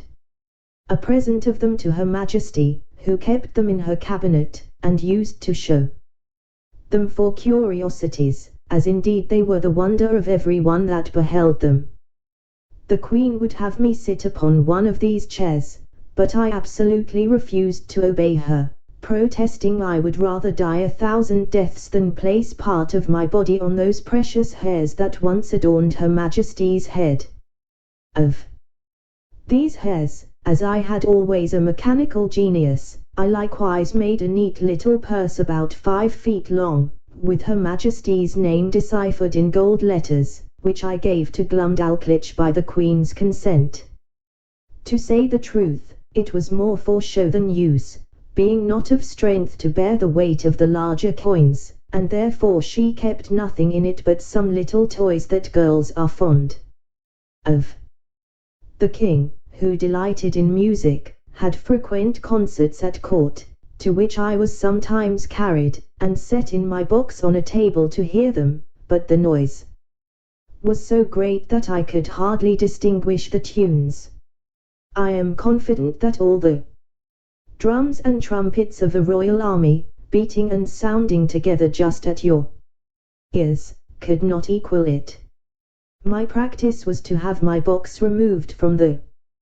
places where the performers sat, as far as I could, then to shut the doors and windows of it, and draw the window curtains, after which I found their music not disagreeable. I had learned in my youth to play a little upon the spine. Glumdalclitch kept one in her chamber, and a master attended twice a week to teach her. I call it a spine, because it somewhat resembled that instrument, and was played upon in the same manner. A fancy came into my head that I would entertain the King and Queen with an English tune upon this instrument. But this appeared extremely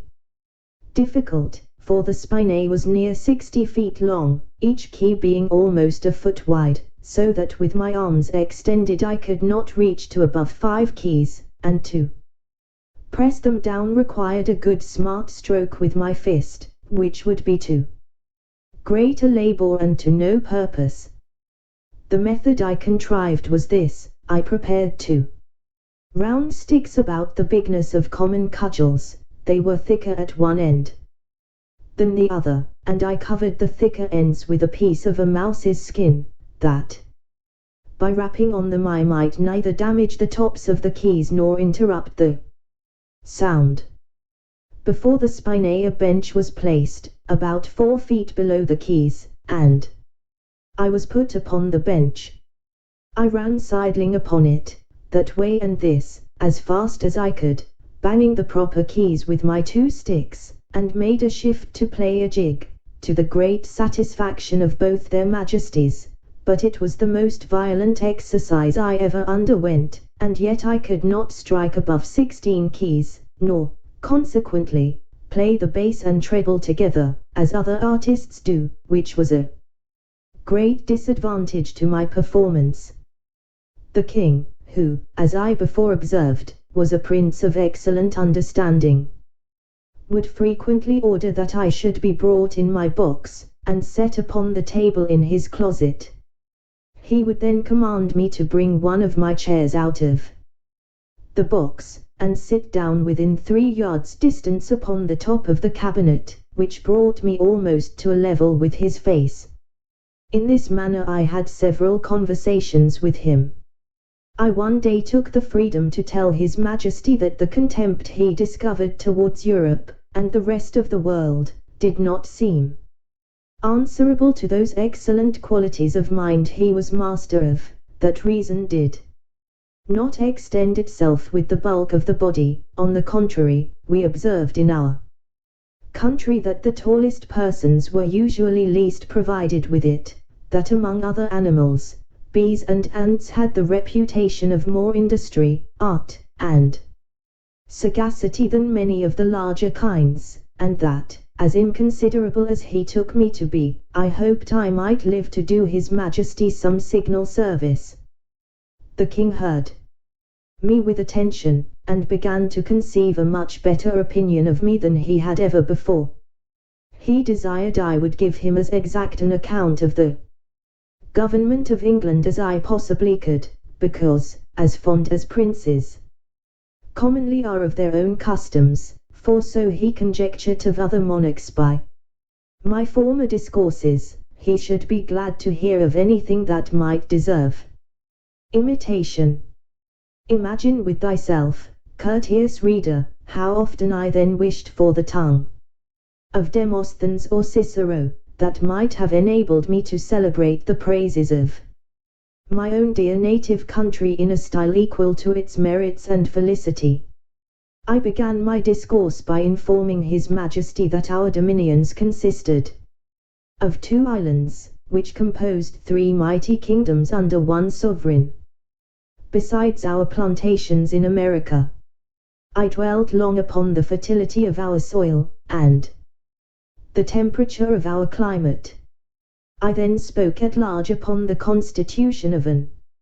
English Parliament, partly made up of an illustrious body called the House of Peers, persons of the noblest blood, and of the most ancient and ample patrimonies. I described that extraordinary care always taken of their education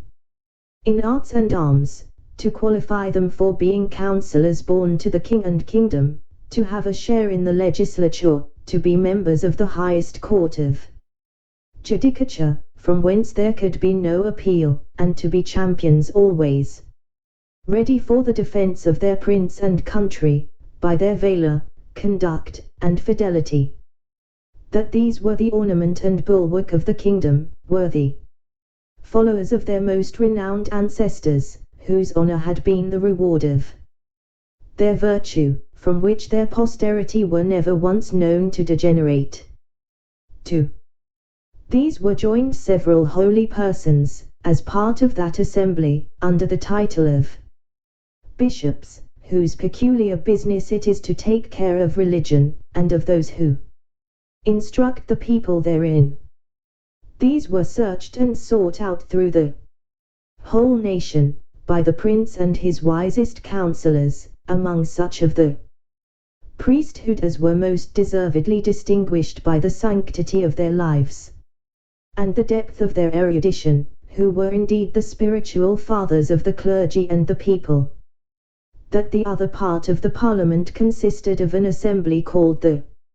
House of Commons, who were all principal gentlemen, freely picked and culled out by the people themselves, for their great abilities and love of their country, to represent the wisdom of the whole nation. And these 2 bodies make up the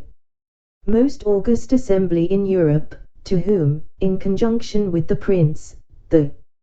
whole legislature is committed. I then descended to the courts of justice, over which the judges, those venerable sages and interpreters of the law, presided, for determining the disputed rights and properties of men, as well as for the punishment of vice and protection of innocence. I mentioned the prudent management of our treasury, the valor and achievements of our forces by sea and land. I computed the number of our people, by reckoning how many millions there might be of each religious sect or political party among us. I did not omit even our sports and pastimes, or any other particular which I thought might redound to the honor of my country. And I finished all with a brief historical account of affairs and events in England for about 100 years past. This conversation was not ended under 5 audiences, each of several hours. And the king heard the whole with great attention, frequently taking notes of what I spoke, as well as memorandums of several questions he intended to ask me. When I had put an end to these long discourses, His Majesty in a sixth audience consulting his notes, proposed many doubts, queries, and objections upon every article. He asked what methods were used to cultivate the minds and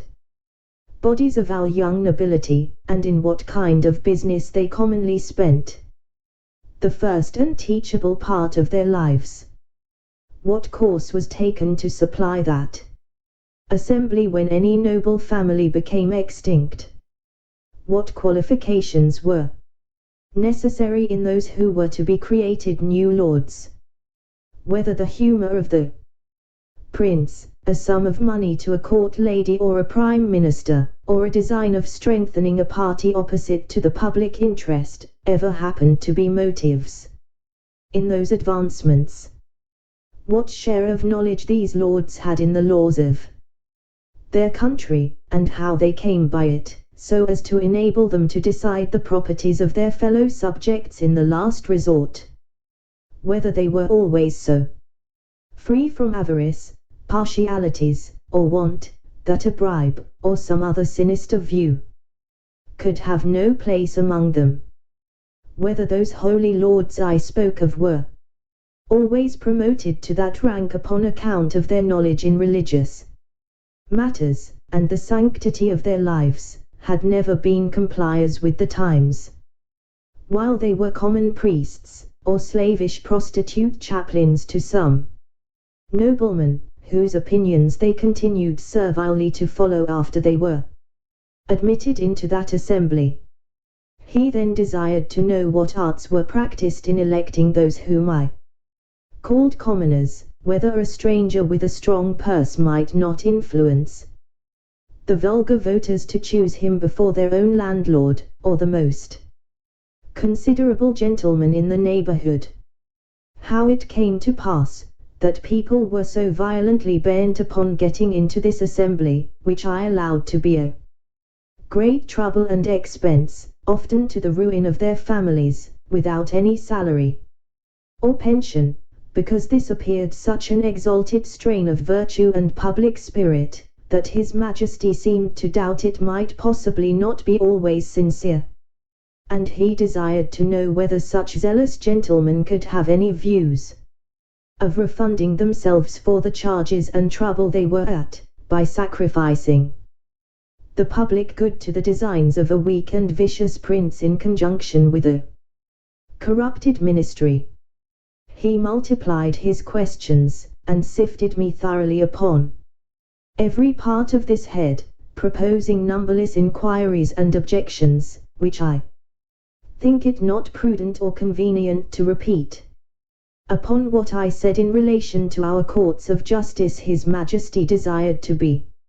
satisfied in several points, and this I was the better able to do, having been formerly almost ruined by a long suit in Chancery, which was decreed for me with costs. He asked what time was usually spent in determining between right and wrong, and what degree of expense. Whether advocates and orators had liberty to plead in causes manifestly known to be unjust, vexatious, or oppressive. Whether party in religion or politics were observed to be of any weight in the scale of justice. Whether those pleading orators were persons educated in the general knowledge of equity, or only in provincial, national, and other local customs. Whether they or their judges had any part in penning those laws which they assumed the liberty of interpreting and glossing upon at their pleasure. Whether they had ever, at different times, pleaded for and against the same cause, and cited precedents to prove contrary opinions. Whether they were a rich or a poor corporation. Whether they received any pecuniary reward for pleading, or delivering their opinions. And particularly, whether they were ever admitted as members in the lower Senate. He fell next upon the management of our treasury, and said he thought my memory had failed me, because I computed our taxes at about 5 or 6 millions a year, and when I came to mention the issues, he found they sometimes amounted to more than double, for the notes he had taken were very particular in this point, because he hoped, as he told me, that the knowledge of our conduct might be useful to him, and he could not be deceived in his calculations. But if what I told him were true, he was still at a loss how a kingdom could run out of its estate like a private person. He asked me who were our creditors, and where we should find money to pay them. He wondered to hear me talk of such chargeable and extensive wars, that certainly we must be a quarrelsome people, or live among very bad neighbors, and that our generals must needs be richer than our kings. He asked what business we had out of our own islands, unless upon the score of trade or treaty, or to defend the coasts with our fleet. Above all, he was amazed to hear me talk of a mercenary standing army in the midst of peace, and among a free people. He said if we were governed by our own consent in the persons of our representatives, he could not imagine of whom we were afraid, or against whom we were to fight, and would hear my opinion whether a private man's house might not better be defended by himself, his children, and family, than by half a dozen rascals picked up at a venture in the streets for small wages, who might get 100 times more by cutting their throats. He laughed at my odd kind of arithmetic, as he was pleased to call it, in reckoning the numbers of our people by a computation drawn from the several sects among us in religion and politics. He said he knew no reason why those who entertain opinions prejudicial to the public should be obliged to change, or should not be obliged to conceal them. And as it was tyranny in any government to require the first, so it was weakness not to enforce the second, for a man may be allowed to keep poisons in his closet, but not to vend them about for cordials. He observed that among the diversions of our nobility and gentry, I had mentioned gaming. He desired to know at what age this entertainment was usually taken up, and when it was laid down, how much of their time it employed, whether it ever went so high as to affect their fortunes, whether mean, vicious people by their dexterity in that art might not arrive at great riches, and sometimes keep our very nobles in dependence, as well as habituate them to vile companions, wholly take from them the improvement of their minds, and force them, by the losses they have received, to learn and practice that infamous dexterity upon others. He was perfectly astonished with the historical account I gave him of our affairs during the last century, protesting it was only a heap of conspiracies, rebellions, murders, massacres, revolutions, banishments, the very worst effects that avarice, faction, hypocrisy, perfidiousness, cruelty, rage, madness, hatred, envy, lust, malice, or ambition could produce. His Majesty, in another audience, was at the pains to recapitulate the sum of all I had spoken, compared the questions he made with the answers I had given. Then taking me into his hands, and stroking me gently, delivered himself in these words, which I shall never forget, nor the manner he spoke them in: my little friend Grildrig, you have made a most admirable panegyric upon your country. You have clearly proved that ignorance, idleness, and vice may be sometimes the only ingredients for qualifying a legislator, that laws are best explained, interpreted, and applied by those whose interest and abilities lie in perverting, confounding, and eluding them. I observe among you some lines of an institution which in its original might have been tolerable, but these half erased, and the rest wholly blurred and blotted by corruptions. It does not appear, from all you have said, how any one virtue is required towards the procurement of any one station among you, much less that men are ennobled on account of their virtue, that priests are advanced by their piety or learning, soldiers for their conduct or valor, judges for their integrity, senators for the love of their country, or counselors for their wisdom. As for yourself, continued the king, who have spent the greatest part of your life in traveling, I am well disposed to hope you may hitherto have escaped many vices of your country. But by what I have gathered from your own relation, and the answers I have with much pains wringed and extorted from you, I cannot but conclude the bulk of your natives to be the most pernicious race of little odious vermin that nature ever suffered to crawl upon the surface of the earth. Chapter 7. The author's love of his country. He makes a proposal of much advantage to the king, which is rejected, the king's great ignorance in politics, the learning of that country very imperfect and confined, the laws, and military affairs, and parties in the state. Nothing but an extreme love of truth could have hindered me from concealing this part of my story. It was in vain to discover my resentments, which were always turned into ridicule, and I was forced to rest with patience while my noble and beloved country was so injuriously treated. I am heartily sorry, as any of my readers can possibly be, that such an occasion was given, but this prince happened to be so curious and inquisitive upon every particular, that it could not consist either with gratitude or good manners to refuse giving him what satisfaction I was able.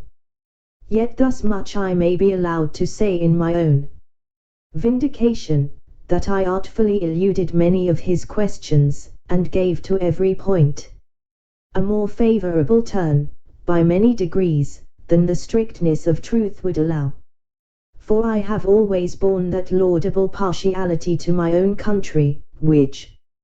Dionysius Halicarnassensis with so much justice recommends to an historian. I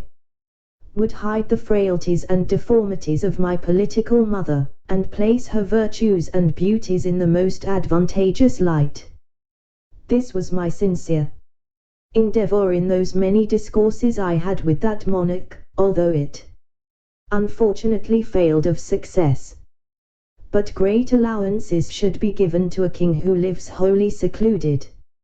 from the rest of the world, and must therefore be altogether unacquainted with the manners and customs that most prevail in other nations, the want of which knowledge will ever produce many prejudices, and a certain narrowness of thinking, from which we and the politer countries of Europe are wholly exempted. And it would be hard indeed, if so remote a prince's notions of virtue and vice were to be offered as a standard for all mankind. To confirm what I have now said, and further to show the miserable effects of a confined education, I shall here insert a passage which will hardly obtain belief. In hopes to ingratiate myself further into His Majesty's favour, I told him of an invention discovered between 300 and 400 years ago, to make a certain powder, into a heap of which the smallest spark of fire falling, would kindle the whole in a moment, although it were as big as a mountain, and make it all fly up in the air together, with a noise and agitation greater than thunder. That a proper quantity of this powder rammed into a hollow tube of brass or iron, according to its bigness, would drive a ball of iron or lead with such a violence and speed as nothing was able to sustain its force, that the largest balls thus discharged would not only destroy whole ranks of an army at once, but batter the strongest walls to the ground, sink down ships with 1,000 men in each to the bottom of the sea, and when linked together by a chain, would cut through masts and rigging, divide hundreds of bodies in the middle, and lay all waste before them. That we often put this powder into large hollow balls of iron, and discharged them by an engine into some city we were besieging, which would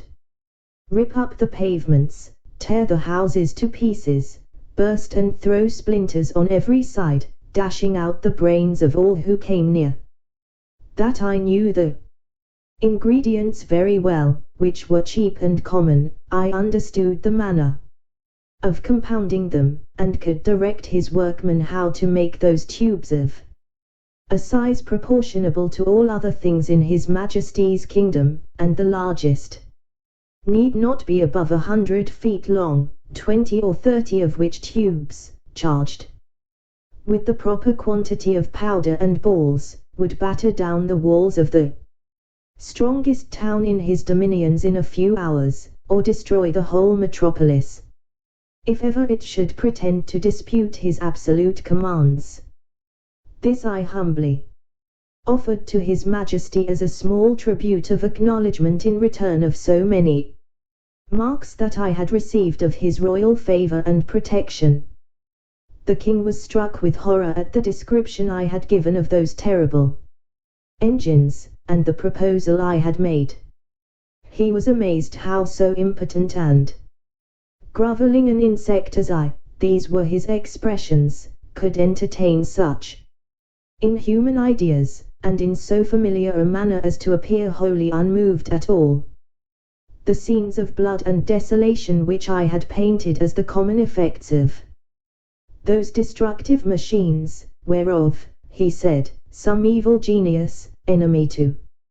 mankind, must have been the first contriver. As for himself, he protested that although few things delighted him so much as new discoveries in art or in nature, yet he would rather lose half his kingdom than be privy to such a secret, which he commanded me, as I valued my life, never to mention any more. A strange effect of narrow principles and short views that a prince possessed of every quality which procures veneration, love, and esteem, of strong parts, great wisdom, and profound learning, endued with admirable talents for government, and almost adored by his subjects, should from a nice unnecessary scruple, whereof in Europe we can have no conception, let slip an opportunity put into his hands that would have made him absolute master of the lives, the liberties, and the fortunes of his people. Neither do I say this with the least intention to detract from the many virtues of that excellent king, whose character, I am sensible, will on this account be very much lessened in the opinion of an English reader, but I take this defect among them to have risen from their ignorance, they not having hitherto reduced politics into a science, as the more acute wits of Europe have done. For, I remember very well, in a discourse one day with the king, when I happened to say there were several thousand books among us written upon the art of government, it gave him, directly contrary to my intention, a very mean opinion of our understandings. He professed both to abominate and despise all mystery, refinement, and intrigue, either in a prince or a minister. He could not tell what I meant by secrets of state, where an enemy or some rival nation were not in the case. He confined the knowledge of governing within very narrow bounds, to common sense and reason, to justice and lenity, to the speedy determination of civil and criminal causes, with some other obvious topics which are not worth considering. And he gave it for his opinion, that whoever could make 2 ears of corn, or 2 blades of grass, to grow upon a spot of ground where only one grew before, would deserve better of mankind, and do more essential service to his country than the whole race of politicians put together. The learning of this people is very defective, consisting only in morality, history, poetry, and mathematics, wherein they must be allowed to excel. But the last of these is wholly applied to what may be useful in life, to the improvement of agriculture and all mechanical arts, so that among us it would be little esteemed. And as to ideas, entities, abstractions, and transcendentals, I could never drive the least conception into their heads. No law of that country must exceed in words the number of letters in their alphabet, which consists only in 22. But indeed few of them extend even to that length. They are expressed in the most plain and simple terms, wherein those people are not mercurial enough to discover above one interpretation, and to write a comment upon any law is a capital crime. As to the decision of civil causes, or proceedings against criminals, their precedents are so few, that they have little reason to boast of any extraordinary skill in either.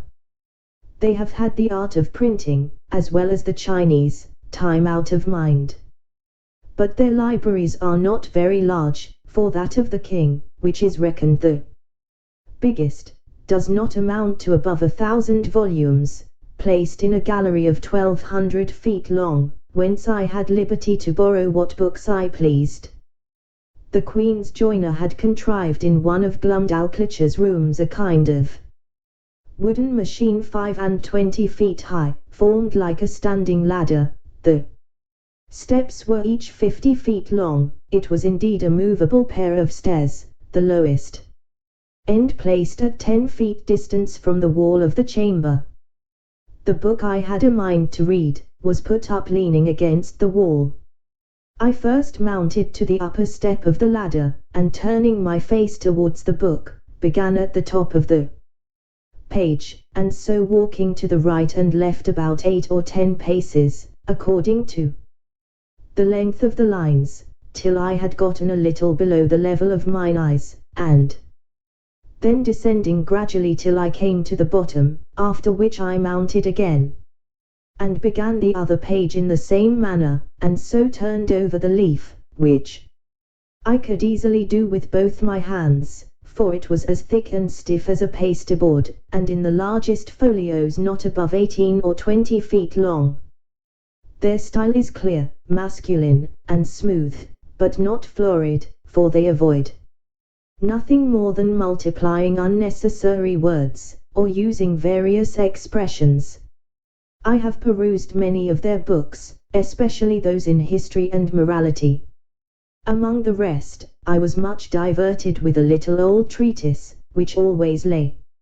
in Glumdalclitch's bedchamber, and belonged to her governess, a grave elderly gentlewoman, who dealt in writings of morality and devotion. The book treats of the weakness of humankind, and is in little esteem except among the women and the vulgar. However, I was curious to see what an author of that country could say upon such a subject. This writer went through all the usual topics of European moralists, showing how diminutive, contemptible, and helpless an animal was man in his own nature, how unable to defend himself from the inclemencies of the air, or the fury of wild beasts, how much he was excelled by one creature in strength, by another in speed, by a third in foresight, by a fourth in industry. He added that nature was degenerated in these latter declining ages of the world, and could now produce only small abortive births in comparison of those in ancient times. He said it was very reasonable to think, not only that the species of men were originally much larger, but also that there must have been giants in former ages, which, as it is asserted by history and tradition, so it has been confirmed by huge bones and skulls casually dug up in several parts of the kingdom, far exceeding the common dwindled race of man in our days. He argued that the very laws of nature absolutely required we should have been made, in the beginning, of a size more large and robust, not so liable to destruction from every little accident of a tile falling from a house or a stone cast from the hand of a boy, or of being drowned in a little brook. From this way of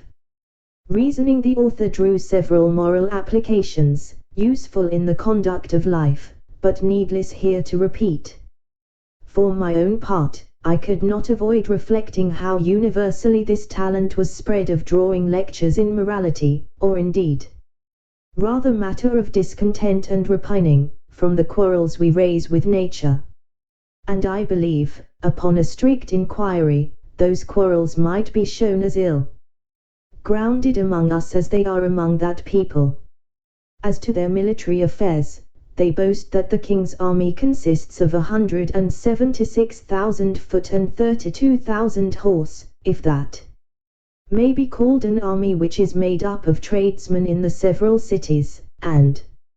farmers in the country, whose commanders are only the nobility and gentry, without pay or reward. They are indeed perfect enough in their exercises, and under very good discipline, wherein I saw no great merit, for how should it be otherwise, where every farmer is under the command of his own landlord, and every citizen under that of the principal men in his own city, chosen, after the manner of Venice, by ballot. I have often seen the militia of Lord Brulgrud drawn out to exercise in a great field near the city, of 20 miles square. They were in all not above 25,000 foot, and 6,000 horse, but it was impossible for me to compute their number, considering the space of ground they took up. A cavalier mounted on a large steed might be about 100 feet high. I have seen this whole body of horse, upon a word of command, draw their swords at once and brandish them in the air. Imagination can figure nothing so grand, so surprising, and so astonishing. It looked as if 10,000 flashes of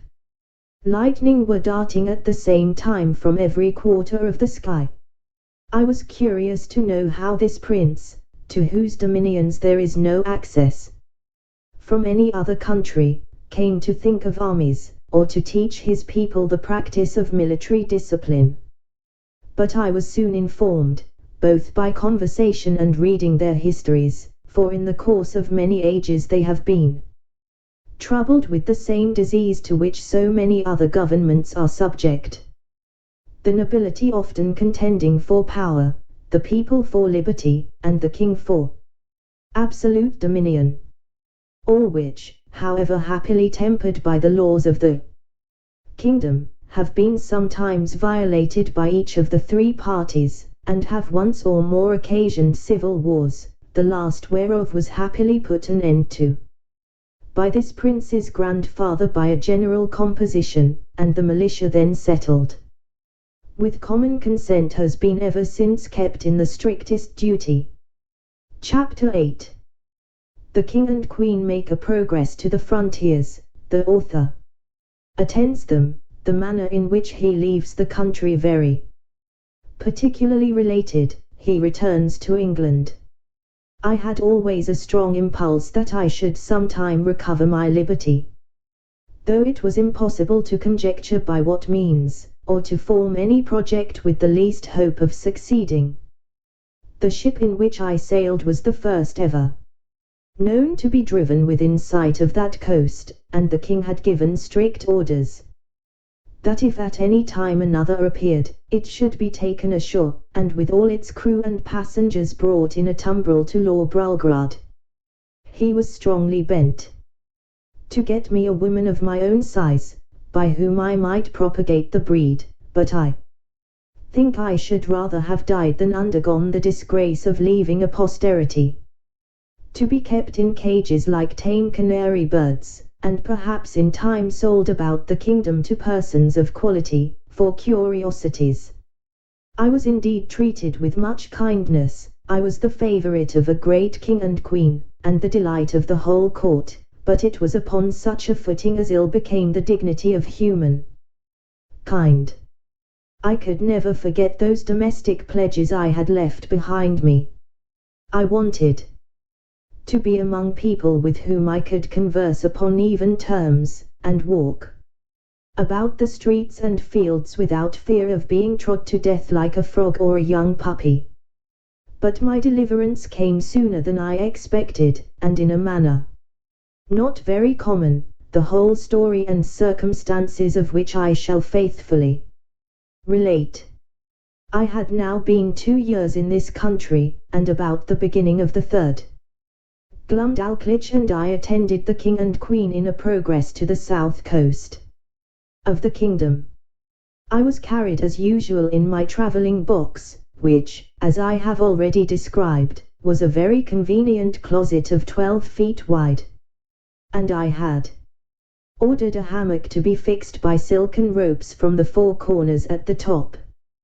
to break the jolts when a servant carried me before him on horseback, as I sometimes desired, and would often sleep in my hammock while we were upon the road. On the roof of my closet, not directly over the middle of the hammock, I ordered the joiner to cut out a hole of a foot square, to give me air in hot weather as I slept, which hole I shut at pleasure with a board that drew backwards and forwards through a groove. When we came to our journey's end, the king thought proper to pass a few days at a palace he has near Flamflasnik, a city within 18 English miles of the seaside. Glumdalclitch and I were much fatigued. I had gotten a small cold, but the poor girl was so ill as to be confined to her chamber. I longed to see the ocean, which must be the only scene of my escape, if ever it should happen. I pretended to be worse than I really was, and desired leave to take the fresh air of the sea, with a page whom I was very fond of, and who had sometimes been trusted with me. I shall never forget with what unwillingness Glumdalclitch consented, nor the strict charge she gave the page to be careful of me, bursting at the same time into a flood of tears, as if she had some foreboding of what was to happen. The boy took me out in my box, about half an hour's walk from the palace, towards the rocks on the seashore. I ordered him to set me down, and lifting up one of my sashes, cast many a wistful melancholy look towards the sea. I found myself not very well, and told the page that I had a mind to take a nap in my hammock, which I hoped would do me good. I got in, and the boy shut the window close down to keep out the cold. I soon fell asleep, and all I can conjecture is that while I slept, the page, thinking no danger could happen, went among the rocks to look for birds' eggs, having before observed him from my window searching about, and picking up 1 or 2 in the clefts. Be that as it will, I found myself suddenly awakened with a violent pull upon the ring which was fastened at the top of my box for the conveniency of carriage. I felt my box raised very high in the air, and then borne forward with prodigious speed. The first jolt had like to have shaken me out of my hammock, but afterwards the motion was easy enough. I called out several times as loud as I could raise my voice, but all to no purpose. I looked towards my windows, and could see nothing but the clouds and sky. I heard a noise over my head like the clapping of wings, and then began to perceive the woeful condition I was in, that some eagle had got the ring of my box in his beak, with an intent to let it fall on a rock like a tortoise in a shell, and then pick out my body and devour it, for the sagacity and smell of this bird enable him to discover his quarry at a great distance, though better concealed than I could be within a 2-inch board.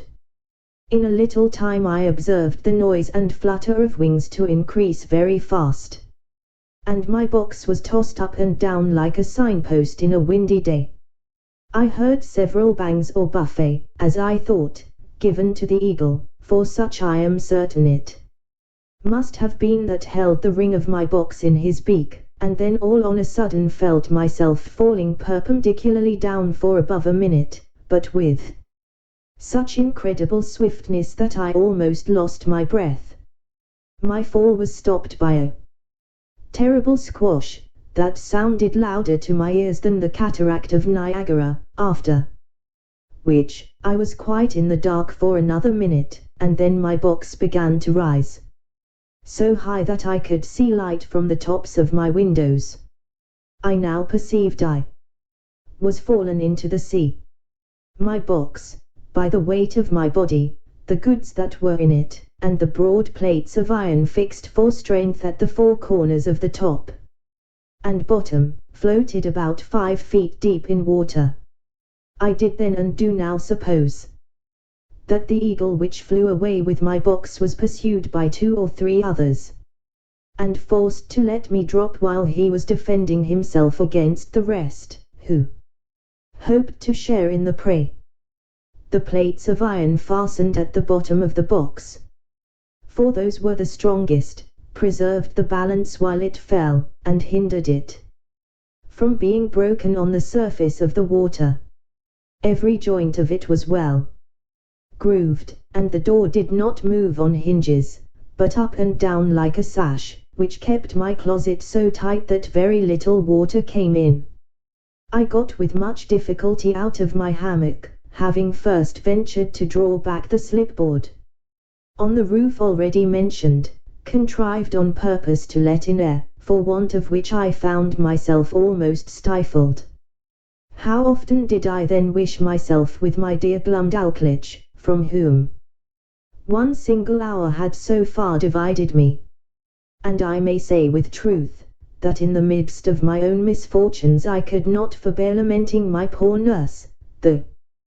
grief she would suffer for my loss, the displeasure of the Queen, and the ruin of her fortune. Perhaps many travellers have not been under greater difficulties and distress than I was at this juncture, expecting every moment to see my box dashed in pieces, or at least overset by the first violent blast, or a rising wave. A breach in one single pane of glass would have been immediate death, nor could anything have preserved the windows but the strong lattice wires placed on the outside against accidents in travelling. I saw the water ooze in at several crannies, although the leaks were not considerable, and I endeavoured to stop them as well as I could.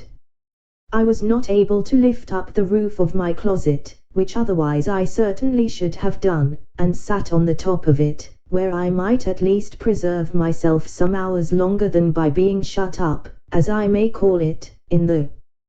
hold. Or if I escaped these dangers for a day or two, what could I expect but a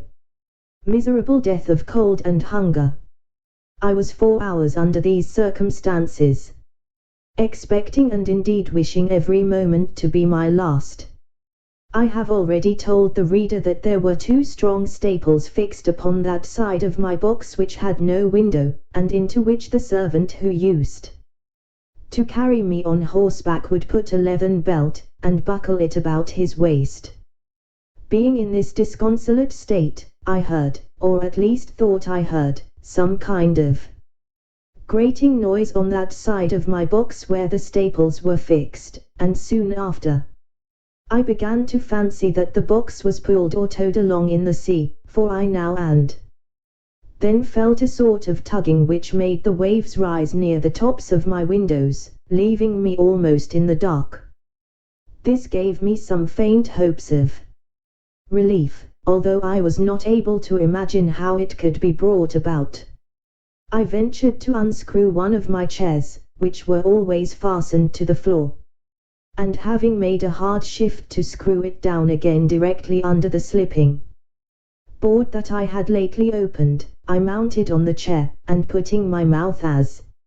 near as I could to the hole, I called for help in a loud voice, and in all the languages I understood. I then fastened my handkerchief to a stick I usually carried, and thrusting it up the hole, waved it several times in the air, that if any boat or ship were near, the seaman might conjecture some unhappy mortal to be shut up in this box. I heard a noise over my head like the clapping of wings. Page 157. I found no effect from all I could do, but plainly perceived my closet to be moved along, and in the space of an hour, or better, that side of the box where the staples were, and had no window, struck against something that was hard. I apprehended it to be a rock, and found myself tossed more than ever. I plainly heard a noise upon the cover of my closet, like that of a cable, and the grating of it as it passed through the ring. I then found myself hoisted up, by degrees, at least 3 feet higher than I was before. Whereupon I again thrust up my stick and handkerchief, calling for help till I was almost hoarse. In return to which, I heard a great shout repeated 3 times, giving me such transports of joy as are not to be conceived but by those who feel them. I now heard a trampling over my head, and somebody calling through the hole with a loud voice, in the English tongue, "If there be anybody below, let him speak." I answered, I was an Englishman, drawn by ill fortune into the greatest calamity that ever any creature underwent, and begged, by all that is moving, to be delivered out of the dungeon I was in. The voice replied, I was safe, for my box was fastened to their ship, and the carpenter should immediately come and saw a hole in the cover, large enough to pull me out. I answered, that was needless, and would take up too much time, for there was no more to be done but let one of the crew put his finger into the ring, and take the box out of the sea into the ship, and so into the captain's cabin. Some of them, upon hearing me talk so wildly, thought I was mad, others laughed, for indeed it never came into my head that I was now among people of my own stature and strength. The carpenter came, and in a few minutes sawed a passage about 4 feet square, then let down a small ladder, upon which I mounted, and from thence was taken into the ship in a very weak condition.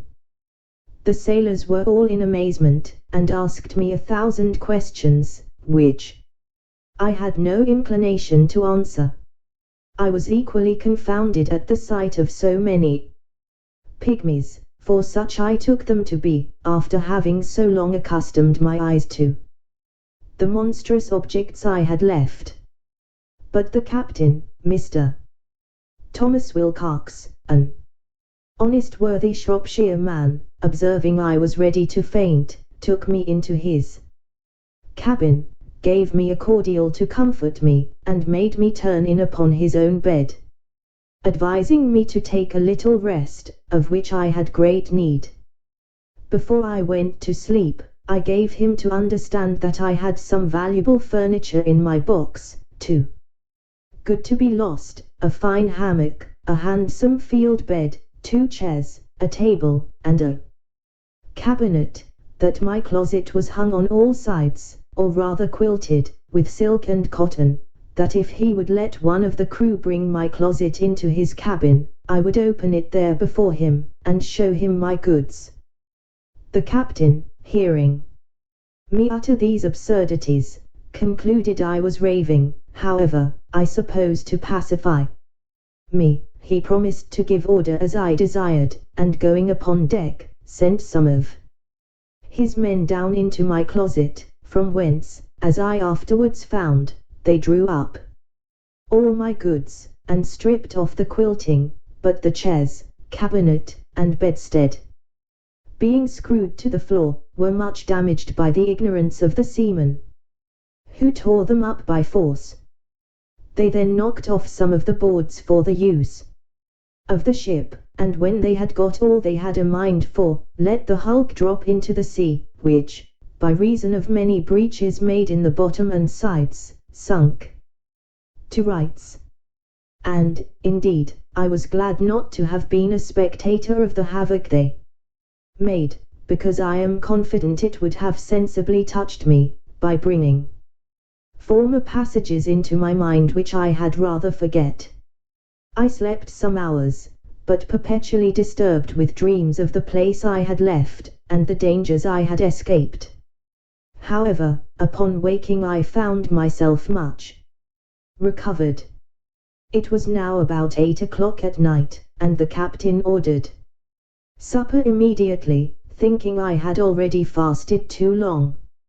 He entertained me with great kindness, observing me not to look wildly, or talk inconsistently, and, when we were left alone, desired I would relate to him my travels, and by what accident I came to be set adrift in that monstrous wooden chest. He said that about 12 o'clock at noon, as he was looking through his glass, he spied it at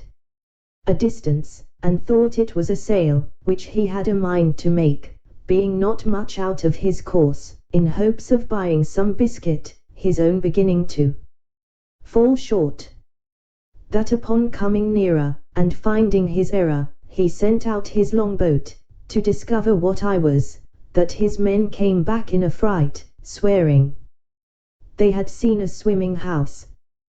That he laughed at their folly, and went himself in the boat, ordering his men to take a strong cable along with them. That the weather being calm, he rowed round me several times, observed my windows and the wire lattices that defended them. That he discovered two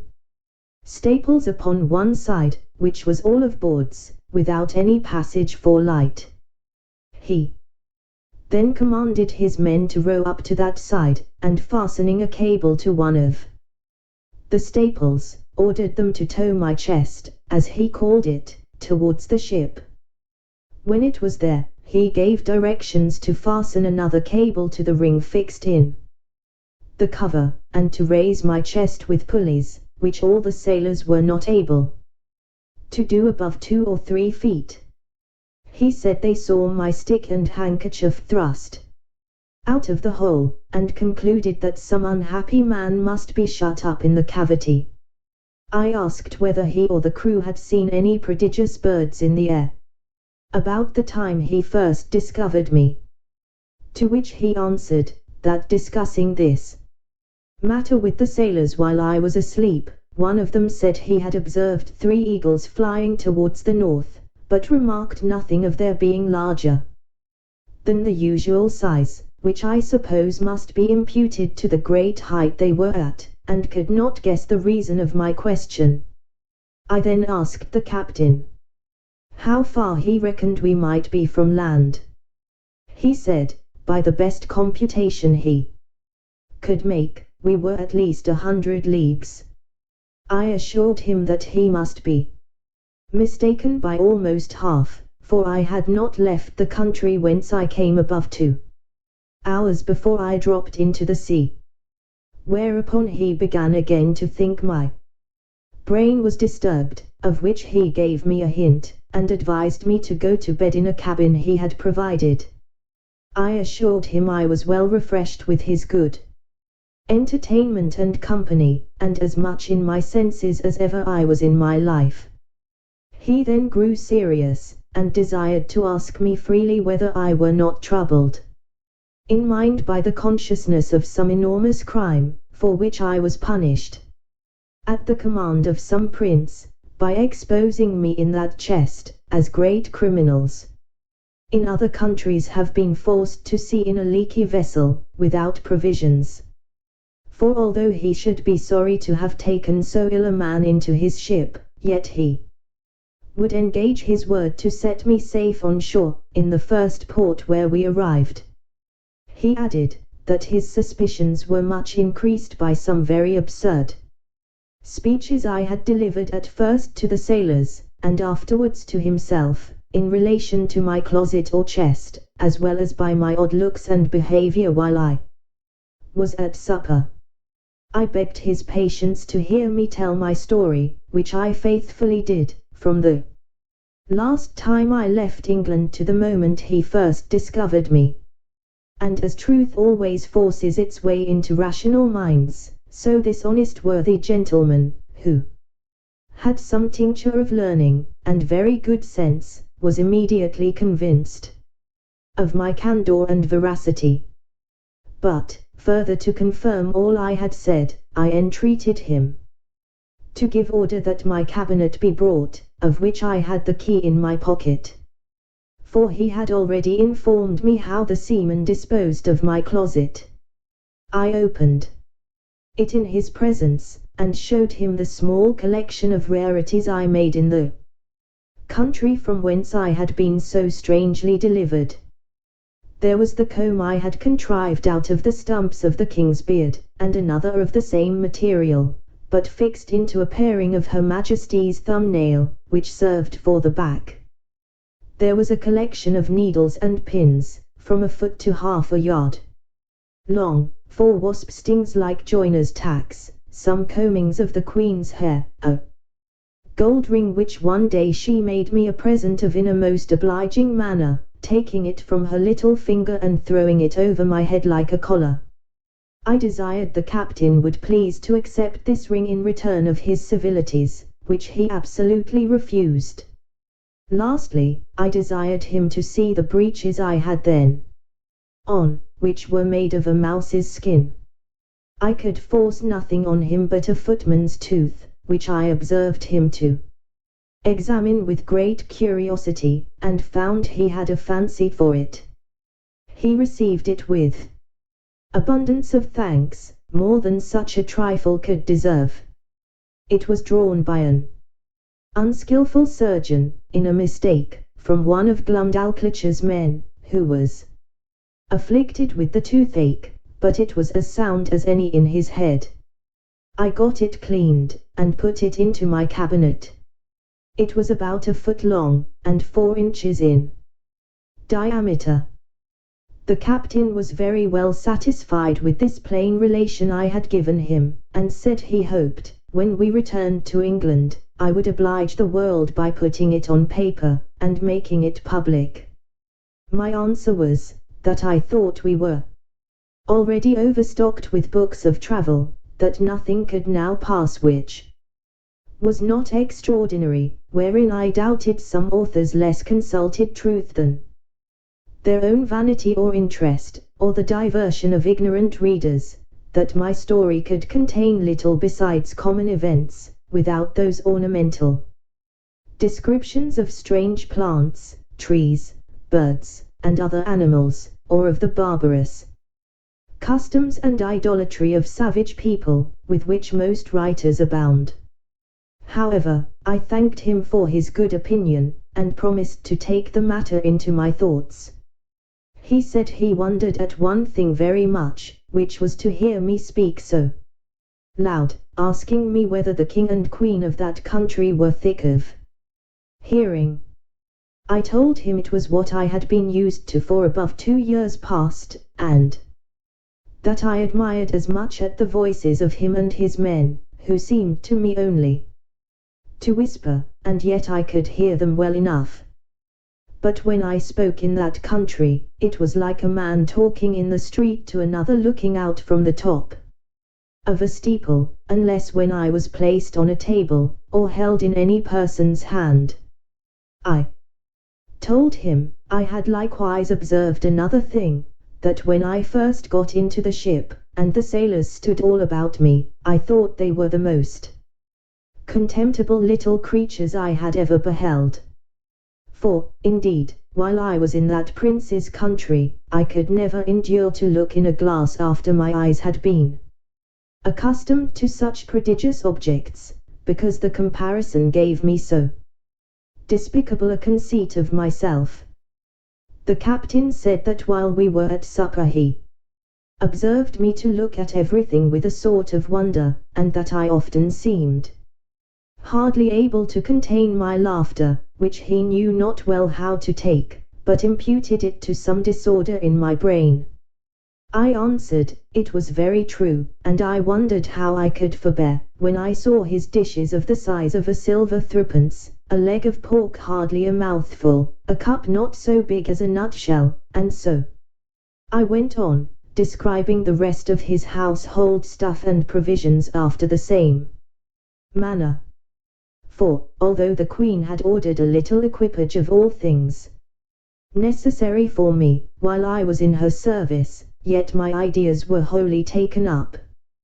with what I saw on every side of me, and I winked at my own littleness as people do at their own faults. The captain understood my raillery very well, and merrily replied with the old English proverb, that he doubted my eyes were bigger than my belly, for he did not observe my stomach so good, although I had fasted all day, and continuing in his mirth, protested he would have gladly given £100 to have seen my closet in the Eagle's Bill, and afterwards in its fall from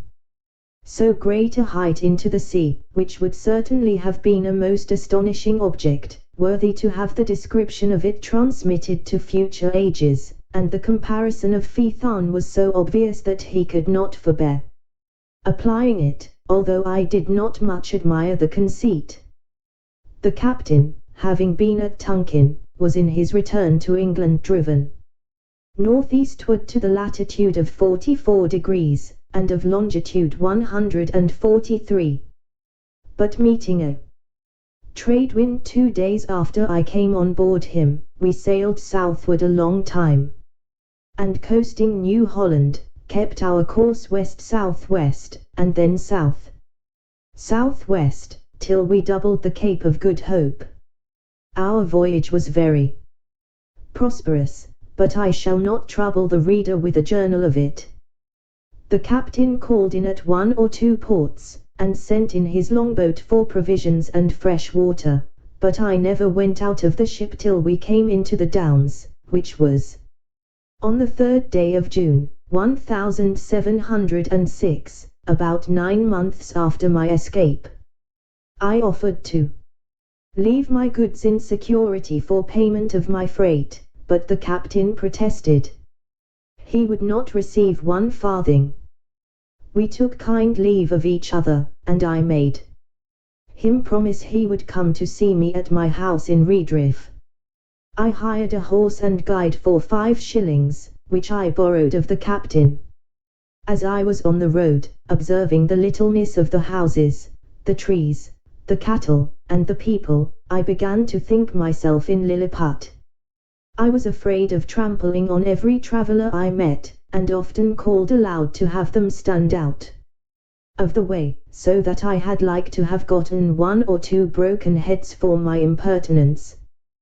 When I came to my own house, for which I was forced to inquire, one of the servants opening the door, I bent down to go in, like a goose under a gate, for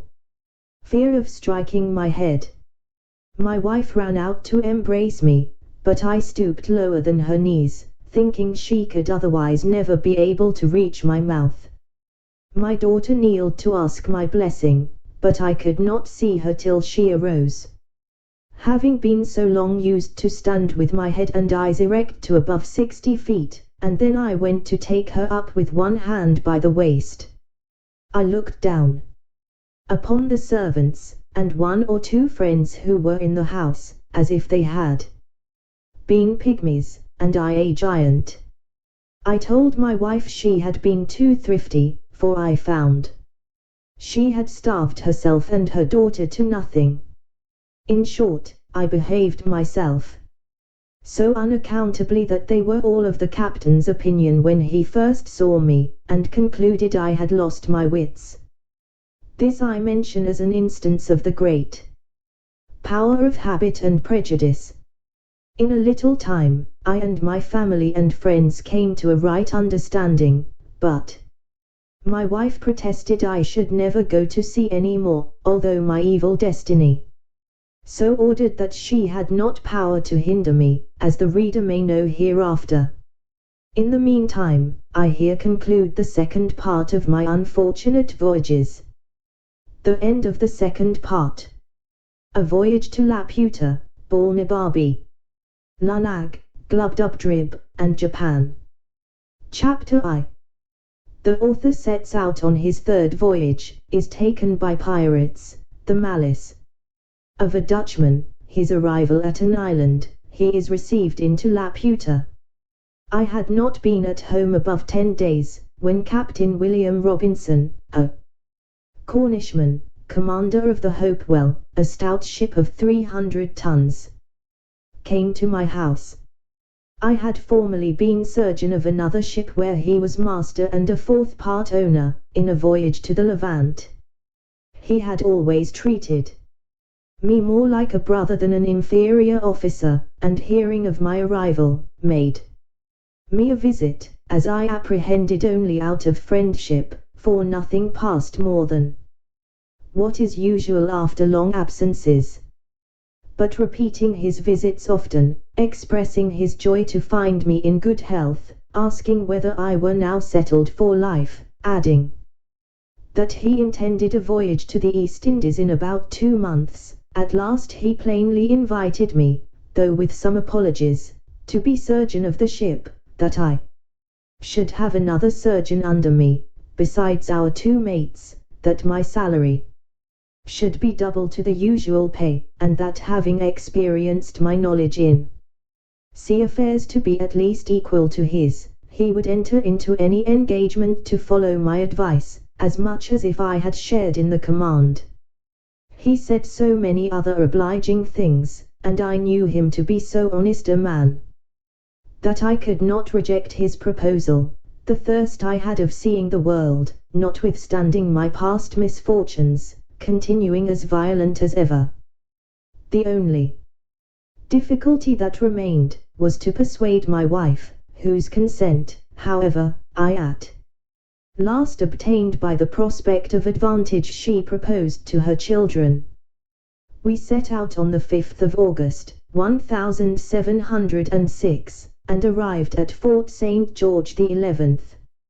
of April, 1707, stayed there 3 weeks to refresh our crew, many of whom were sick. From thence we went to Tonkin, where the captain resolved to continue some time, because many of the goods he intended to buy were not ready, nor could he expect to be dispatched in some months. Therefore, in hopes to defray some of the charges he must be at, he bought a sloop, loaded it with several sorts of goods wherewith the Tonkinese usually trade to the neighbouring islands, and putting 14 men on board, whereof 3 were of the country, he appointed me master of the sloop, and gave me power to traffic for 2 months while he transacted his affairs at Tonkin. We had not sailed above 3 days, when a great storm arising, we were driven 5 days to the north-northeast, and then to the east, after which we had fair weather, but still with a pretty strong gale from the west. Upon the 10th day we were chased by 2 pirates, who soon overtook us, for my sloop was so deep laden, that she sailed very slow, neither were we in a condition to defend ourselves. We were boarded about the same time by both the pirates, who entered furiously at the head of their men, but finding us all prostrate upon our faces, for so I gave order, they pinioned us with strong ropes, and setting a guard upon us, went to search the sloop. I observed among them a Dutchman, who seemed to be of some authority, though he was not commander of either ship. He knew us by our countenances to be Englishmen, and jabbering to us in his own language, swore we should be tied back to back and thrown into the sea. I spoke Dutch tolerably well. I told him who we were, and begged him, in consideration of our being Christians and Protestants, of neighbouring countries in strict alliance, that he would move the captains to take some pity on us. This inflamed his rage. He repeated his threatenings, and turning to his companions, spoke with great vehemence in the Japanese language, as I suppose, often using the word Christianos. The largest of the 2 pirate ships was commanded by a Japanese captain who spoke a little Dutch, but very imperfectly. He came up to me, and after several questions, which I answered in great humility, he said we should not die. I made the captain a very low bow, and then turning to the Dutchman, said I was sorry to find more mercy in a heathen than in a brother Christian. But I had soon reason to repent those foolish words, for that malicious reprobate, having often endeavoured in vain to persuade both the captains that I might be thrown into the sea, which they would not yield to, after the promise made me that I should not die, however, prevailed so far as to have a punishment inflicted on me, worse in all human appearance than death itself. My men were sent by an equal division into both the pirate ships, and my sloop new manned. As to myself, it was determined that I should be set adrift in a small canoe, with paddles and a sail, and 4 days' provisions, which last the Japanese captain was so kind to double out of his own stores, and would permit no man to search me. I got down into the canoe, while the Dutchman, standing upon the deck, loaded me with all the curses and injurious terms his language could afford. About an hour before we saw the pirates, I had taken an observation, and found we were in the latitude of 46° and of longitude 183. When I was at some distance from the pirates, I discovered by my pocket glass several islands to the southeast. I set up my sail, the wind being fair, with a design to reach the nearest of those islands, which I made a shift to do in about 3 hours. It was all rocky. However, I got many birds' eggs, and striking fire, I kindled some heath and dry seaweed, by which I roasted my eggs. I ate no other supper, being resolved to spare my provisions as much as I could.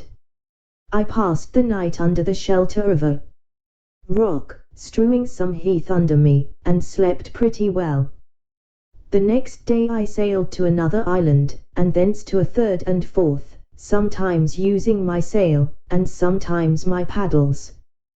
But not to trouble the reader with a particular account of my distresses, let it suffice that on the 5th day I arrived at the last island in my sight, which lay south-southeast to the former. This island was at a greater distance than I expected, and I did not reach it in less than 5 hours. I encompassed it almost round before I could find a convenient place to land in, which was a small creek, about 3 times the wideness of my canoe. I found the island to be all rocky, only a little intermingled with tufts of grass, and sweet-smelling herbs. I took out my small provisions, and after having refreshed myself, I secured the remainder in a cave, whereof there were great numbers. I gathered plenty of eggs upon the rocks, and got a quantity of dry seaweed and parched grass, which I designed to kindle the next day, and roast my eggs as well as I could, for I had about me my flint, steel, match, and burning glass. I lay all night in the cave where I had lodged my provisions. My bed was the same dry grass and seaweed which I intended for fuel. I slept very little, for the disquiets of my mind prevailed over my weariness, and kept me awake. I considered how impossible it was to preserve my life in so desolate a place, and how miserable my end must be, yet I found myself so listless and desponding, that I had not the heart to rise, and before I could get spirits enough to creep out of my cave, the day was far advanced. I walked a while among the rocks. The sky was perfectly clear, and the sun so hot, that I was forced to turn my face from it, when all on a sudden it became obscured, as I thought, in a manner very different from what happens by the interposition of a cloud. I turned back, and perceived a vast opaque body between me and the sun. Moving forwards towards the island, it seemed to be about 2 miles high, and hid the sun 6 or 7 minutes, but I did not observe the air to be much colder, or the sky more darkened, than if I had stood under the shade of a mountain. As It approached nearer over the place where I was. It appeared to me a firm substance, the bottom flat, smooth, and shining very bright from the reflection of the sea below. I stood upon a height about 200 yards from the shore, and saw this vast body descending almost to a parallel with me, at less than an English mile distance. I took out my pocket perspective, and could plainly discover numbers of people moving up and down the sides of it, which appeared to be sloping, but what those people were doing I was not able to distinguish. The natural love of life gave me some inward motions of joy, and I was ready to entertain a hope that this adventure might, some way or other, help to deliver me from the desolate place and condition I was in. But at the same time, the reader can hardly conceive my astonishment to behold an island in the air, inhabited by men, who were able, as it should seem, to raise or sink, or put it into a progressive motion, as they pleased. But not being at that time in a disposition to philosophize upon this phenomenon, I rather chose to observe what course the island would take, because it seemed for a while to stand still. Yet soon after, it advanced nearer, and I could see the sides of it encompassed with several gradations of galleries, and stairs at certain intervals to descend from one to the other. In the lowest gallery, I beheld some people fishing with long angling rods, and others looking on. I waved my cap, for my hat was long since worn out, and my handkerchief towards the island, and upon its nearer approach, I called and shouted with the utmost strength of my voice, and then looking circumspectly, I beheld a crowd gathered to that side which was most in my view. I found by their pointing towards me and to each other, that they plainly discovered me, although they made no return to my shouting. But I could see 4 or 5 men running in great haste up the stairs to the top of the island, who then disappeared. I happened rightly to conjecture that these were sent for orders to some person in authority upon this occasion. The number of people increased, and in less than half an hour the island was moved, and raised in such a manner that the lowest gallery appeared in a parallel of less than 100 yards distance from the height where I stood. I then put myself in the most supplicating postures, and spoke in the humblest accent, but received no answer. Those who stood nearest over against me seemed to be persons of distinction, as I supposed by their habit. They conferred earnestly with each other, looking often upon me. At length, one of them called out in a clear, polite, smooth dialect, not unlike in sound to the Italian, and therefore I returned an answer in that language, hoping at least that the cadence might be more agreeable to his ears. Although neither of us understood the other, yet my meaning was easily known, for the people saw the distress I was in. They made signs for me to come down from the rock, and go towards the shore, which I accordingly did, and the flying island being raised to a convenient height, the verge directly over me, a chain was let down from the lowest gallery, with a seat fastened to the bottom, to which I fixed myself, and was drawn up by pulleys. Chapter 2. The humours and dispositions of the Laputians described, an account of their learning, of the king and his court, the author's reception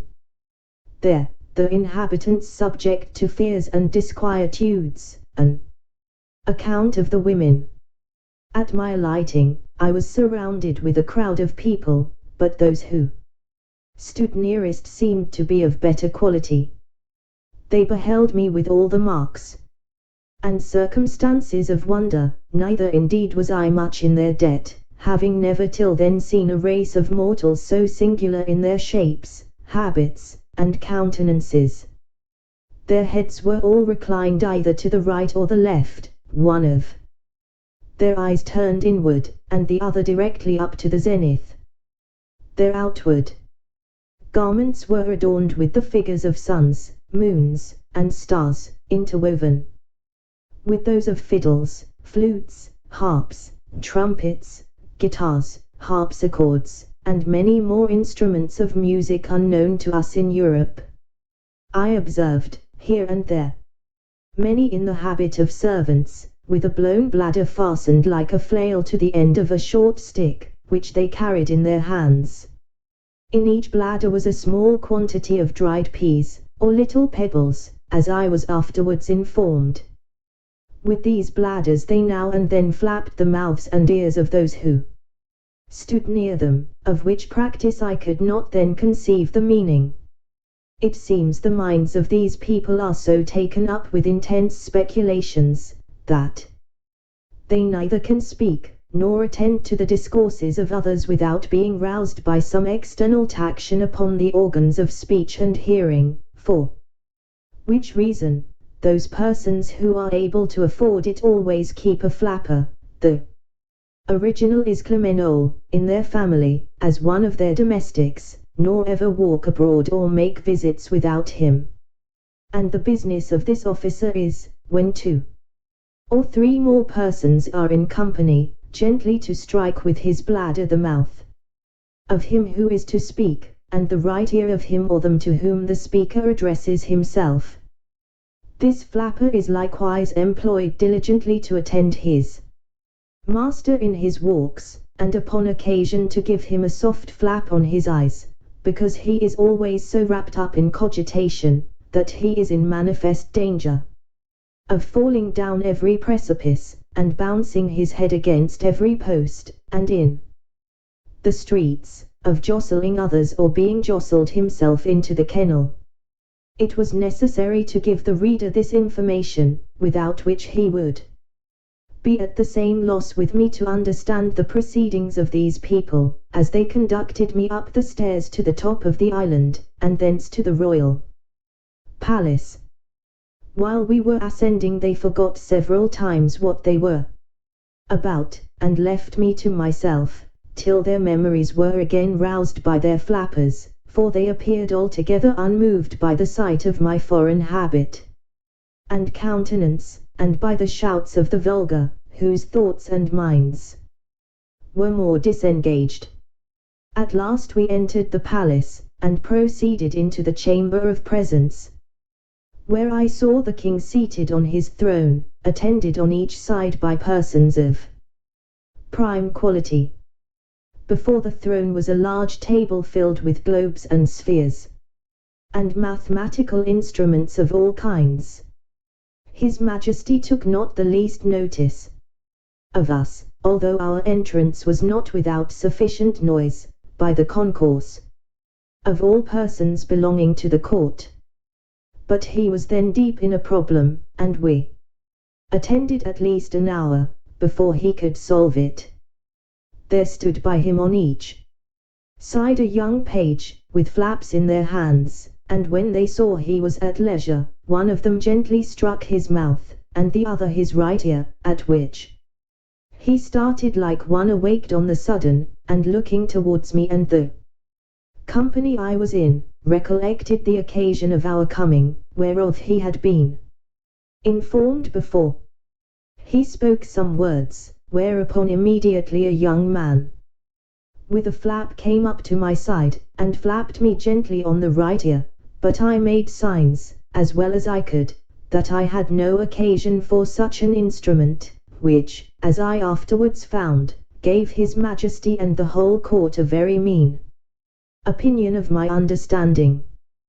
The king, as far as I could conjecture, asked me several questions, and I addressed myself to him in all the languages I had.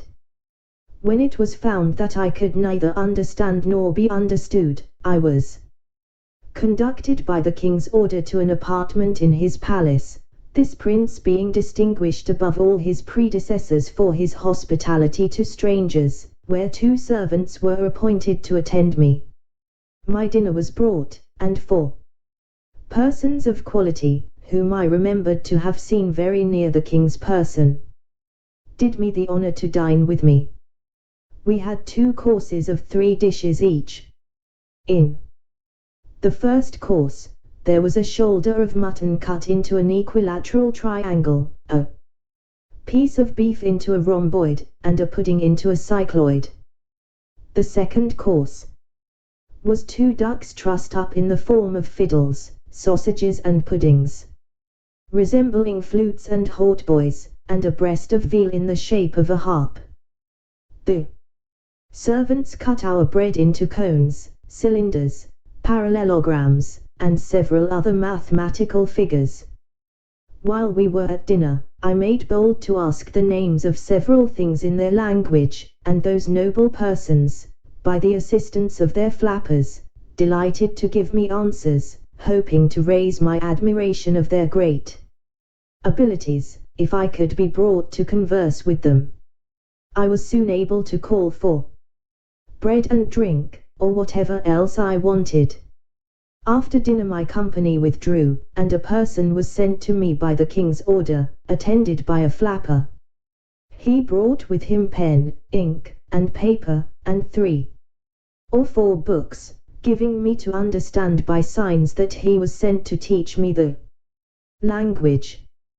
We sat together 4 hours, in which time I wrote down a great number of words in columns, with the translations over against them. I likewise made a shift to learn several short sentences, for my tutor would order one of my servants to fetch something, to turn about, to make a bow, to sit, or stand, or walk, and the like. Then I took down the sentence in writing. He showed me also, in one of his books, the figures of the sun, moon, and stars, the zodiac, the tropics, and polar circles, together with the denominations of many planes and solids. He gave me the names and descriptions of all the musical instruments, and the general terms of art in playing on each of them. After he had left me, I placed all my words, with their interpretations, in alphabetical order. And thus, in a few days, by the help of a very faithful memory, I got some insight into their language.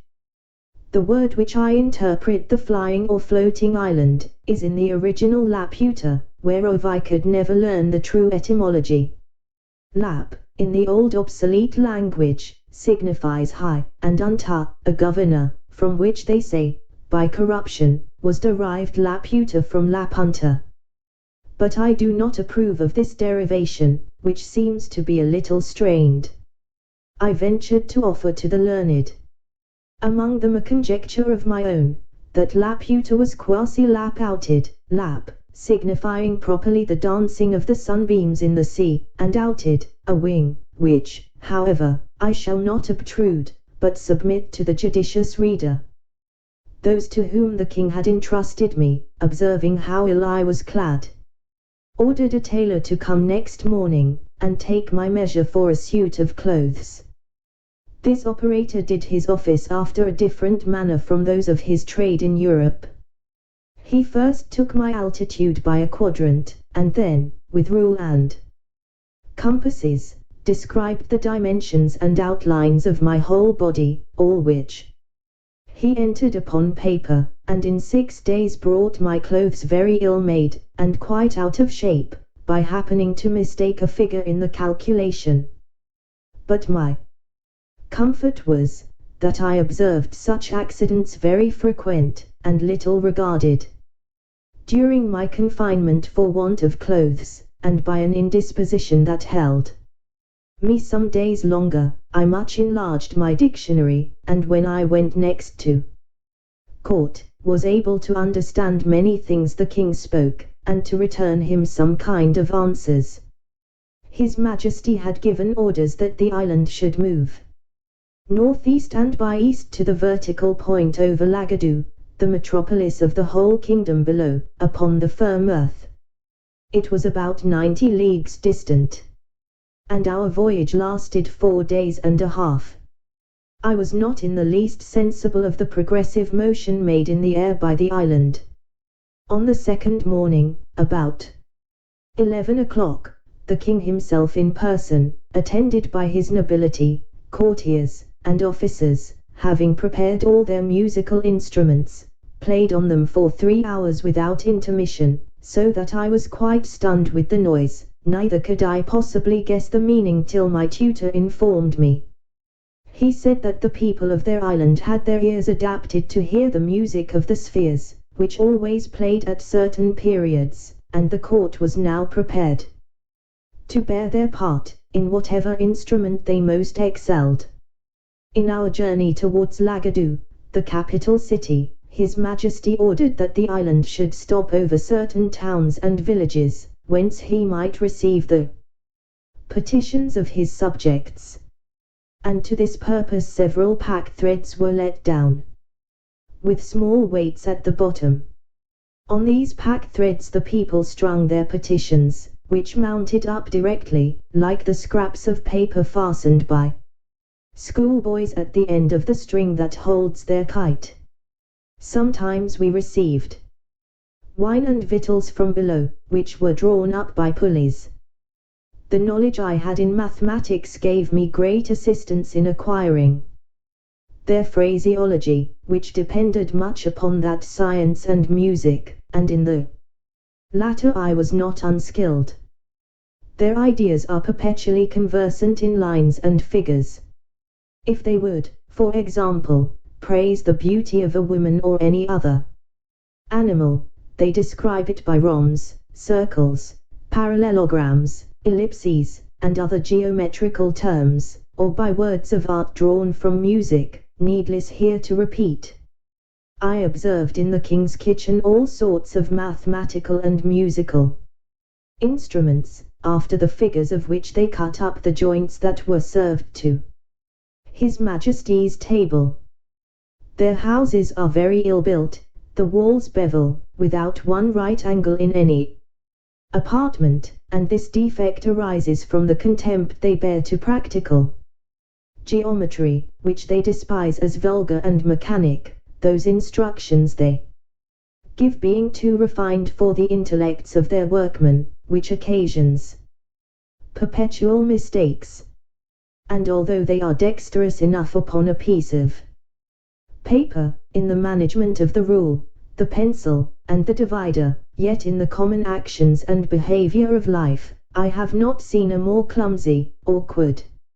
and unhandy people, nor so slow and perplexed in their conceptions upon all other subjects, except those of mathematics and music. They are very bad reasoners, and vehemently given to opposition, unless when they happen to be of the right opinion, which is seldom their case. Imagination, fancy, and invention they are wholly strangers to, nor have any words in their language by which those ideas can be expressed, the whole compass of their thoughts and mind being shut up within the two forementioned sciences. Most of them, and especially those who deal in the astronomical part, have great faith in judicial astrology, although they are ashamed to own it publicly. But what I chiefly admired, and thought altogether unaccountable, was the strong disposition I observed in them towards news and politics, perpetually inquiring into public affairs, giving their judgments in matters of state, and passionately disputing every inch of a party opinion. I have indeed observed the same disposition among most of the mathematicians I have known in Europe, although I could never discover the least analogy between the two sciences,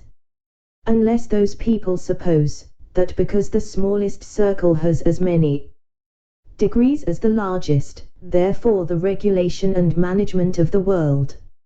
require no more abilities than the handling and turning of a globe. But I rather take this quality to spring from a very common infirmity of human nature,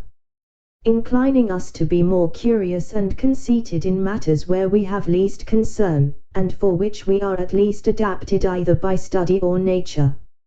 At last we entered the palace. Page 177. These people are under continual disquietudes, never enjoying a minute's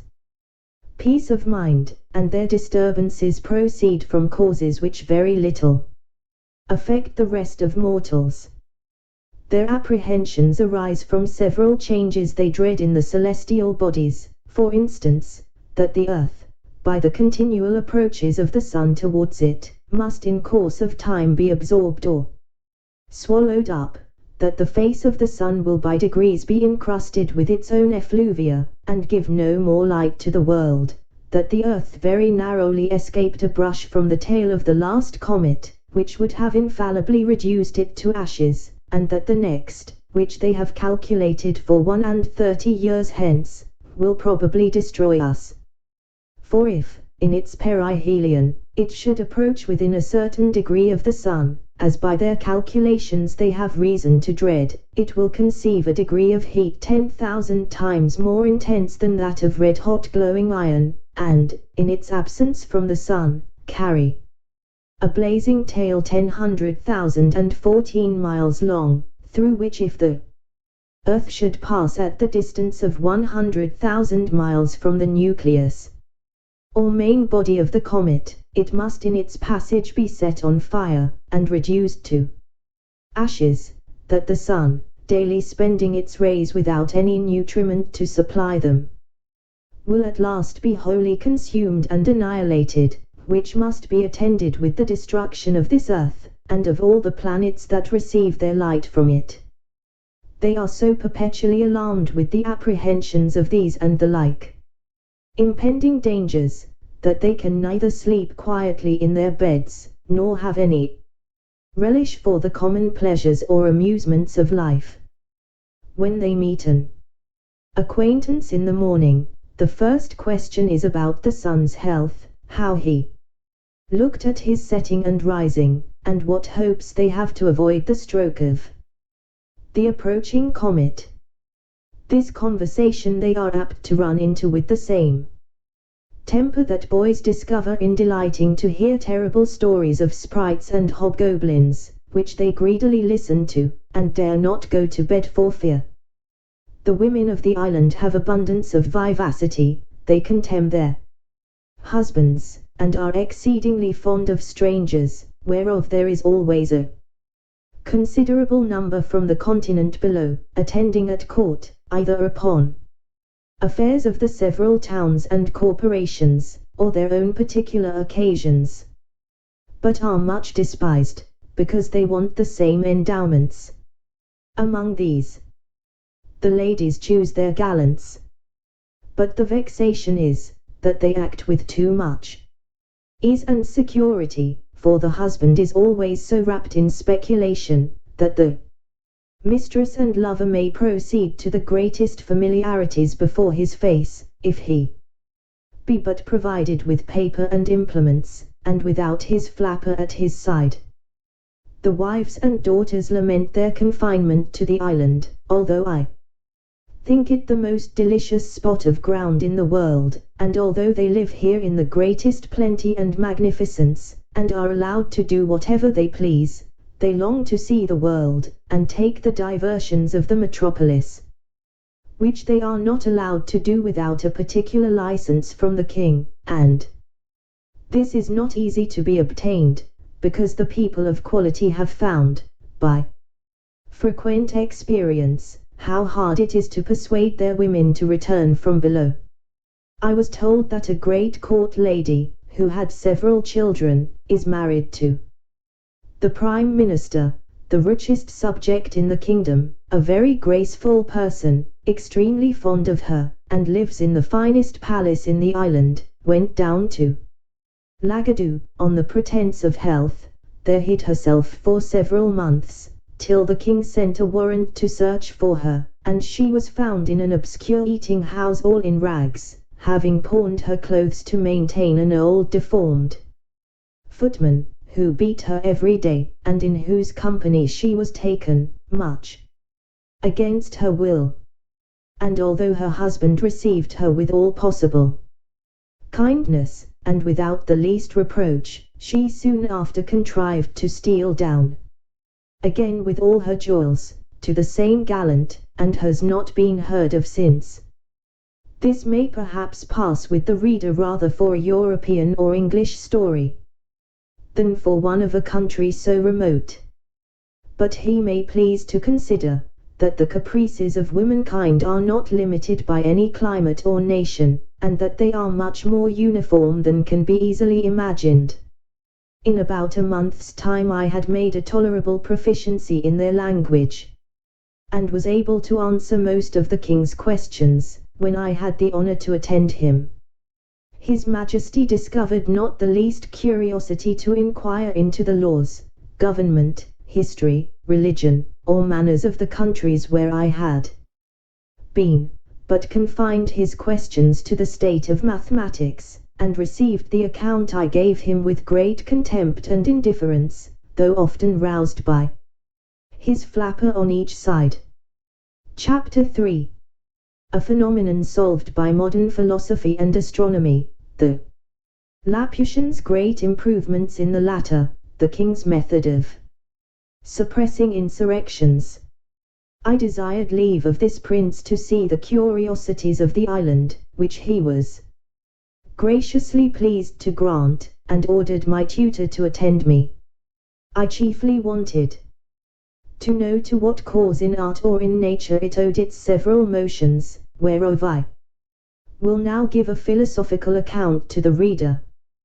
The flying or floating island is exactly circular, its diameter 7,837 yards, or about 4 miles and a half, and consequently contains 10,000 acres.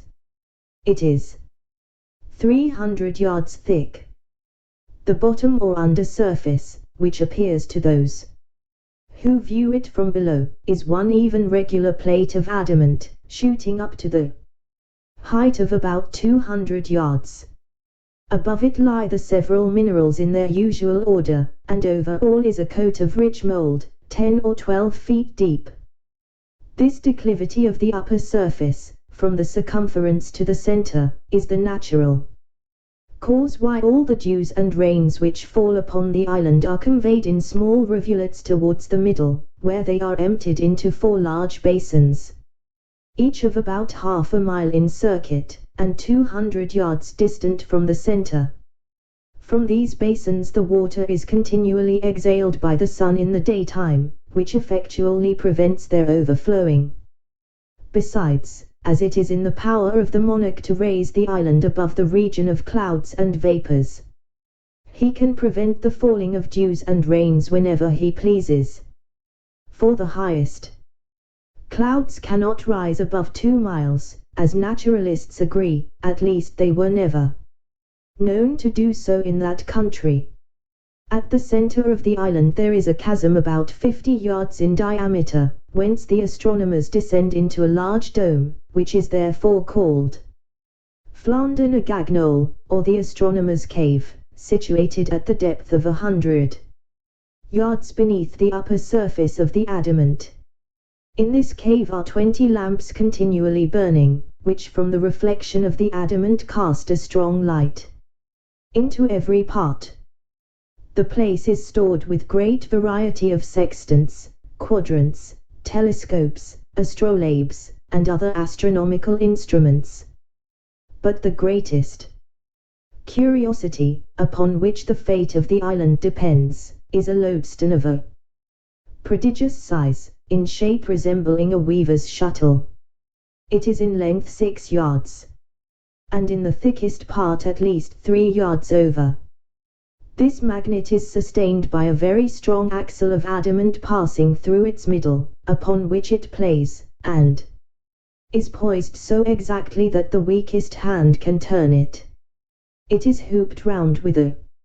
hollow cylinder of adamant, 4 feet deep, as many thick, and 12 yards in diameter, placed horizontally, and supported by 8 adamantine feet, each 6 yards high. In the middle of the concave side there is a groove 12 inches deep, in which the extremities of the axle are lodged, and turned round as there is occasion. The stone cannot be moved from its place by any force, because the hoop and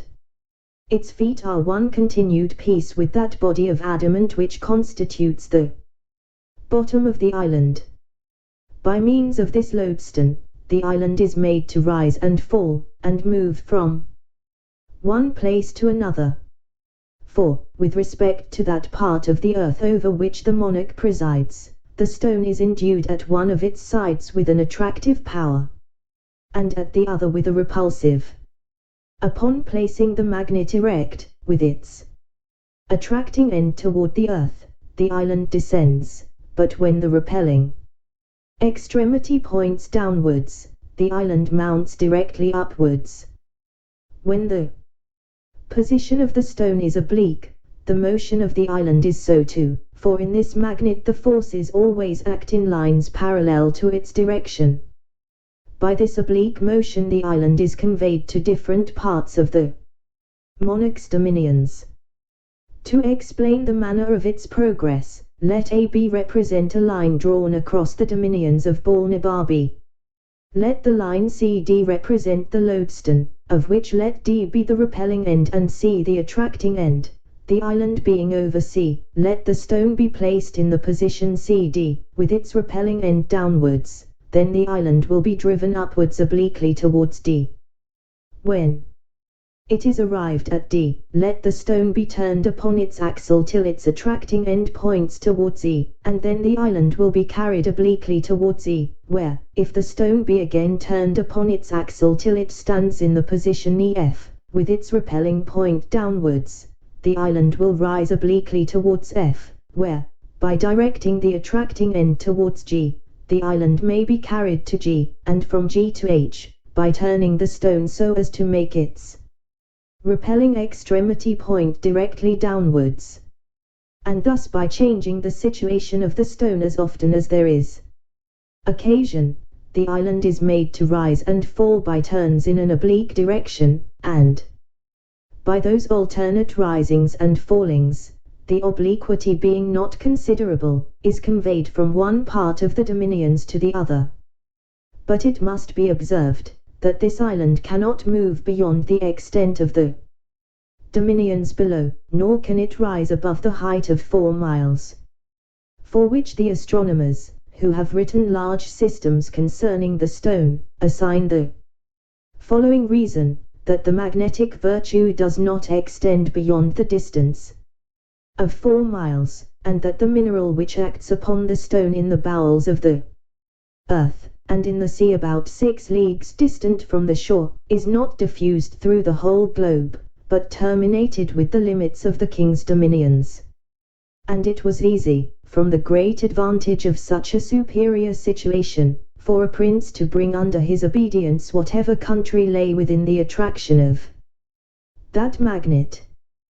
When the stone is put parallel to the plane of the horizon, the island stands still, for in that case, the extremities of it being at equal distance from the earth, act with equal force, the one in drawing downwards, the other in pushing upwards, and consequently no motion can ensue. This lodestone is under the care of certain astronomers, who from time to time give it such positions as the monarch directs.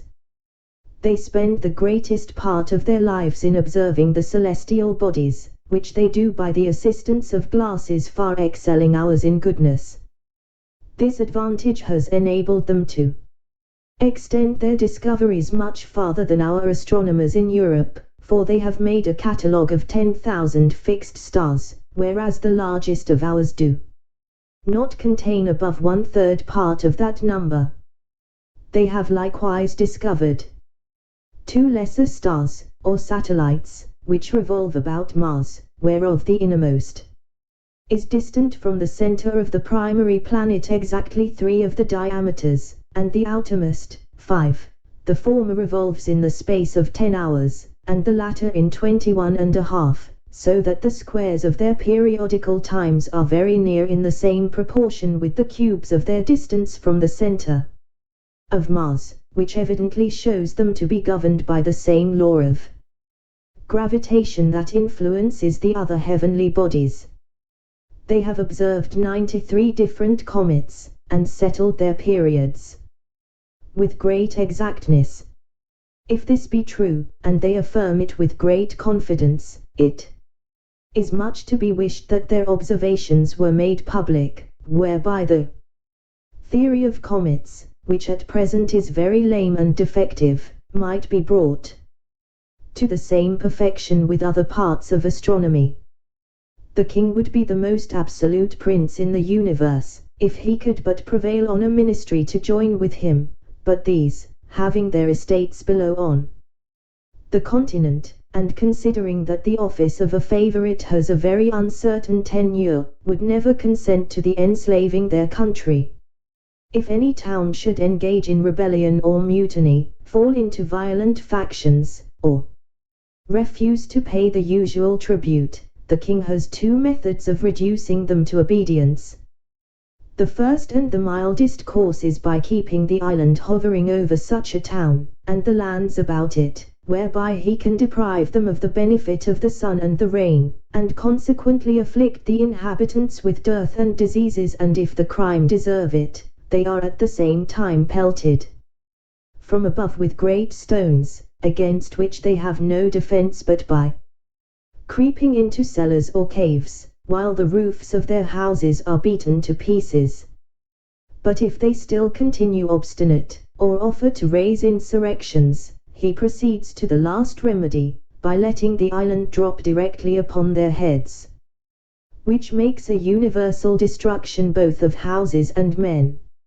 However, this is an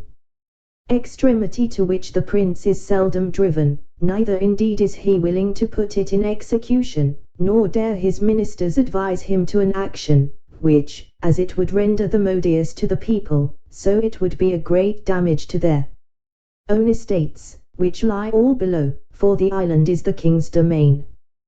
But there is still indeed a more weighty reason, why the kings of this country have been always averse from executing so terrible an action, unless upon the utmost necessity. For if the town intended to be destroyed should have in it any tall rocks, as it generally falls out in the larger cities, a situation probably chosen at first with a view to prevent such a catastrophe, or if it abound in high spires or pillars of stone, a sudden fall might endanger the bottom or under surface of the island, which, although it consists, as I have said, of one entire adamant, 200 yards thick, might happen to crack by too great a shock, or burst by approaching too near the fires from the houses below, as the backs, both of iron and stone, will often do in our chimneys. Of all this the people are well apprised, and understand how far to carry their obstinacy, where their liberty or property is concerned. And the king, when he is highest provoked, and most determined to press a city to rubbish, orders the island to descend with great gentleness, out of a pretence of tenderness to his people, but indeed for fear of breaking the adamantine bottom, in which case, it is the opinion of all their philosophers, that the lodestone could no longer hold it up, and the whole mass would fall to the ground. By a fundamental law of this realm, neither the king nor either of his two elder sons are permitted to leave the island, nor the queen, till she is past childbearing. Chapter 4. The author leaves Laputa, is conveyed to Balnibarbi, arrives at the metropolis, a description of the metropolis and the country adjoining, the author hospitably received by a great lord, his conversation with that lord. Although I cannot say that I was ill-treated in this island, yet I must confess I thought myself too much neglected, not without some degree of contempt, for neither prince nor people appeared to be curious in any part of knowledge, except mathematics and music, wherein I was far their inferior, and upon that account very little regarded. On the other side, after having seen all the curiosities of the island, I was very desirous to leave it, being heartily weary of those people. They were indeed excellent in two sciences for which I have great esteem, and wherein I am not unversed, but at the same time so abstracted and involved in speculation that I never met with such disagreeable companions. I conversed only with women, tradesmen, flappers, and court pages, during 2 months of my abode there, by which at last I rendered myself extremely contemptible, yet these were the only people from whom I could ever receive a reasonable answer. I had obtained, by hard study, a good degree of knowledge in their language. I was weary of being confined to an island where I received so little countenance, and resolved to leave it with the first opportunity. There was a great lord at court, nearly related to the king, and for that reason alone used with respect. He was universally reckoned the most ignorant and stupid person among them. He had performed many eminent services for the crown, had great natural and acquired parts, adorned with integrity and honor, but so ill an ear for music, that his detractors reported he had been often known to beat time in the wrong place, neither could his tutors without extreme difficulty teach him to demonstrate the most easy proposition in mathematics. He was pleased to show me many marks of favor, often did me the honor of a